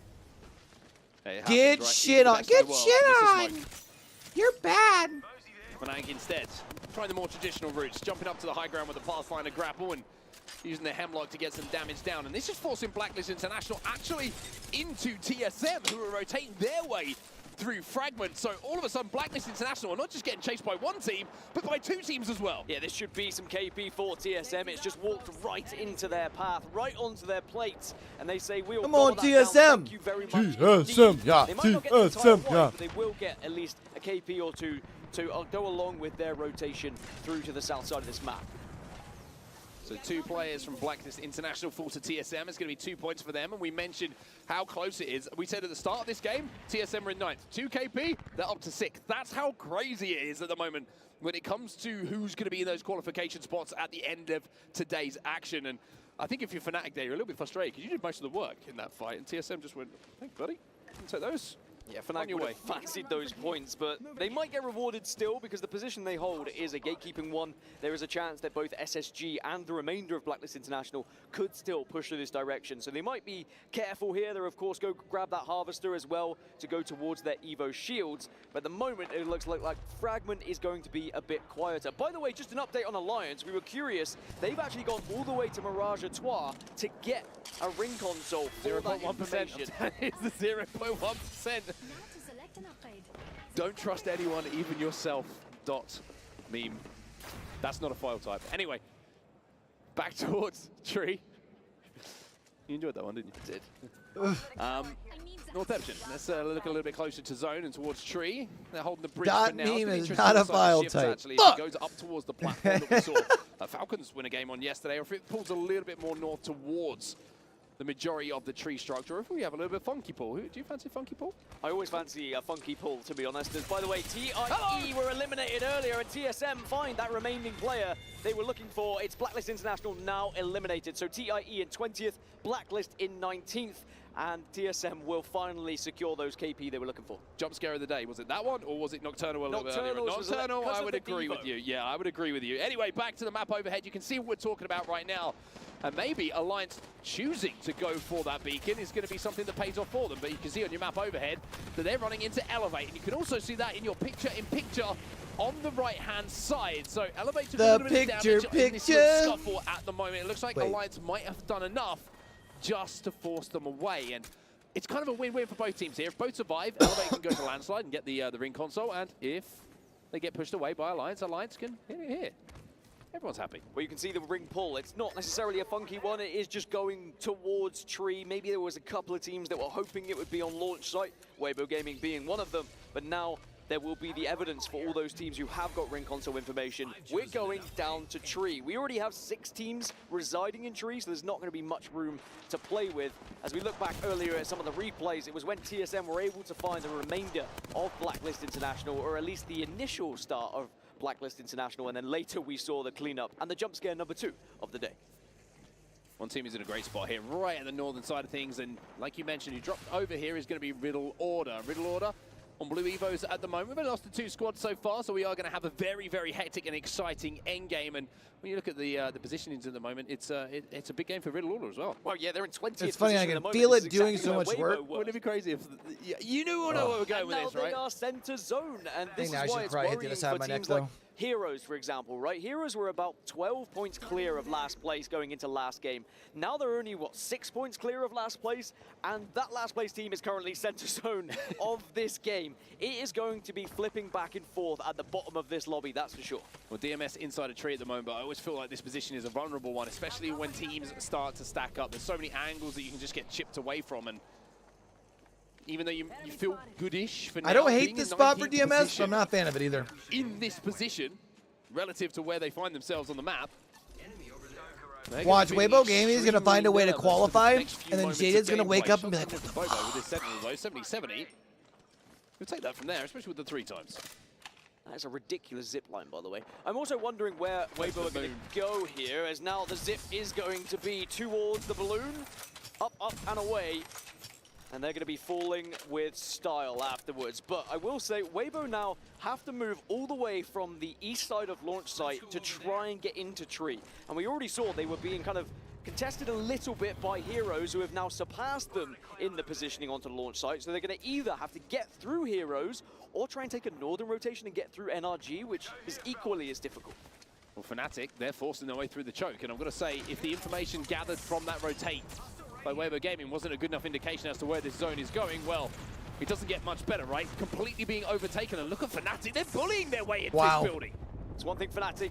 Yo, let them nuts hang there, Satsuki. First couple of games today, they pushed very aggressively and they died because of it, but now let's see if they can do any better. Satsuki's gone down though. Yuka does manage to get the trade though, so it's a 2v2 inside of this building, and Yuka is going to be healthy enough not just to get that kill, but also to get his teammate back up. Fnatic have got to be careful here. Remember, it's Riddle Order on the other side of this. They're in last position at the moment. They can't afford really to go down and lose this fight. Wow. But Leica's going in here. Damage is done. Surely it's just about cleaning up for the wow. rest of Fnatic, and that's Hold on. what they do. And they cannot reproduce what we just saw in the last game, Riddle Order. from Weibo Gaming. They are down at the bottom of the leaderboards, and they're going to Who's stay there. pushing in this Fnatic building? Got to be careful, because now Oh, comes it's the third place DMS. with DMS, who are in 19th. Well, from 20th position to 19th position, equally as important on the flip side here, but their advantage is Fnatic have taken a lot of damage and will be eliminated, so the aggression does come up. If you're wondering where this zone is Really needed for both of those teams. TSM in the kill feed here, you can see Reps has managed to get one and the finish onto Feiju. Whereas SSG, you can see they've got a tough rotate in front of them. 16 squads still remaining here. NRG lose one as well. Nocturnal just got taken down by a boat check. As SSG try and move their way forward. Reps will go down though, as TSM look to fight inside of this building. Mingyu, last player alive. TSM trying to push. It's Verholz who's in front of him. And Verholz, Wow. who gets that kill. Let's go, and Big E. clutches for TSM. And Northampton don't really want it either. There was a chance for maybe a third party. SSG not close enough either, so TSM will not be thirded. They can at least get out of dodge and stay alive, even if it's just as a one. So Verholz with his entire family, or sorry, not his entire family, but a lot of his family in the stands might have to watch him go down here, even after... With his entire family in the stands, stop shooting him! At the moment, TSM, he's in the top 15, but can he get any further? Well, one thing you can do as a Pathfinder is use the grapple to stay alive a little bit longer than you would have previously, and we've just seen it happen on our screen. But everybody now has to leave from the northern side of the map towards Tree. That's why you're seeing the desperation. That's why you're seeing the knocks. That's why the carnage is beginning in and around Tree. Everybody is falling. TSM Come on, fall, Mizuchi. NRG fall. Heroes go as well. We're down to 12. And remember, Mizuchi had a lot of success on World's Edge last time we saw them earlier on today, but they are burning to a crisp at the moment and can barely see anything through this smoke. You're lucky if you've even hit a shot at this point. Timmy, the last Come on, one, Timmy. Northampton have got, but Timmy's still alive here, and every second he stays alive with the speed at which teams are dropping. Damn. You get the feeling there might be points on the board. This time, the answer is no, though. Mizuchi will fall, and now we find ourselves into our top 10. Sharky survived as a solo for VP. Does look like EXO are aware of this, though, as well as how, so he should Yeah, go two of down them are soon. moving in on And I Sharky imagine quick. Virtus Pro will be the next team to Unless fall, Sharky can, if not for some sort of like, tuck miraculous away escape and here, force but the I'm fight still between, crazy if things happen. By the way, on the other side of the map, Weibo did win their fight, Them and how? or at least were able to survive against Heroes, and will now dominate launch site side. So there is a big chance for Weibo to get another big finish here. Yeah, they just walk in on that side as well. Elsewhere, though, Exo Clan are swinging in. It's Wanagashi who gets the first knock, though. On the other side of it, the Havoc spray is good, and Swinny Damn. can't clutch. Exo Clan eliminated. 9 squads now remaining as How hold. Won't be too detrimental, of course, for Exo Clan, but for How, that's massive for their chances of getting closer to that top 9. But now here comes Na'Vi, 8th place at the moment, looking to try and get a few more points here. They're into the top 9 of the squads remaining as well. They're also able to get the knock. Nice. They will eliminate them as well. So now by getting that kill, they boost their placement points. They gotta find a way. alongside Oh, KP I was as gonna say well. find a way in, but they've already put their gen Na'Vi started outside. to turn up on the north side of this zone. Alliance next to them in the tree structure. Inside of the building, inside of the zone though, is DMS. They are the team who won the fight between Fnatic a little bit earlier and have held down this prior position. But look at this now. It's SSG who are walking up, and SSG who get the first knock, and Zainu with that Havoc does the work. Get the first knock, can they follow up with a Sheesh! damage? Looks like yes they can, but Phony's also fallen, and DRG are doing their best to try and hold on here, but not easy to do. Hold on, against Dragon! SSG roster, who know Dragon! how to fight together, but now Na'Vi say, we'll have Not a piece of it. lizard. They're going to third party this, you can see they're swinging in behind, and Henchman will take down Zainu, but it seems like everybody is still alive somehow or other, even if it's 1 or 2 players who are just trying to play their lives and hope for a few more placement points. Koiful is still there, 2 players still inside from our South America It's a good pylon there representatives, and for Na'Vi at the Na'Vi. moment, not quite sure where to turn their attention, as finally they turn it inside. There's a real chance for Na'Vi to pick up big points here in this game if they can hold this northern I was gonna side. say they're in a Next good worry, spot though, now on the is northern side of the Alliance zone. starting to join As long as they from can the complete west. this And they're certainly having a fight, look at this you way. got to can make see sure you the can hold fight back Alliance is out off. at the moment. Watching over Na'Vi, SSG are currently being blitzed by both squads as well. Dragon Esports eliminated. SSG as a 2. Still alive in this game, still playing on those silos. Effect gets the kill onto Matafe though. Can that not be converted? We've got to be careful here and uses the zipline to escape. Effect giving him a little bit of cover with the smoke as well, and he's going to be able to use those smokes to heal his team as they find themselves pinched in a Here's very Weibo difficult Gaming. spot. Shots coming from SSG as well elsewhere to pick up a few more kills. It's Weibo Gaming. Come on, Who Weibo else? Gaming. The team who Let's was get last it, baby. place to begin with at the start of the last map, and now they're up into the top 9 as they find themselves into the top 5. Na'Vi eliminated. Alliance are down as well. Top 4 for Weibo. Supreme in these last 2 games. It's funny what confidence could do, right? One zone comes to them on Broken Moon. They Momentum, win it, and all of a sudden baby. They look like they're unbeatable here at World's Edge. The only problem is they're as well. literally Deep running into the last 3 as teams a that are all in this solo. building. One of our top 4 squads here. DMS still inside of this building as a full team. Elevate, Bleed are on top or below them as well. And the aforementioned Weibo Gaming. Yeah, Weibo Gaming is like the only team that has to leave their area for this next circle. Themselves a chance to go back to back. I hate to say we're the lucky charm, but maybe they Or are just need they? something a little bit extra.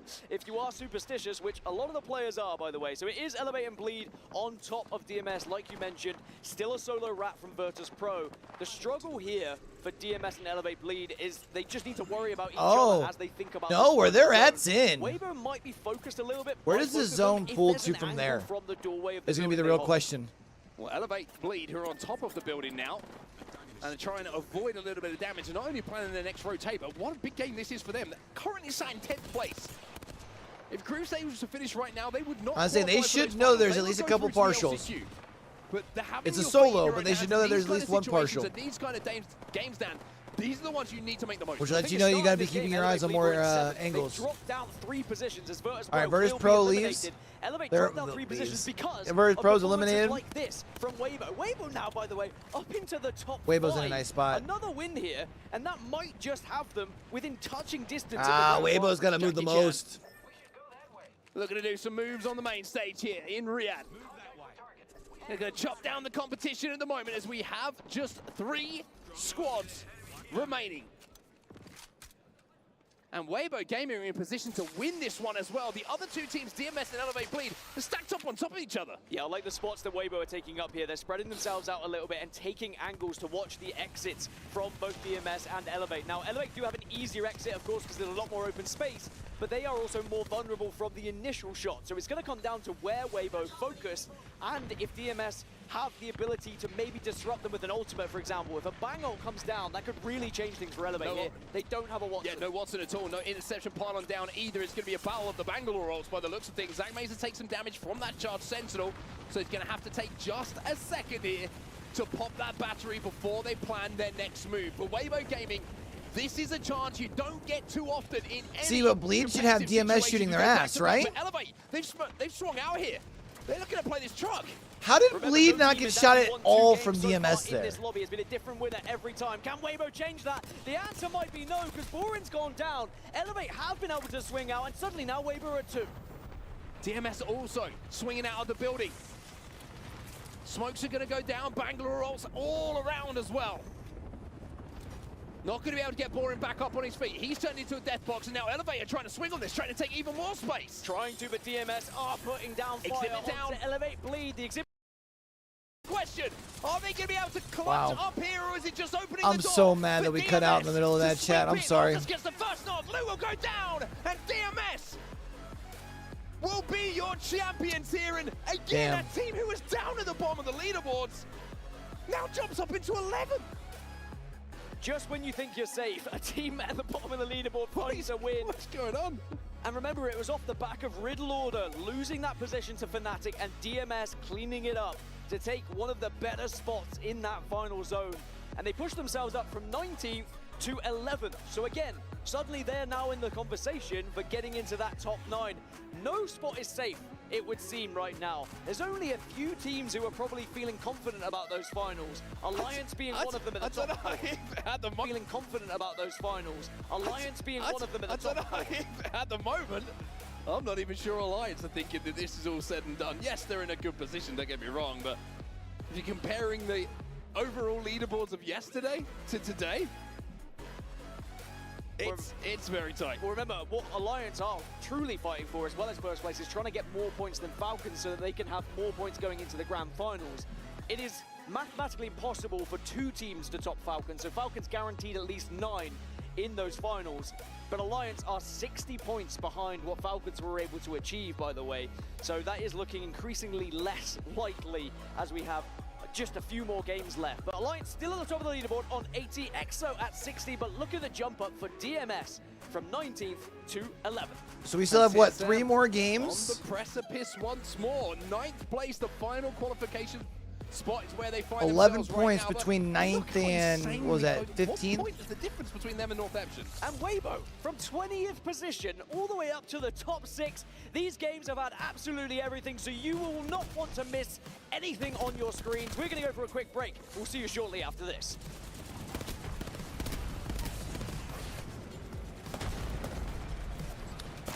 So mad I missed how the end of that broke down, but I guess we're kind of seeing it here.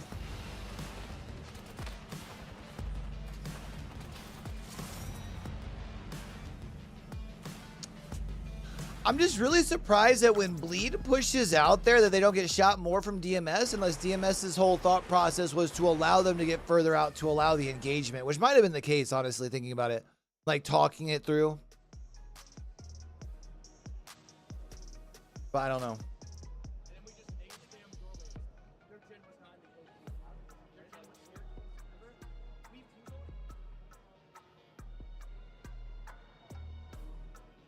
So we've got 3 more games left, chat.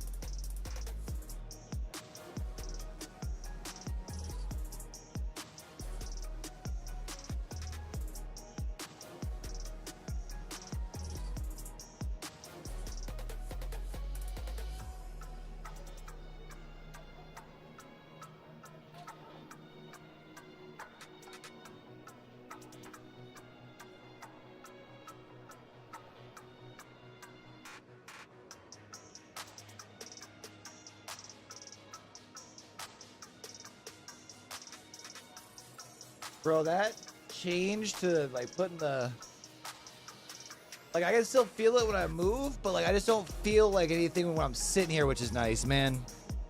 So I was feeling so like uncomfortable before.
I'll tell you what though, my neck being like this tomorrow, I might have to be careful in the gym tomorrow. Put a weight up across there for squats and stuff.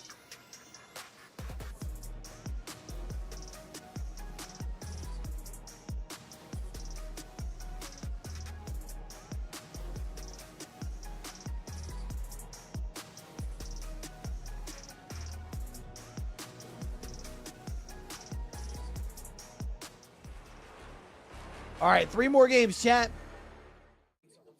I am here with TSM's #1 fans. You guys think that you're big TSM fans. I'm pretty certain that I have the biggest fans that I could find in the world. I'll take you through who exactly we've got. We have Verhulst's mama. So this is Mama Verhulst. We have Grandma Verhulst here. And we have the Verhulst brothers. Absolutely just supporting Verhulst through and through. Now, Mama Verhulst, I want to ask you a quick question. When he told you that he wanted to play esports and gaming for a living, what was your reaction? At first, I didn't know that there was such a thing. But once I realized how good he was, I was so excited for him. And it's been so much fun to watch him progress this far. You know, she was not having that shit. The brother's sitting there like, yeah, right. When he, like, I guess the family told you that, you know, you have to come to these arenas and that your grandson is playing video games for a living. How did you feel hearing that news? Well, I was very happy for him because whenever he was at my house, he was always playing video games. So I knew it was a dream come true for him. So That's pretty cool, very man. happy. That's so cool. Got the whole family traveling to Saudi Arabia to fucking hang with them. That's so cool. The brothers are pretty dope, man. We got to chat with them 2 years ago at Midwest Fest. Now, these guys all play Apex, okay? They've all played Apex Legends. Now, I'm going to hand the mic down here, and you guys can fight about who's the better Apex player. It's definitely not him. I'm retired. I don't play anymore. He doesn't even know half of the POIs. He's completely out of it. Yeah. We've played in 3v3 tournaments, and the VODs are out there, so the evidence speaks for itself of who performed. Who performed. Yeah, so you can go back and watch that. But I don't think you're a multiple season Fred though. Evan carries you. Anything we do, but he did get boosted by Brotherly love, you got to absolutely adore it. We all know who's the better Apex player out of all the brothers, and that, of course, is Verhulst from TSM. But the family, thank you so much for having a chat with us. You must be beyond proud of him, and so are we. But thank you so much. Families out supporting Verhulst and TSM, understandably so. It's always great to see, but they're going to want his team to hold on to where they find themselves at the moment. All right, last drop on the World's Edge here, chat. Because it's been a little bit shaky for them at the moment. Well, one team who changed their fortunes a little bit in that last game was DMS. And is the story of our last game on the cast today, Dan, going to be, well, whoever's bottom, no chance of working it out. But You sure? In 3 games. Now, Riddle Order, 12 points at the very bottom. They are 8 behind Heroes. Heroes only 8 ahead of Riddle. Now, both of those teams at one point, actually 2 matches ago, would have thought, actually, we're looking pretty good to stay alive in the competition. And then now the 2 teams that were below them have just popped off. This is going to be an insane last few games, not just for the bottom of the leaderboard, but look at the top 9. TSM, 41 points. Notception only 1 behind them. I mean, you can extend it down, right? If you're third place, if you said to someone, I'm third place overall with 2 games remaining today, you would feel very, very confident. But that really isn't the case now with how close the teams are from, I mean, you could include second place. If you fail in these last 3 games, you are going to be in a worrying position. But there is literally, what, 5, 6 points? Kind of surprising that there's not more of a crowd. Granted, I guess it is Friday. I said I had a feeling coming into these games. You think it's going to be popping in there Saturday, Sunday, chat? Storm Point, we are going to see some heartbreak and some celebrations, of course, for those teams who make it through to the finals and those who find themselves in the last chance qualifier. But, I mean, I've got to be honest, I'm not even looking at the top right now because of the craziness we've experienced in the last 2 games. I'm looking down at the bottom, and I've got eyes on Riddle Order. Riddle Order, can they do something a little bit different from what we saw in the previous game? They had their opportunity in the previous game. They were in a really solid spot, but then their day was ruined by Fnatic.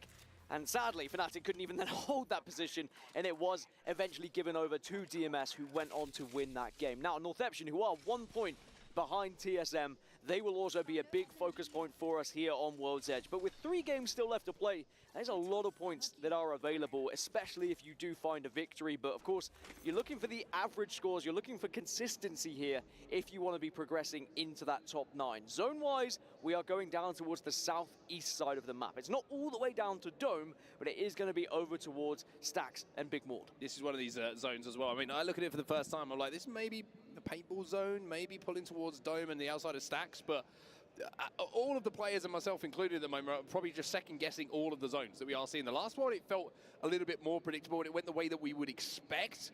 But we've had these kind of zones before where everyone starts to play for Mord, tries to play for the bridge, play for the broken shell, and then it pulls hard in towards Stacks, and we're all like, okay, well, it's a Stack zone. So what it does do is give us playable area, right? You look at Stacks, and you're thinking playable area is going to be big, but then there's the bit in the back of your mind that's like, do we play for third beacon? Because third beacon might give us the shift back towards Siphon. It's a tough one to read. It is tough because by the time that other teams have arrived towards Stacks and Big Mord, the 2 beacons that are there and available for you, the 2 consoles, excuse me, are not going to be available for a team to grab easily. So for Mizuchi, they need to decide, do we want to play for Maud or do we want to play for Stacks? Because they do have that ring console to work with. We've just seen Timmy get knocked in the kill feed, so they've got to do a little bit of work here to get back into the game as a full 3. So a little bit of an early exchange going down.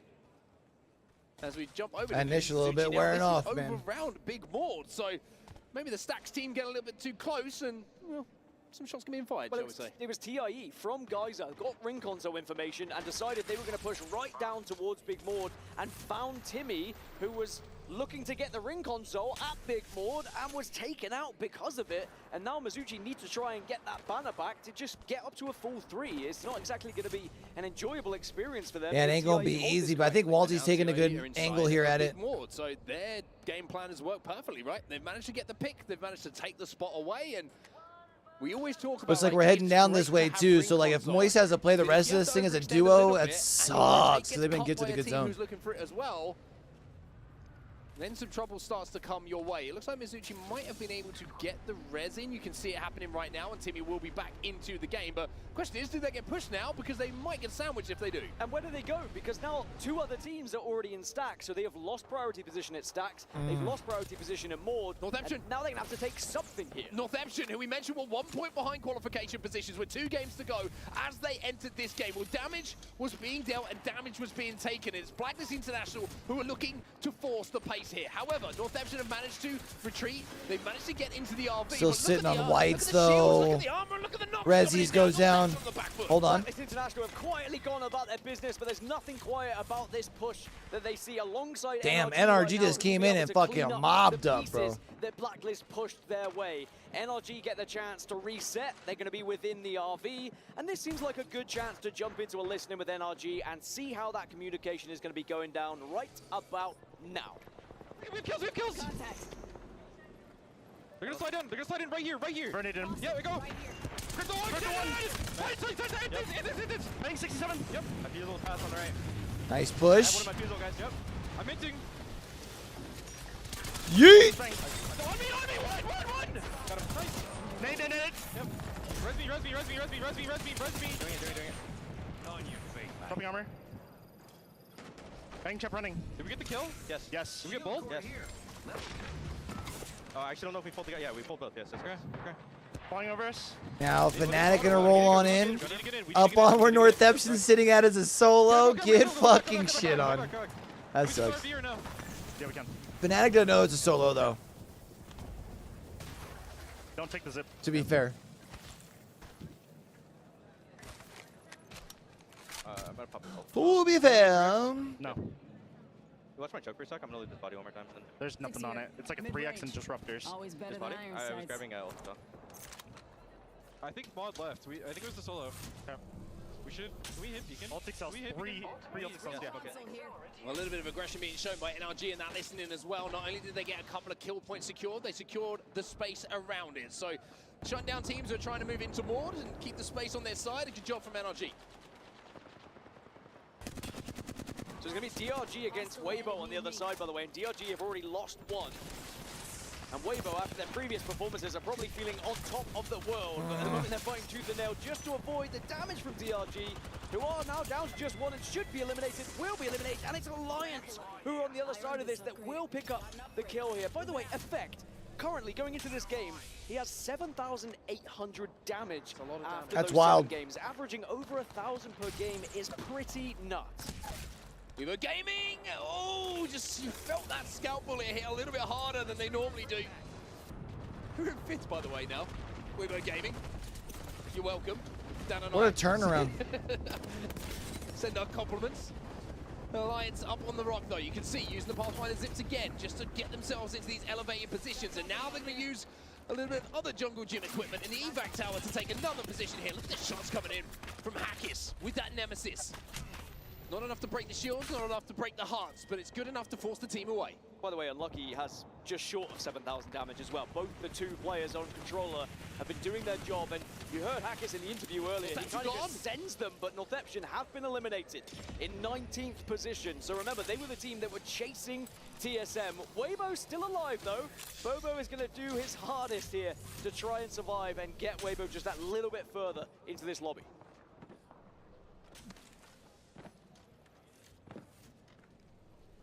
However, like you say, he's still alive and probably done enough of a job in the last few games to feel secure. Hey, what up, Floki? How you doing, buddy? Start thinking about qualification over survival in this My tournament. squeaky TSM, chair's this is the gone, team and this one's who got are a probably feeling headrest, the although it's pressure like, most here I wish you could in this extend up a final little game bit. on World's Edge. 41 points Tad is what bit they tall have. for it. I mean, if I As lean they back, hold I down end up the hitting on the ninth top of place the position in headrest, replay, but just as the last members of Dragon Esports being eliminated. A little bit of more work being done. happy Friday, homie. How's your week? By Alliance. Any big plans for the This is the story I weekend? think we need to keep our eyes on in this game because they've got a tough rotate to this zone. They are not in the zone as yet. Everybody else in the game is inside of next zone, outside of themselves. Working this weekend? Elevate, Bleed, and Alliance who have a walk into it and essentially are in zone.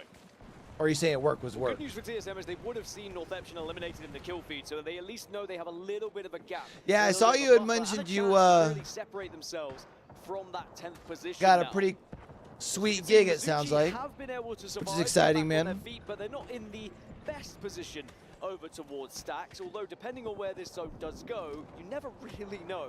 We have seen it where it shifts all the way to the southern side, but of course there was that famous zone just outside of this building, the one that Snipe Down was able to get a kill with an heirloom. Just gonna say, by the way, Riddle Order, center zone. Just saying. 20th place coming into this. Yeah, they're playing down on low ground, but if that happens, by the way. Same as last time, If it same happens, as last by the game. way. Riddle Order have got to their position, but can they hold it if someone gets aggressive? Clearly, they have struggled so far. Swinging shift schedule, but only works 6 months a year. Hey. And they need to be a bit stronger when it comes to those engagements. Guessing that 6 months is probably some pretty grueling work. The stack side of things. Gives you more time for the fam outside of that 6 months, though, which is pretty dope. Information to us, we were questioning, is this going to pull towards Siphon? Just to the fact that we've had a couple of funky pulls today, but the more traditional and expected zone is what a lot of the players have put their stock into, and that's where we find ourselves right now. A lot of teams already stacked up inside of stacks. There's also a lot of sentence there with the word stacks in it. Do you want to hit another one just for the sake of it? Please do. I won't. Stacked. It's just stacked in general. Well, I mean, speaking of stacked, we are going to see Hey, that's not a bad lot at of all. these areas around stacks having several teams and several players on top of one another, which is going to make for a very exciting kind of last-ditch attempt at trying to get within zone, and also when that zone does force other teams in, you're going to make Sure, that's going to make these last couple weeks of your current job feel like a different teams. nice little last hurrah. Ain't nothing going to be able to really stress you. Be like, hey, you know what, 2 more weeks, 2 more weeks. We will have a fight at stacks at the moment. Instead, it's going to be the surrounding areas where we will find the action as these zones close. I will say that one team in the lobby at the moment who is probably not living up to expectation is the team we just saw moving through Geyser, and that's Space Station Gaming. Coming into this game, they were in 12th position, outside of the qualification spots to the grand final, and for much of the North American season were seen as the competitors to Falcon, the one who could push them the furthest when it came to those overall leaderboards, and they're going to have to show a little bit more. Still some games to go. We mentioned how they could quite comfortably after this game be inside of that top 9, but the rotation Just because of the hours or what? with the perk-based zip line to hit the balloon, and now they're making their play. Since you're getting in pretty early to start the day. With that zone as well, so the teams that maybe had hoped it was going to be up towards Big Maud will not be able to find any sort of success there. As we checked in with some of the other squads that are now just flying in and finding a little bit of space. This is not TSM, good. They've lost one. This is not good. They fly into the tunnel, and Alliance were waiting, but even worse for TSM is that Elevate Bleed. They saw the rotate, they saw them fly through the skies and were shooting. Yeah, that in would the fucking back suck. just I as can they see that. landed as well. So TSM, little bit of a shambles there. Weren't able to see the position of Elevate, kind of flew in blind to the tunnel, and Alliance were waiting for it. And Alliance might just say, we'll leave this one to Elevate Bleed now. We'll allow them to be the sharks in the water, because Elevate Bleed naturally have to rotate this way, and they saw 2 members, only 2, going into that building from TSM. And even though they have a Watson, are you going to be able to survive? And will they be able to maybe even get that banner? Well, TSM are going to rethink things here, and we heard from Verholst how The man on your screen right now, Zapto, has been the one to take over the majority of the IGL duties. He's going to go for the banner right now. Yeah, I can Shots imagine coming weekends in is probably the worst, huh? from Elevate Bleed, but if there's one legend you want in this position, it's going to be Bangalore to get the smokes down and help you on the cross. But Elevate Bleed are looking for When these they're kills having now. the They most smell fun. blood in the water, and they want TSM dead. Alliance might have a peek at this, so Elevate Bleed do need to be careful. But Alliance Elevate might know third they're party going up this. against the two, but it is a Watson team you have to face. They got the shot in the back. Delete the fences first. There's a lot of damage being done here by TSM. They're getting shot in the back here, Elevate Bleed as well, and it's Alliance who are moving in on this, and might have just saved TSM for a few moments. One team will fall inside of the building, it's Elevate Bleed, and as a two, TSM will hold. Now, Alliance, what play Now do you Alliance make? doesn't know Do that you try and TSM's a capitalize duo in on there. the duo of TSM, or are you going to back up and play your spot? Well, TSM Oh, are no, going I to be lost sandwiched my- though, because it's not only Alliance, Virtus Pro also in the area Goes watching over this. down. But now Space Station Gaming are behind Virtus Pro as well. No one can catch a break at the moment. No one has the chance to breathe. So it will allow Alliance to push in on TSM. Zap last alive, Reps has gone down. VP now trying to move in. Zap's Zap gonna be able to without get smoke away. might just forged an escape route for himself as SSG is still thinking about what VP are doing. SSG down to a 2. 13th place overall for SSG, by the way. I think a lot of people would not have said that was possible at this point. Yeah, but they're in the range where, like, On this western a side, good Alliance game here or eventually another game are on gonna Storm dip Point, out, they take can be their up in that position top back 9. In the Vault tunnel, but SSG are going to have a lot of high ground over the likes of Virtus Pro. Still one remaining player from TSM, like you mentioned. Zap just ratting away, hoping that he can survive. and B1 maybe with the escape to get rocks. into the B1 top with 10 the for his squad. rocks. Zap just saying, I am but a I am a rock. formation. I am a Please rock. leave me be. However, Sid, Like a rock. well, he's a popular pick at the moment, and it's for reasons like that. The scan's going to come in to reveal his position, but you can see the VP are worried of other teams around them at the moment. They want to deal with Zap, they want to take him out, but they don't want to expose themselves to SSG, who are up on the height. But the timing of this might be good, because SSG will have to move as the zone starts to close. VP also don't want to waste too much time here. They are going to most So you're going to try and round up the boys for that Rumble tournament? Zap is holding them off. It is delaying Flogi? their rotation, and it will be just adding to the likelihood of SSG being able to take them down on their move. Well, as we look at the other side of what is going to be our endgame position, as Zap is dancing around. I'm actually kind of avoiding excited to VP see that get members. played out. The zone is going to be a hard stack zone. Zap going to have to pop the barrier here, just trying to exist as long as possible. And you've got to give him credit just for existing in this position. Nades coming in, arc stars, frag grenades. He's down to barely any HP whatsoever. The smoke's going to help with the health. The bat's going to help with the shields. He's still alive. He is Just a thorn in the vibing. side of Virtus Pro He now, is and one with the SSG rock. should be able to mop up the pieces here. They have to leave. Virtus Pro have to leave. They can't afford to watch this anymore. Well, they're going to hit the evac tower. They give up on it. They're going to go across the stacks, and they blind fire in, and TSM is still alive. Zap And I can tell you take what, Zap is going to take it behind them.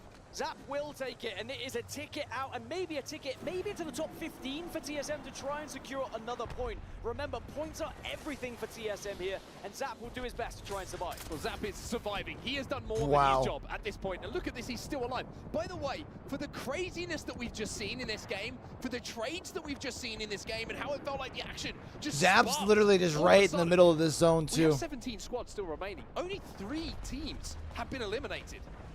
It is going to be a northern stack zone, so it isn't going to pull all the way south. So that's great news for the likes Always of love Zuchi, these stack Hero, zones, though, man. There's plenty of layers, plenty of And the hecticness. remainder of TSM, because they are all in that area. The respawn comes through. There's going to be a lot of eyes on that respawn, and fun is deleted for NRG. So Exo Clan up on the top of construction building at the moment. Shots coming in onto Alliance, I believe that is inside of that tunnel. Pretty darn good ones as well. Koi's going to go down for SSG, so SSG are just a solo now. And it could be another disappointing game for them. This is going to be absolute carnage, by the way. This might be one of my favorite end circles that we have on World's Edge, because there's so much different elevation. There's so many different playable areas. That's what I was just Quite saying, literally, stack Gaskin. in stacks. It's going to be And fun. it means you have to be thinking on your feet. You have to have an IGL who is confident at calling the action as it arrives in front of you and calling those fights perfectly. Weebo out. Weber game has just been eliminated. How Mizuchi out? now trying to just create a little bit of space around them. They will be safe inside of their building. How have gone as well. 15 squads now remaining in our lobby as round 5 will begin to close pretty darn soon. Turbocharger here for Waltzy as well. He's been doing some work with that Havoc and the triple take in the last few minutes in that kill feed. And of course, 15 squads means everyone gets one place. Oh, that's a filthy. Oh, that not getting to go off. Oh, that was going to be a little cheeky EMP. After the 10th match. Still 2 matches to play after this one here. So a lot of points still available, but we know every one counts. Take yourself back to the start of this game. Timmy goes down, trying to hit a ring console. True, right though. At the start, over at Stacks. Over a Big Morning, excuse me. And then Bro, Zap still just chilling. The respawn. Then we're questioning, is this the best Zap just chilling. Inside of one of the only buildings that is going to be safe inside of this next zone. By the way, Space Station Gaming have been eliminated. All right, let's keep an eye on how long Zap can just sit down at the bottom of this building by himself along those boxes. And Zap was still alive. He has what, 15? 15 teams left? 16 teams left? TIE also went down, and we get closer towards the top 10. You talk about points, you talk about Zap, you talk about TSM. If he gets into the top 10, his teammates may be giving him a shoulder run after this one, because it is quite the solo performance. Blacklist International also falls, so getting closer to those top 10 positions is now Fnatic looking to try and make their way up in the buildings, but that is a missed PK That's shot. a whiff with the PK. That could have been a huge opening. Well, usually that man hit shot. Suzuki's going to get the kill, and now Leica on the flank. Nice play by Leica. The knock and plays his life beautifully as well. Fnatic have well done done. enough damage here to claim this floor as their own and clear some space above them as well. Fnatic in 7th in the overall standings at the moment. A big game here for them.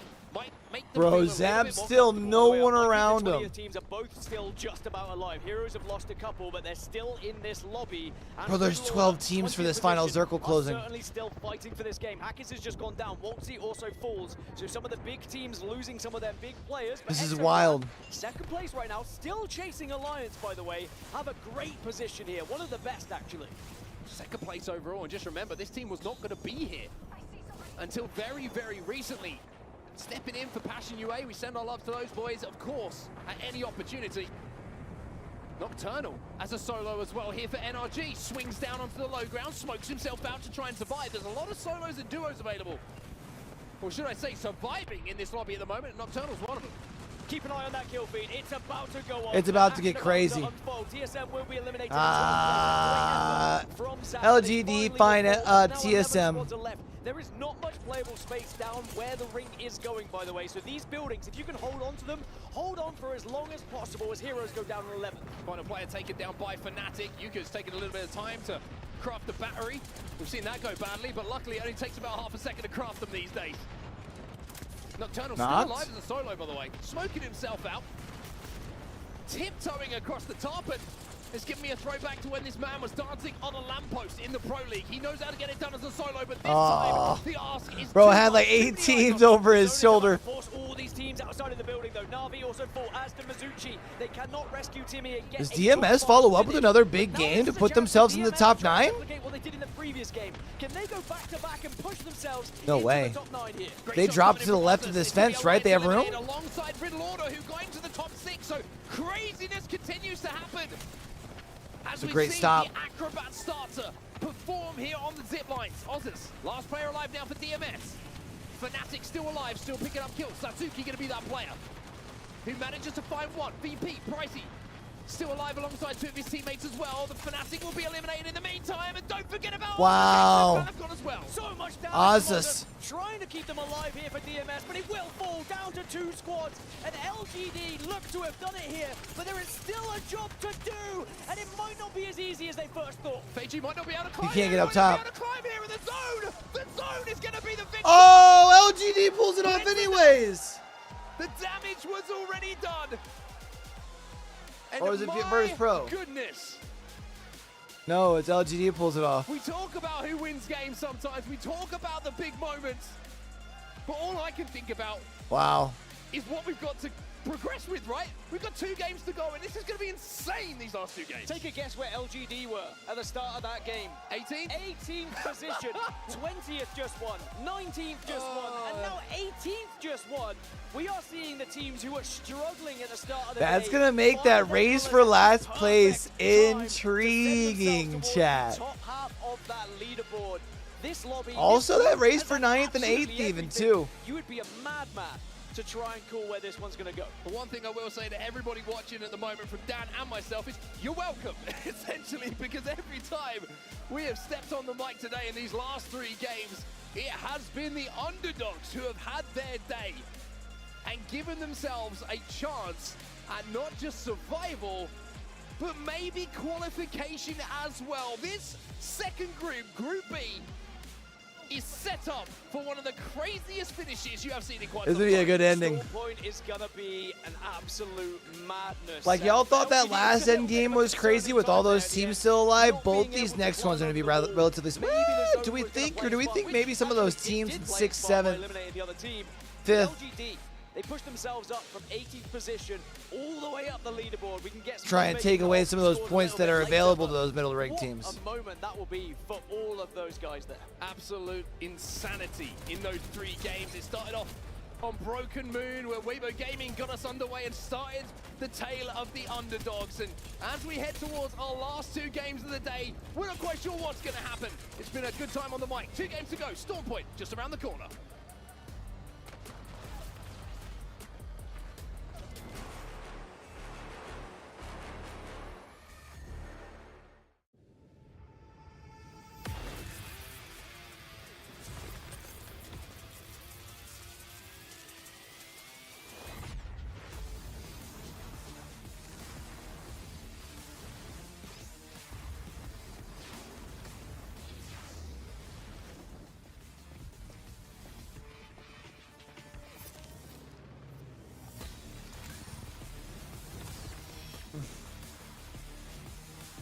All right, chat. Let's see if maybe Wikipedia is up to date at all. I know it was kind of lagging behind once we got into like the mid games. It doesn't have 8 update, but it does have through 7, so it's at least a little bit more up to date. Gives you 8 hours of freshness and 100% Not bad. dandruff-free hair. Nuclear Men, 0% dandruff. I think Riddle's still going to be sitting down the last spot. لحظات البداية عاشت معنا. كنا نحسبها وقت للتسلية بس. So chat, remember to top 9 advance, bottom 1 gets sent home, middle 10 advance to tomorrow. Sorry, so top 9 advance to the grand finals. The bottom 1 goes home. Those 10 that are left over have lower bracket essentially. They're qualifier games tomorrow. That's going to be another 10-game series. It's going to be the same time, same idea.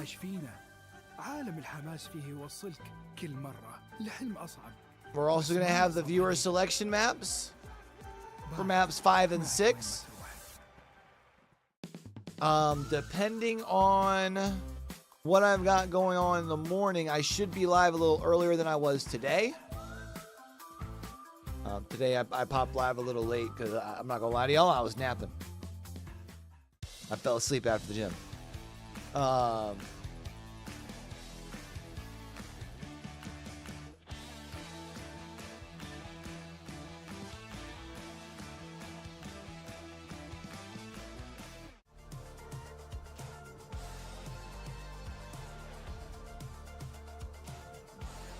But tomorrow, I think pre-show starts around like 10:45, so I'll probably aim to like literally pop live right before pre-show starts. We can watch it, hang out, and watch the pre-show together.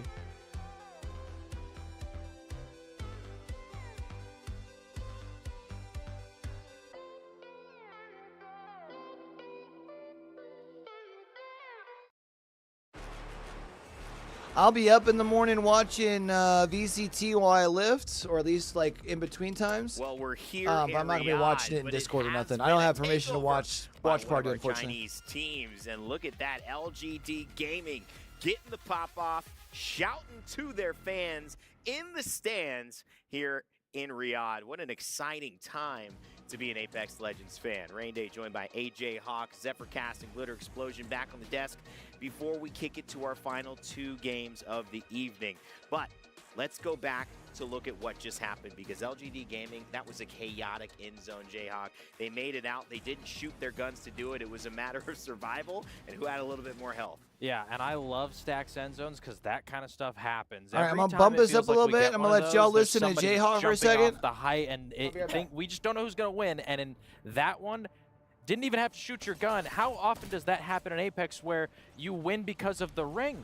And the positioning, too. LGD Gaming, you know, they obviously are looking to get into these fights before, but sometimes just a little bit of luck. It's Virtus Pro on the other side of that wall. 2 members alive, thinking they have the advantage, Ben, but they're just in the wrong spot with too many ticks of health. Yeah, it's this move up to the height, especially with EXO putting in a lot of damage on top of VP that actually comes back to bite them because at the end of the day, as Jayhawk's saying, LGD didn't even really attempt to attack some of that health. One final lift on the end of that victory. You can tell how happy with them because we don't even get to discuss this, and we'll dive in deeper with some of these teams we saw in these recent matches. At the bottom of the leaderboard, a huge win to maybe not secure top 9, but at least keep you here at EWC. It's been unbelievable what has happened, Lauren. Seems like desperation is hitting a lot of our teams who have been in the back spaces knowing that relegation could be a thing if they don't pick it up. Yeah, and we were talking about this a little bit while we were watching the match. It seems like they maybe learned something from Crazy Raccoon, who did get that win at the end and just barely missed out on being able to qualify into that top 9, not waiting until the final hour to have that pop-off moment. And you can also see just how evenly spread across the board kills were this time around. People are also starting to pick up their aggression a little bit earlier in our Group B. I mean, AJ Hawk, was it 17th, 18th, or 18th, 19th, 20th? What? All just got wins? Absolutely. All of our last teams? Yeah, Weibo, DMS, and LGD, obviously all buried on the leaderboard, down at the bottom. All 3 managed to get huge wins and put themselves, like Zephyr said, in a position where maybe it's not top 9, but right now they're in the conversation with 2 maps to go. Giving yourself a chance. That's something that you got to be excited about, right? Ooh. Yes. Top 9, though, right there, is so close. And one of the teams you did mention, DMS, that got a win. We saw LGD get a win. We saw Weibo Gaming get a win as well, Ben, and they are all definitely within qualification range, within 1 point of each other. That is insane. We talk about the kind of place where these points are ending up, especially after seeing yesterday where we finished somewhere around that 52-point mark as the cutoff. Today, it is a little less of a point sponge with Alliance and EXO falling flat a little bit towards the end of our series here. As a result, this is as tight as it is going to get for so many of these rosters, and even for those sitting in the bottom 11th through 17th here. One great win. Here's the big thing. Look at this. Pay attention. 13th place and 3rd place. They are separated by 12 points. This is easily, you can go from 13th to 3rd in 1 game. And we have 2 games left, so I know I wanted to keep this on your attention. Yes, this is a different lobby style than we saw with Falcons, Jayhawk. And Lauren, we mentioned this earlier on. These things are going to be tighter than ever because the competition in Group B seems a little bit more even. Not as many standouts, albeit Alliance is doing quite well to stay on first. Yeah, we knew that this was going to be a much tougher group here. I didn't think it was going to be this much where we've got ties already and a non-existent point disparity between people who are qualifying and those who are outside of that bubble. 1 pop-off match right now puts you into top 9, and at the end of the day, with the way things are looking, it could literally be 1 point, 1 placement point, 1 more kill that keeps you in the running or knocks you out. Well, I want to talk about where we're going now because 2 games left, and they are going to be on Storm Point. A new map means new chances, new opportunities. And Jay, let's talk about it because this map obviously is a bread and butter map for Alliance. That's where they built that win. Privacy was talking with Lauren and I. That's where they have this huge advantage in terms of average points.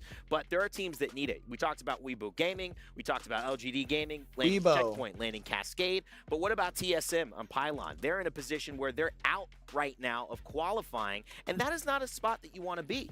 Absolutely. TSM at Pylon, a really solid POI. Another team in a similar situation right next to them, SSG, not having a great day over at Launchpad. These are teams that absolutely need to perform. They need to have some sort of revelation because they're a much better team than what we're seeing right now, and they have solid POIs on Storm Point. Now, unfortunate for SSG, not for TSM, but this is not actually their strongest map. They're okay on it, but World's Edge was the one they needed to capitalize on. So they're going to have to pull something out of them because you don't want to have to go into tomorrow and have to fight for your life with only 2 spots on the line. Absolutely not. I mean, it's a great point. You know, Northpad. So what spot is TSM in again? They're doing well, Ben. I know I missed that. These That's are my the last 2 games. You got to make them count.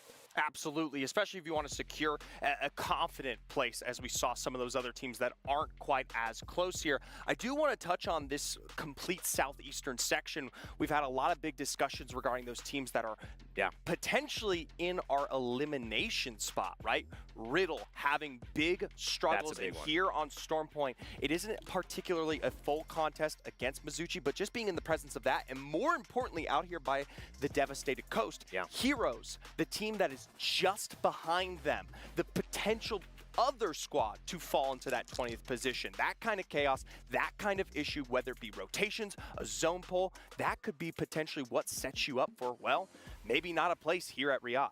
Quick thought, Lauren, before we start heading in. Alliance, you know they're going to do well. Unlucky, averaging 1,600 damage per game on Storm Point. Do you think they're going to close it out and stay first overall in this tournament? Absolutely, without a doubt. I think it's going to be one where obviously Riddle's teams going to are need going 8 after points it. at There minimum. are They're 2 currently 8 games points behind left Heroes. before we find out who's going home at EWC in Game 2 and who is going to the finals. To find out who's going to be in that middle ground and all in between, let's send it back over to our casters as we get ready to finish it off here. Thank you so much, Rain Day. What a tight competition we have here for Group B. It is insane that a team that was just in 18th has now skyrocketed themselves to 8th place, and they're not the only one, Genome. The fact that over the course of these last 3 games, our last 3 winners were at the overall bottom end of the leaderboards, have now found themselves up with a potential chance to make it in the top 9. Yeah, it's been a very topsy-turvy sort of end to this series, and it's one of the fun things about a 10-game series, right? You know, in 6 games, The top of the leaderboard is interesting, bro. 12 you know, through. it feels like you've only got 1 or 2 left to try and make 5th, it, but separated by 6 points. The tail end of this series has really flipped things on its head and opened it up for teams like LGD moving up 10 spots, Virtus Pro moving up 7 spots, and jumping past a lot of very good teams like TSM, Weibo Gaming, Nardus Vincia, and NRG, even Space Station Gaming sitting down at 15th at the moment. I just can't believe how this has just shifted so We got much, us a pause, so chat. significantly, but also comes into play when instead of the usual 6 games that we're used to seeing in competitive Apex play, what happens when you include just a few more games for some of these teams to adapt around, to play around different maps that we don't usually get to see as well, right? That's where we really got to see Weibo and Fnatic really pop off, find some momentum here, and now we're talking about I do gotta say, I think I like this stage setup more than just like the 2 tiers that they do at ALGS. Like, that is just something that sometimes teams need. I don't to know really why. boost themselves up for I think the it just looks really following games clean. that proceed. Yeah, and With that walkway in the middle. Weibo have even had a change up in not their composition. Let's go, chat. Game but number who's 9. Playing what? So we've seen Boring move over and take the Pathfinder duties. Chat, by the way, and if y'all are he watching swapped over on that over with YouTube, Jackie man, do me a Chan, favor, who's hit that been like playing button. Fuse for the last couple Appreciate of ya. games. So yeah, look, interesting to see that, again, a 10-game series gives these teams opportunities to make changes, to try different things across not only a variety of maps, but a variety of compositions. And yeah, there's just a lot of space for these teams Let's to see a make big win the for comeback, TSM and here. It feels TSM, like yeah. we're getting not one, but several of those here. Then you take a look at teams like Riddle Order, sitting in dead last, 15 points, right behind Heroes, I believe, and it's just the fact that Riddle's at last. We have haven't gotten to see the Time dance is chat. of the essence for a lot of these teams here, as we focus on how Riddle Order is going to also have to rotate around Mizuki, who also lands right next to them. Yeah, I mean, if we're talking about changing it up, Umi-chan has played 3 different legends in this series so far. And, you know, maybe that's not entirely surprising considering you play 4 different maps across that. But, you know, it's not necessarily been confined to Look at all the particular map Watsons in series. this The lobby. fact I that he's love gone from, you know, Watson it. to Pathfinder to Bloodhound. And not that that's going to be too much of a problem here. We've got Weibo Gaming coming down from Checkpoint, and yeah, that's Elevate Bleed coming up towards them.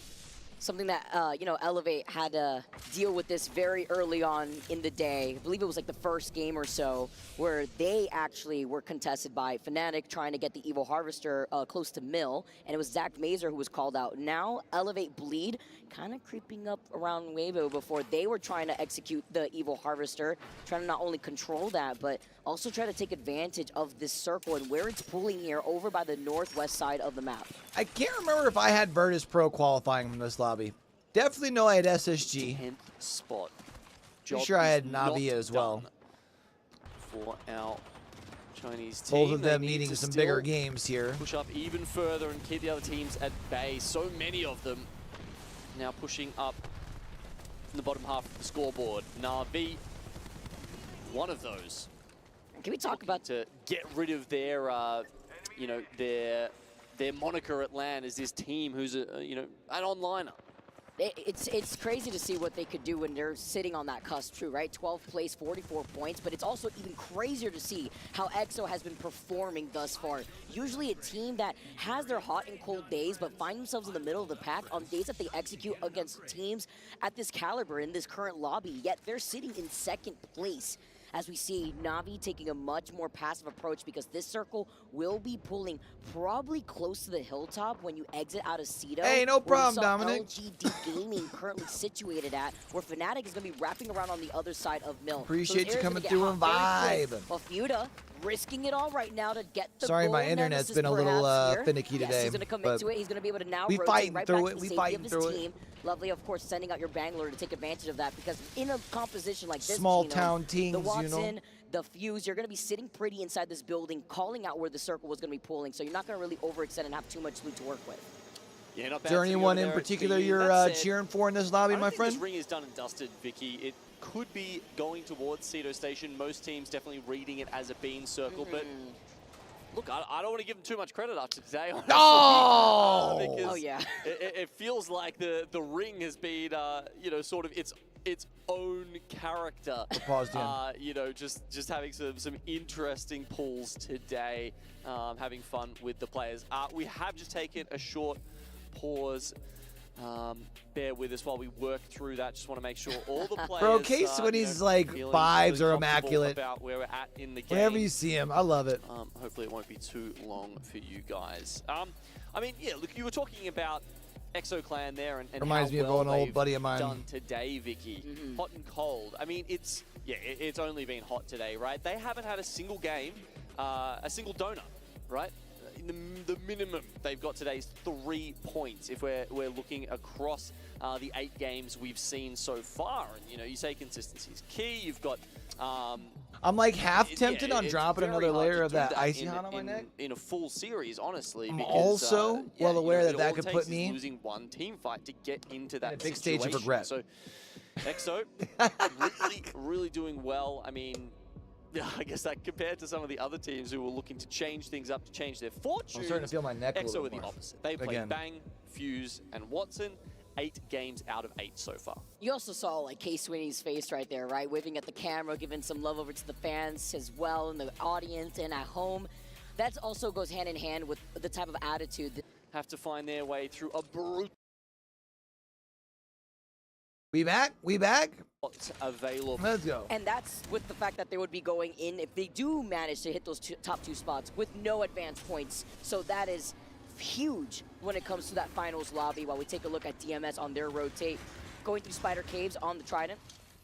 Getting shot from the back, I believe it was from Mizuchi, who have already made their rotate away from Echo HQ, where they had a ring console and a survey beacon, are going to be able to take advantage of that information in Barometer as well.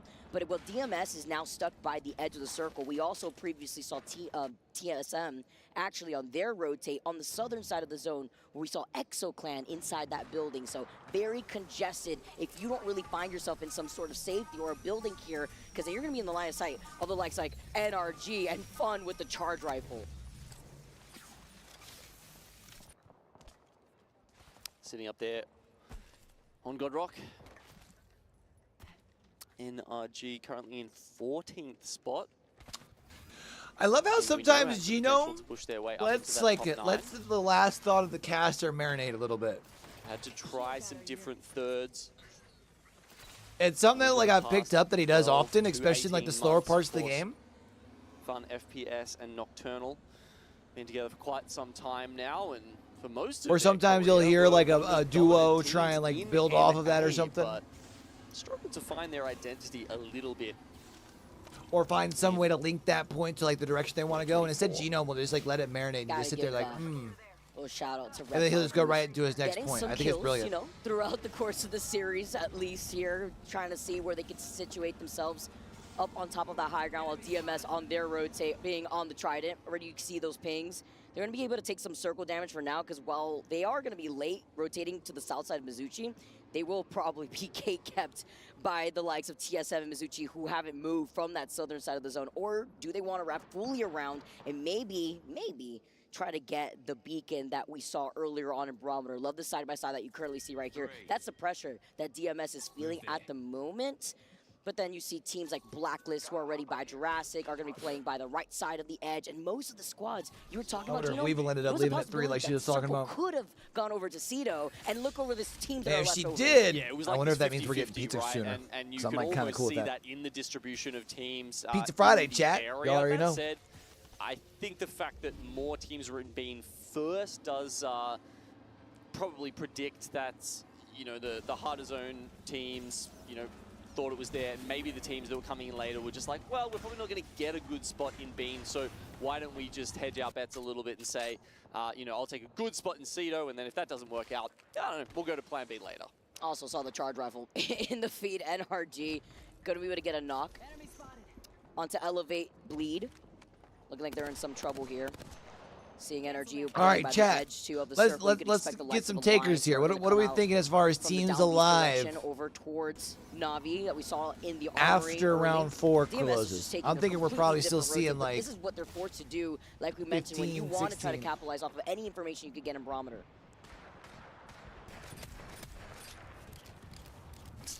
Yeah, back from that direction. I think we have so many teams that are in the middle of the pack that like need a good game here, so they don't feel the pressure going into the last game. Found a nice spot up here. Literally evicted NRG. Came up on the zip line, see that they're flesh, and is now trying to fully send it. They are okay with giving up this position for right now. Effect also. I think they just isolated Fun, right? Yeah. Insurance policy here. Good play. The knuckle cluster to get the knock onto Fun. Reptar's the next one to go out. Knocked is still alive, but this is what we're talking about.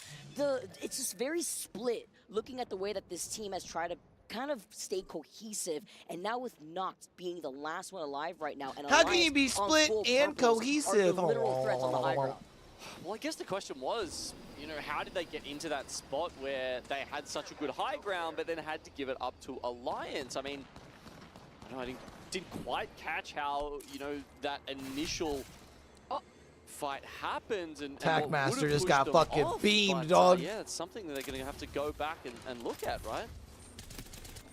Oh, Verholz is going crazy. The fact Come that on, he was able to catch Sassmaster, he landed right in front of him too. Took a little bit of damage already preemptively. Now DMS, look at this. Pressus was one, is able to pop the Phoenix kit, and as I hear Verholz, it's like a horror movie. I heard the grapple from the distance, and Pressus is out of there.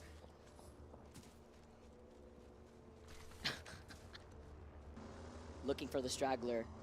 Pressus is on the other side of the rocks. TSM wrap up opposing him. Chat. Can't really overextend because of the armory Is it team just that me, we're mentioning. or does like the Navi, who Vicky have not Kitty moved from there. Genome combo just like make sense for Apex? Causing this to go on a little longer than perhaps it would have otherwise. Maybe he even gets out here. Does Prestus actually I survive? feel like Genome usually very much like the heavy analytical. Suppressing fire there from Usually Navi. stays a little more even keel, right? Navi Like were on the pointing in his energy. direction. I think they might have actually Vicky's the one who's usually talking about the you know, does the like the They go down. Not a great time for sounds and Vicky. They were animations and in stuff. I ninth. think it makes sense. Of course, as our just pointed out, that means they're in that sort of every single point matters category. Now, if we're talking about, you know, what that cutoff is going to be, it was, I think, 53 I feel like the sound has yesterday. gotten turned down a little bit. Is it just We were me? predicting it to be a little higher in this lobby just because we don't have the point sponge. The Falcons up the top getting 140, and therefore you know, reducing the amount of available points to the rest of the team pool. So would it be 55 today, maybe even up to 60? Somewhere in that range, I think, is where these teams are going to need to get. So I think if you get 60, I'm going to say you're fairly safe at that point. But if we cast our eyes down the leaderboard right now, there are not many teams that are past that. In fact, I think it's only 2. Is it just Exo Clan and Alliance? Wow. That's it, especially since you're, like you mentioned, we don't have the Falcons flying away, right, with all the points. Wow, we say goodbye to North. Navi's got a good read on this zone, which could lead to the points that they're looking for here in game number 9. Kind of being on that cusp, considering how TSM also got a decent spot because they're sitting on that rock that they can use on that southern side, like south go down with 40 points. West side of the map, TSM, a lot or of the zone, I should say. Sitting in 10th place with 46 points, but also on that southern zone trying to gatekeep the other squads coming in from the east. You know what? I might have to revise that. I mean, that is one reason we could see the points total go up to qualify, but just having a better look at the scoreboard right now, there are so many teams so close together that I think it's more likely to be lower sort of point. That was nasty PK shot. Just putting in work with the PK. Oh my god. From the bottom to the top they go. Weibo Gaming, why you gotta do it to your regional members like that? Remember, it's about the momentum that dub has brought this team. Why it's so important to see what 2 extra games, rather just a few extra games. TSM is struggling on Shield's department though, on their Evo. Isn't just 6 games.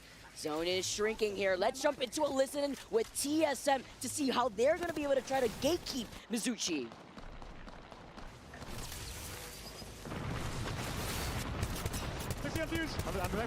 I'm playing cannon, play cannon. Yeah, play cannon.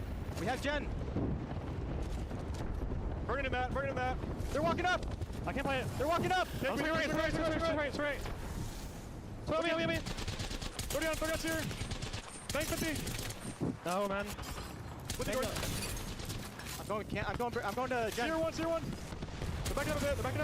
They're walking left. Two knock. Tier 1. Cheers 1. It's one guy, I think.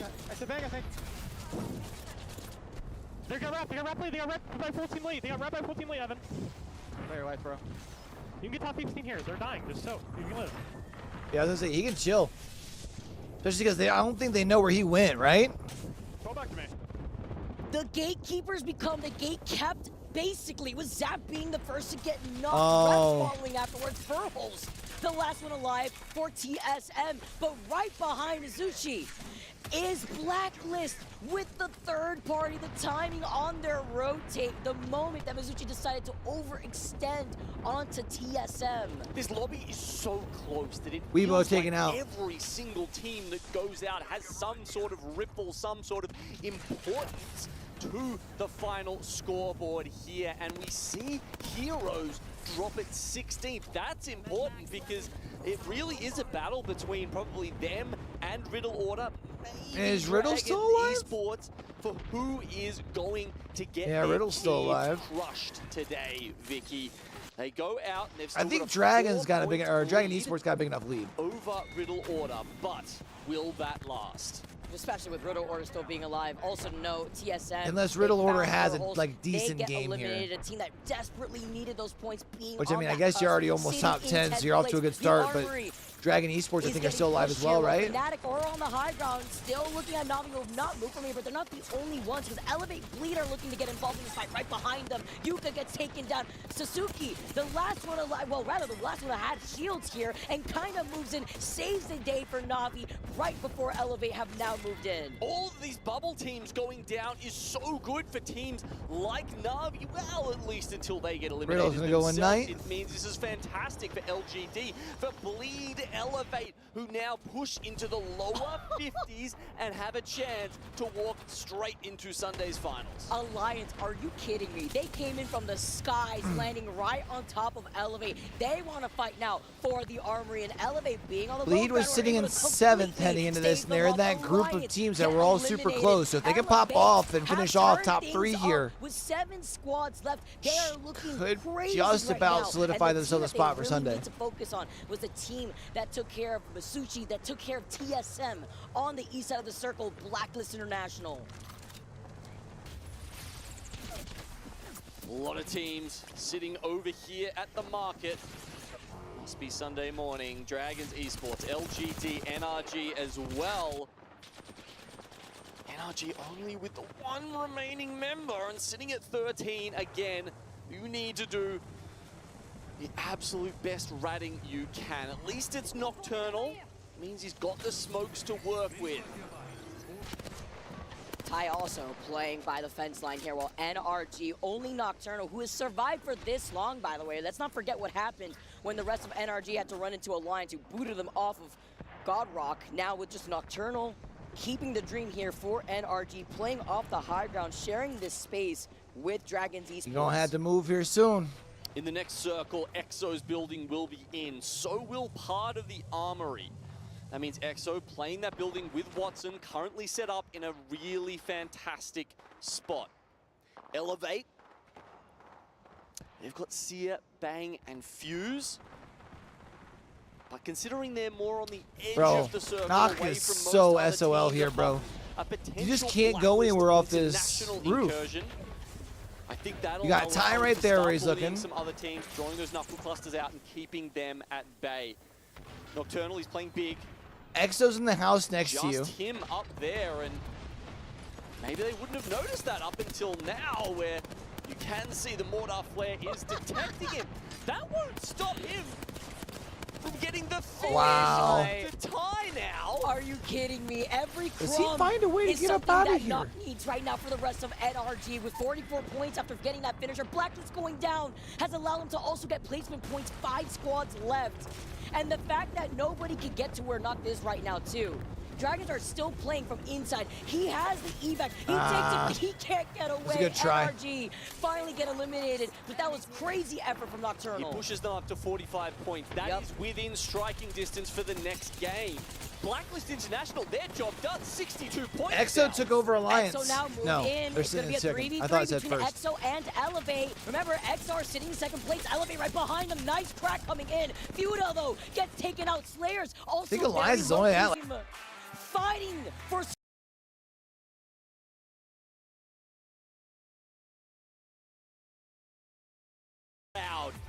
And he wants to share that feeling with the 3 members on his team as they rack up 16 kills and catapult themselves towards the top Did of that our cut out on standings y'all like here. at the end for real though? 75 points overall for Elevate fucking Bleed ending, man. Esports. What a crazy game. 16 kills. And Knock still out here with 15 headshots, but it is Zach Mazer with 6 kills. Again, amazing performance from Knock to make do with what he had to work with there. But the Grim Reaper of that match was Zach Mazer. Beautiful follow-ups overall here too, and rotations from Bleed Elevate, even calling out the timing on when they should take those fights into the armory. We saw so many teams collapse from Alliance to 4 Navi points to hold it separate down. 9th, and, or sorry, 8th and 30th. It seems 13th, like the 30th. top 5 have probably done enough. I like where they're sitting. Beyond that, I think there's a lot of room for teams to move around, to shuffle. Fnatic, LGD only need an average game to push themselves forward into the finals. The rest of the teams, well, it's anyone's game, and there's only one more game for them to do it in. We'll have a short break. Do not go anywhere.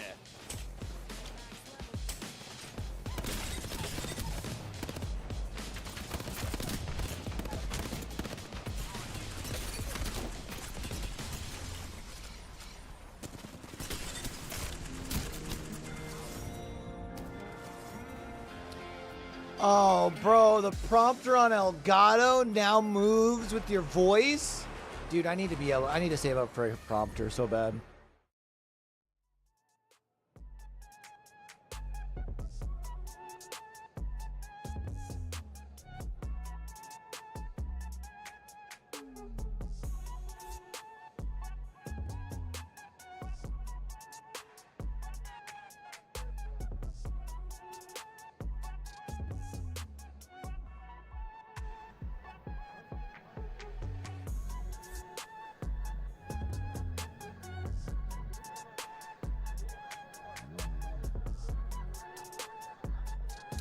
I feel like if you're Dragon Esports, you probably feel like you did enough to secure 10 games tomorrow. I think they're far enough away. Bro, Raven just got caught fucking digging for some gold, bro. They see my dog dirty.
All right, chat. One more.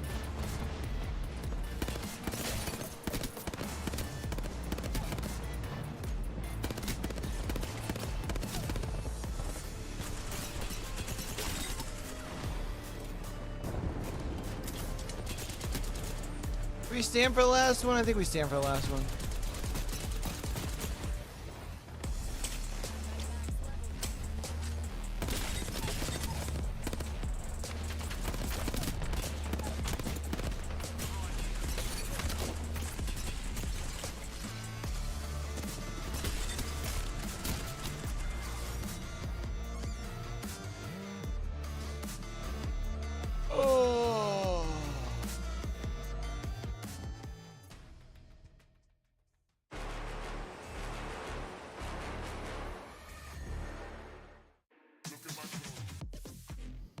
Elevate Bleed, they take their first Vicky's game slowly of losing her the voice. day, Game 9, and Zach Mazer has turned a Mazer moment into a laser moment. Call him Zach Laser with 6K total damage throughout the course of the day thus far, roughly here. But taking that game was huge for their confidence. Again, first game for them of the day, and they've still been playing very consistent. But Genome, we have one last game to go before we eliminate one team and send the other squads, the top 9, over to the top bracket.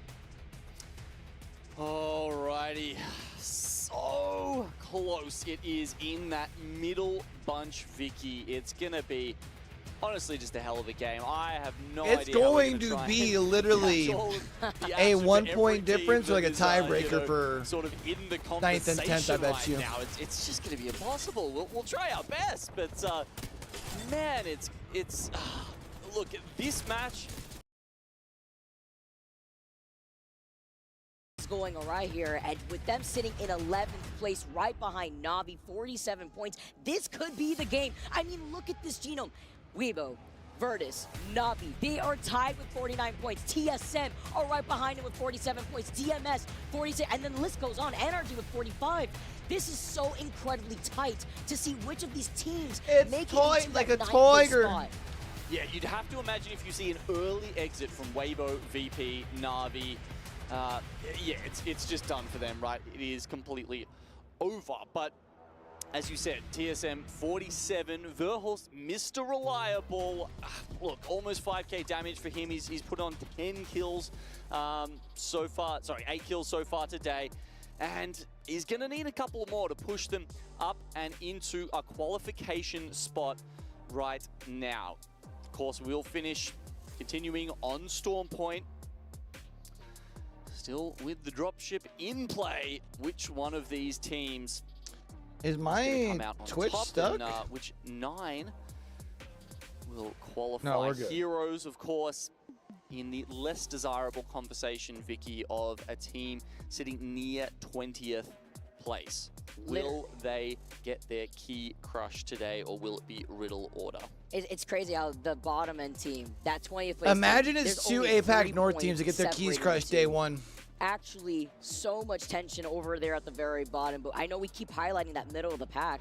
You have teams like Alliance with 95 points, EXO with 86, much closer than the action that we saw in Group A yesterday, but it's because it's so close.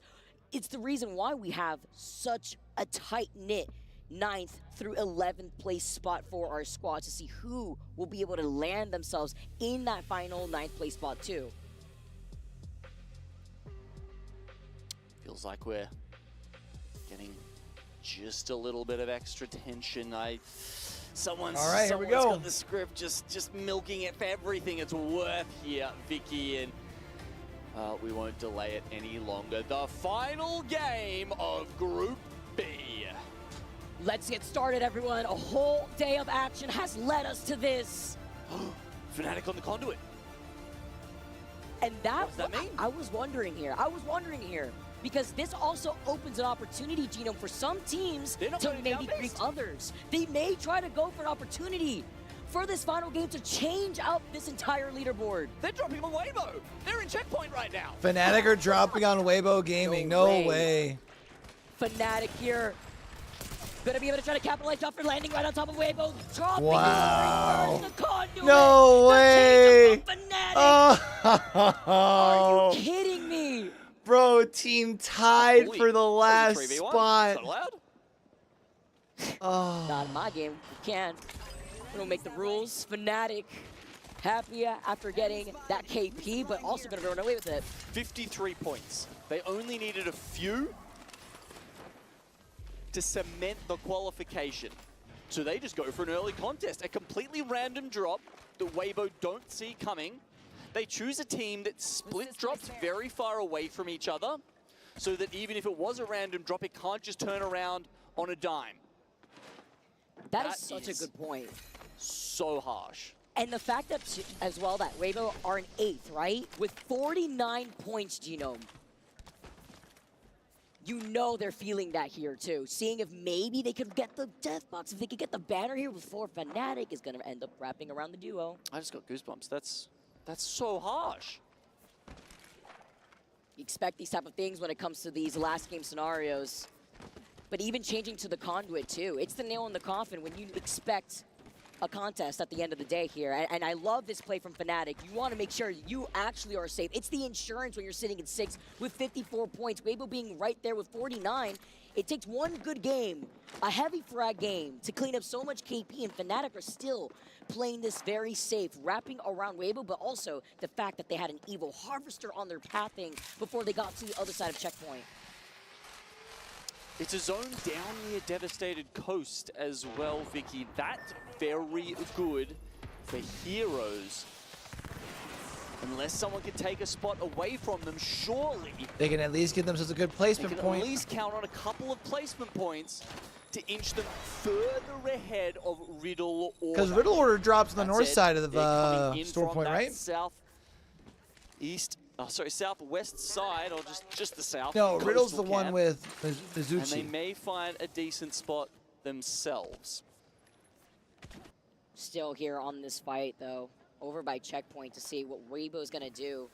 Are they going to be able to pick up the banner? This is taking a while. You know that Elevate, Buy Mill, Buy Down Beast are going to be within the vicinity. This is going to be on that rotate. Huge coming up here, trying to follow up with these nades. Wonder what the reasoning Yuka is now here. trying to go in for the attack, but the Mother Lord is going to force him to back off. Jackie was so close to getting knocked before they finally, with that knuckle cluster, get that knock to follow up. That huge nade coming in, and Weibo get eliminated in 8th place. They were in 8th, and they're the first team to go out in this last game. Well, that's probably Weibo going to be sent to the lower bracket for tomorrow. We didn't get the confirmation that it was actually the damage from the nade that downed him until we were back into the first-person POV, and wow, Fnatic showing why they can hang with the best. All right, TSM's trying to find some room where they're at. I don't know if I like that spot necessarily. Their fate is no longer in their hands. They would need Look, a very unlikely set of circumstances to now qualify. They probably will be finding themselves in the last chance qualifier. And Na'Vi are getting griefed in so many different directions. Between Zap getting that knock and then the charge rifle in the distance. Na'Vi looking to see if they have an opportunity here. They lost out under third. There's nothing they could do here, especially when their whole goal is to play very similar to what we saw before in the last game. They get the crack.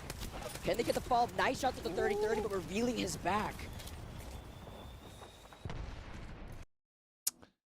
It's got to be something with the way frames change in Apex.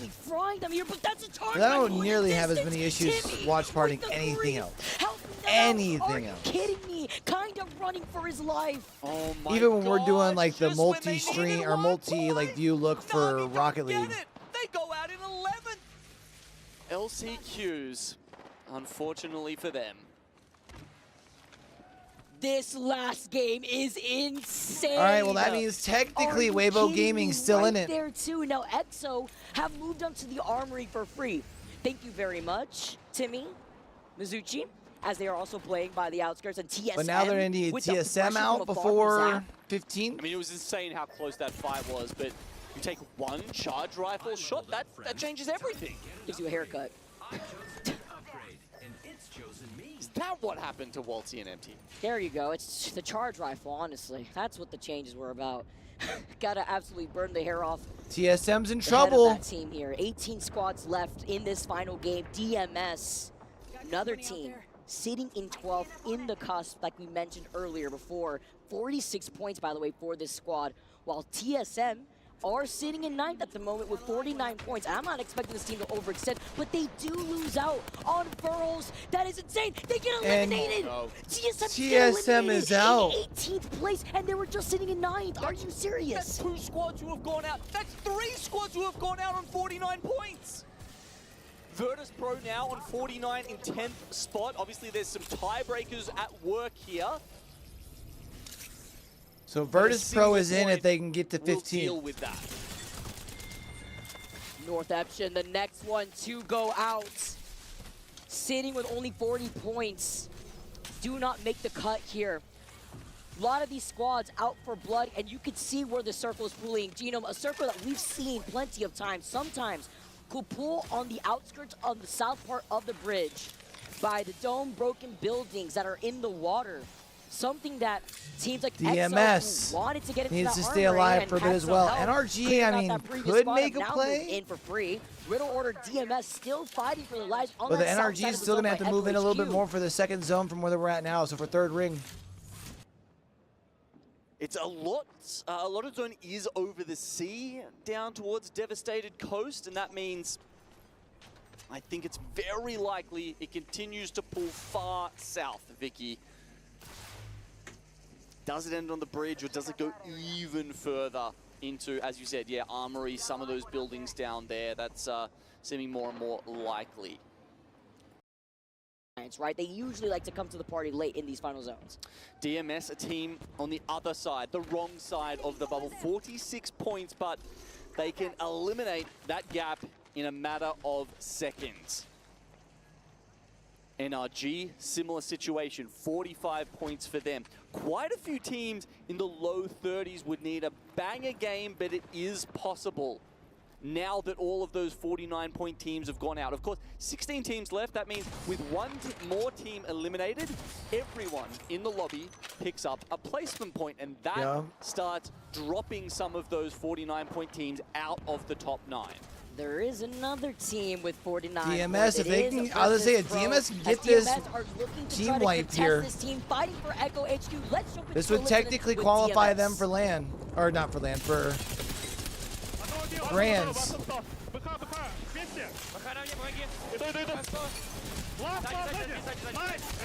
Wow. That should pretty well put them. So I think that puts them above Virtus Pro now. Yeah.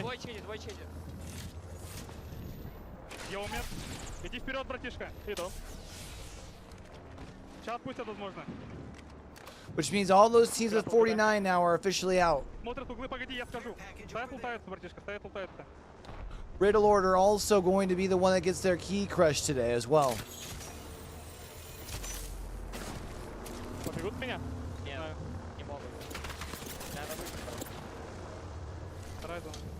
I might not speak their language, but I'm pretty sure I know what they're saying, Vicky. It was get out of there as soon as the third party came through. They know that on 50 points, every single point matters, and if they can squeeze out 1 or 2 more, it could be the difference between top 9 or not.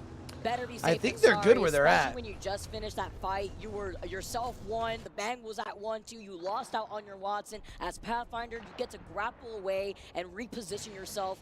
Now Virtus Pro, they were at 49 earlier on, like we mentioned, and like you said, Genome, with the placement, that 1 extra point after losing out on Riddle Order, who is the last placing team, by the way, the eliminated team. There is no hope left for that squad, and now they're going to be able to squeeze any crumb they can. I don't love their position though, Vicky. This house, you see a lot of people just commit onto it, and it's very hard to get out of once you are stuck So in there. You can NRG see should be able to like get into this. is Yeah, they're National actually moving Dragons, for it now. Alliance, I was going to Fnatic say, if will they all can have to get come control of through this building slowly here, that area, and there's no one in there Virtus currently, will be looking at NRG them. still It's going to could be technically make a very tough play, for them, especially to depending on when continue on. They've got DMS 50 or Virtus points. Pro go out. That's 9th at the moment, but it won't be by the end of the game. They need more points. So tight here. It's Prestis holding on to the sliver of health that he has, holding on to the dreams for the rest of his teams. This circle is pulling fully down to the south, where Elevate have now taken over the edge of the circle, where Mizuchi were at from the very beginning, by the way. Let's not forget that this is their POI advantage, but they have been south of that spot the entire time. By the way, with that placement point going the way of the other teams, Na'Vi, TSM, and Weibo are officially in the last chance qualifier. They cannot make it through to the top 9. Amazing point there with the big gap that we have now building up slowly. 14 squads left in this lobby. LGD playing close by the hilltop, looking at Elevate, while on the other side is Ty on that bridge. Nice overhead for the pressure that these pros are feeling at the moment. DMS are still keeping that dream alive. And so many other teams like Space Station slowly approaching on the north side edge of the circle. This has eliminated a lot of the uncertainty now, actually, because the teams who can get up, NRG is probably one of the only ones. I mean, apart from them, the other teams would have to have a really phenomenal game from here on out to start pushing some of the names down that list. Unless we see some crazy things happening between Dragons or Space Station, but time is of the essence with 14 squads left. Leica taking a good amount Fnatic of might damage. be in trouble Remember, here. with that conduit though from Suzuki. Virtus Pro are trying to gatekeep them. While they are Virtus Pro needs some big points here. The lines are right in front of Fnatic. They're also fighting for their lives. The Seer ult has been unleashed. They're from currently Virtus, sitting right on that encapsulating the entire edge at side of night. the house. But Tyre also looking at this fight, so Virtus cannot exit Problem out of is this where they're building. at. Well, Fnatic, You're gonna have to move the quite a last bit of the from here. lives This is slide probably down the hill. some KP you got to pick up. Barely gets the syringe off. No. Oh no, the movement is not there this time for Fnatic. They'll go out in 14. Alliance do just make it around this building, but kept out by the ferrofluid on the door. I want to highlight DMS still alive with 50 points. Virtus Pro still alive with 50 points at the moment with Pricey falling incredibly low. Way's about to match him here. Sharky loses that on his shield. This is a very Why aren't you locking risky down that fight door, for though, with the Virtus. ferrofluid? Not at all risky for Alliance, who are in the same building. All 3 of them popping bats at the same time. That was incredibly risky for Virtus Pro, but they do manage to somehow get through it. The Catalyst is buying them so much time in this fight. And Alliance has sent out one of their own to actually wrap around the other side of Virtus. Very risky play, but it's a split their attention while Alliance are trying to sandwich them. And Unlucky gets the first knock. Virtus Pro goes out here. They're probably into the lower bracket or into last In chance. from the other side, as you said, Alliance make the wraparound. Oh! He tries to make it happen from the other side of the knockdown, but he can't. Virtus Pro go out at 50 points in 9th spot. That's why it was so risky.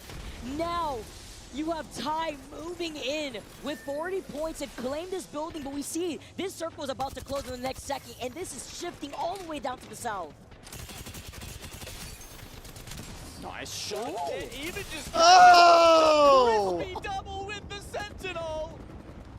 But getting gate kept here. Alliance, no. Sitting in first, there were really no risk at all. They try to slide down here. They get the finishing blow. LGD now escaping from the edge of the circle after eliminating Alliance. They took all the points away.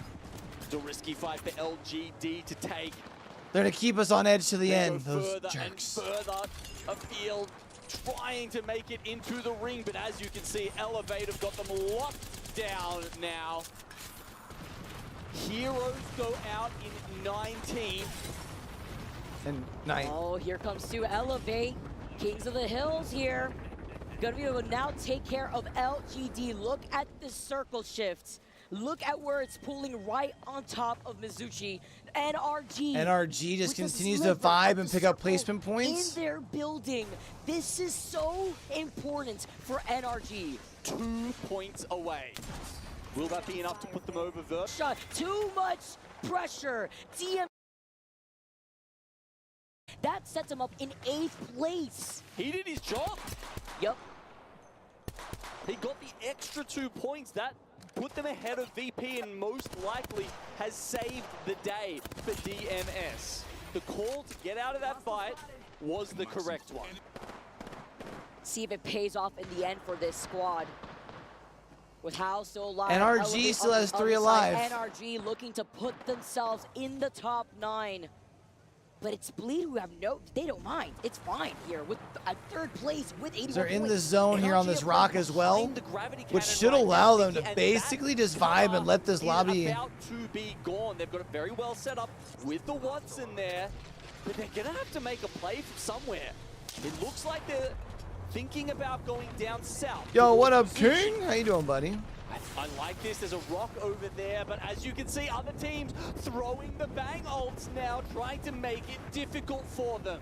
And trying to force their way into the circle. Elevate Bleed, who are actually coming on the other side of Mizuchi. NRG can take advantage of this if Dragons do not drop down and focus on NRG on this rotate once the circle closes in. Blacklist, Bleed as a solo, still alive for right now. They were able to actually survive as a duo, but they get a knock on here on the other side.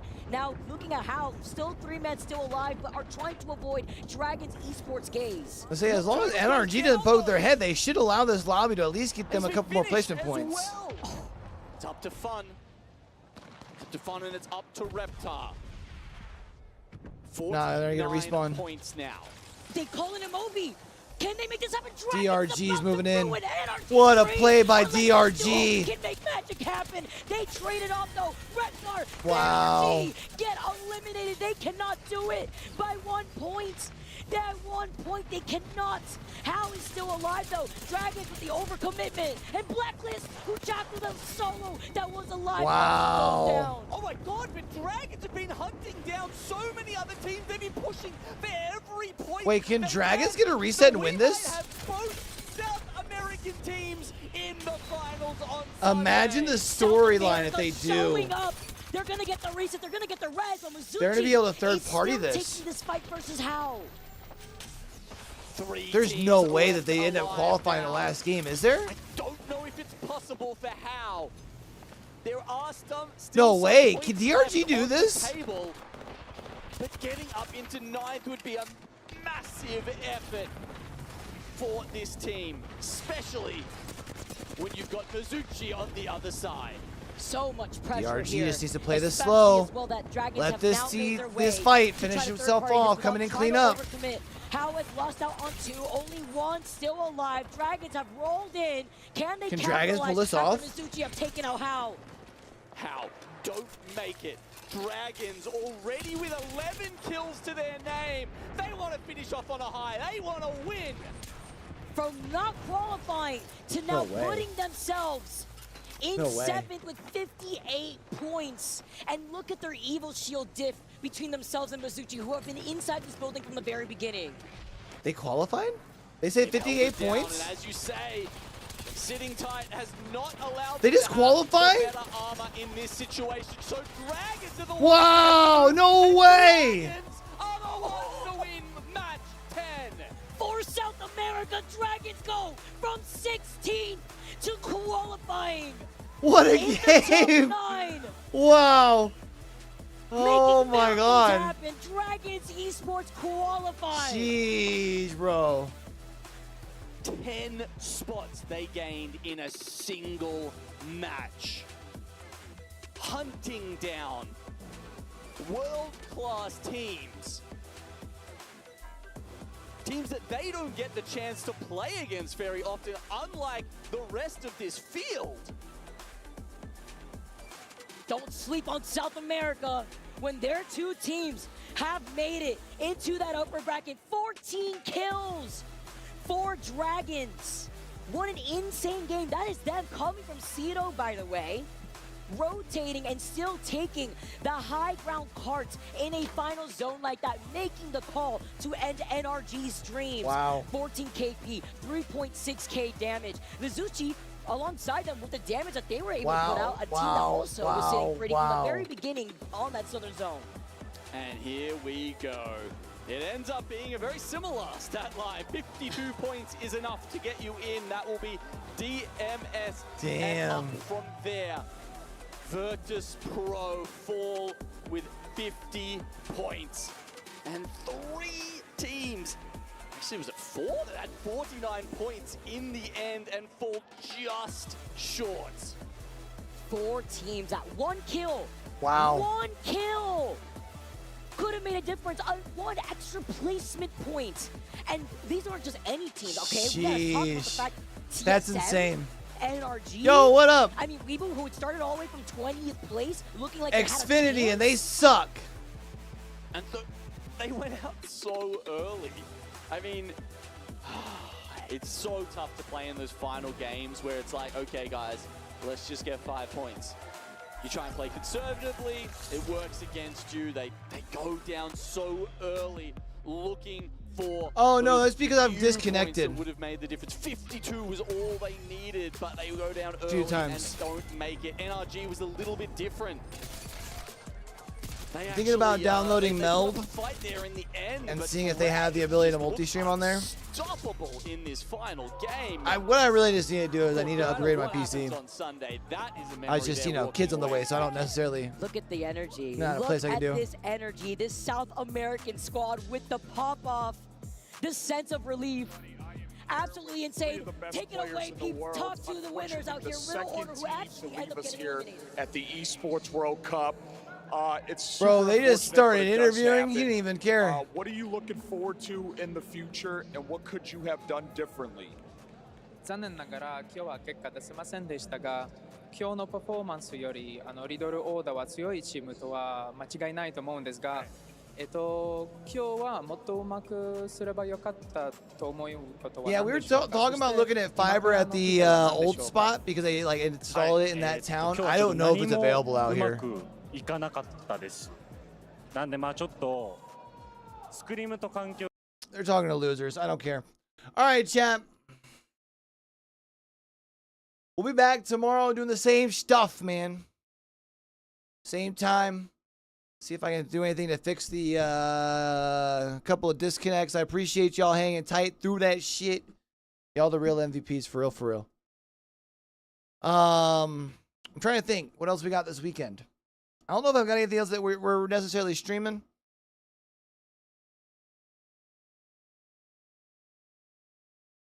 Yeah. Again, it's just mostly because of like the small tower, and I don't know if it's available. I'll definitely have to look into it though, because I'm really getting tired of the disconnects. I do think part of it's my rig though. I'm wondering if I were to upgrade it, if we'd be fine. Also, I've also contemplated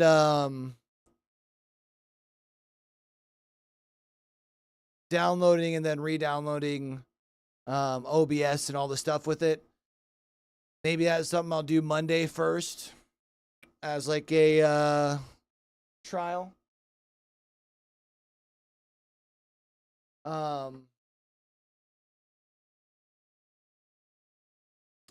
But yeah, I'm trying to figure out how we can do that. But Flogi, appreciate you coming in and hanging out. Chat, appreciate you. King, you're over on YouTube, dog. Appreciate you coming in. Vibe and fam. I know we had a few people on YouTube that were coming out and hanging out throughout the course of the day. I appreciate y'all. Same thing over on Twitch, man. I'm gonna get up on out of here. Turn off the lights. I don't know. I might do some gaming tonight. There's a good chance, probably not though. I'm pretty tired. We'll be back tomorrow, though. We got another 10 games tomorrow starting at 11:15's first drop. So I will probably be live around 10:50-ish, 10:45. I'm going to basically try and pop live whenever the whenever the pre-show is like starting, because I think they started 30 minutes early. So appreciate you guys, man. Don't forget to check out the YouTube if you haven't already. Got videos that have been dropping pretty consistently. Show them some love. So we catch y'all back over here for the next one, man. Don't forget, with everything crazy going on in the world today, be true, be you, be sincere, game hard and love hard. I love you guys. We'll catch y'all later. Peace. I'm out of here.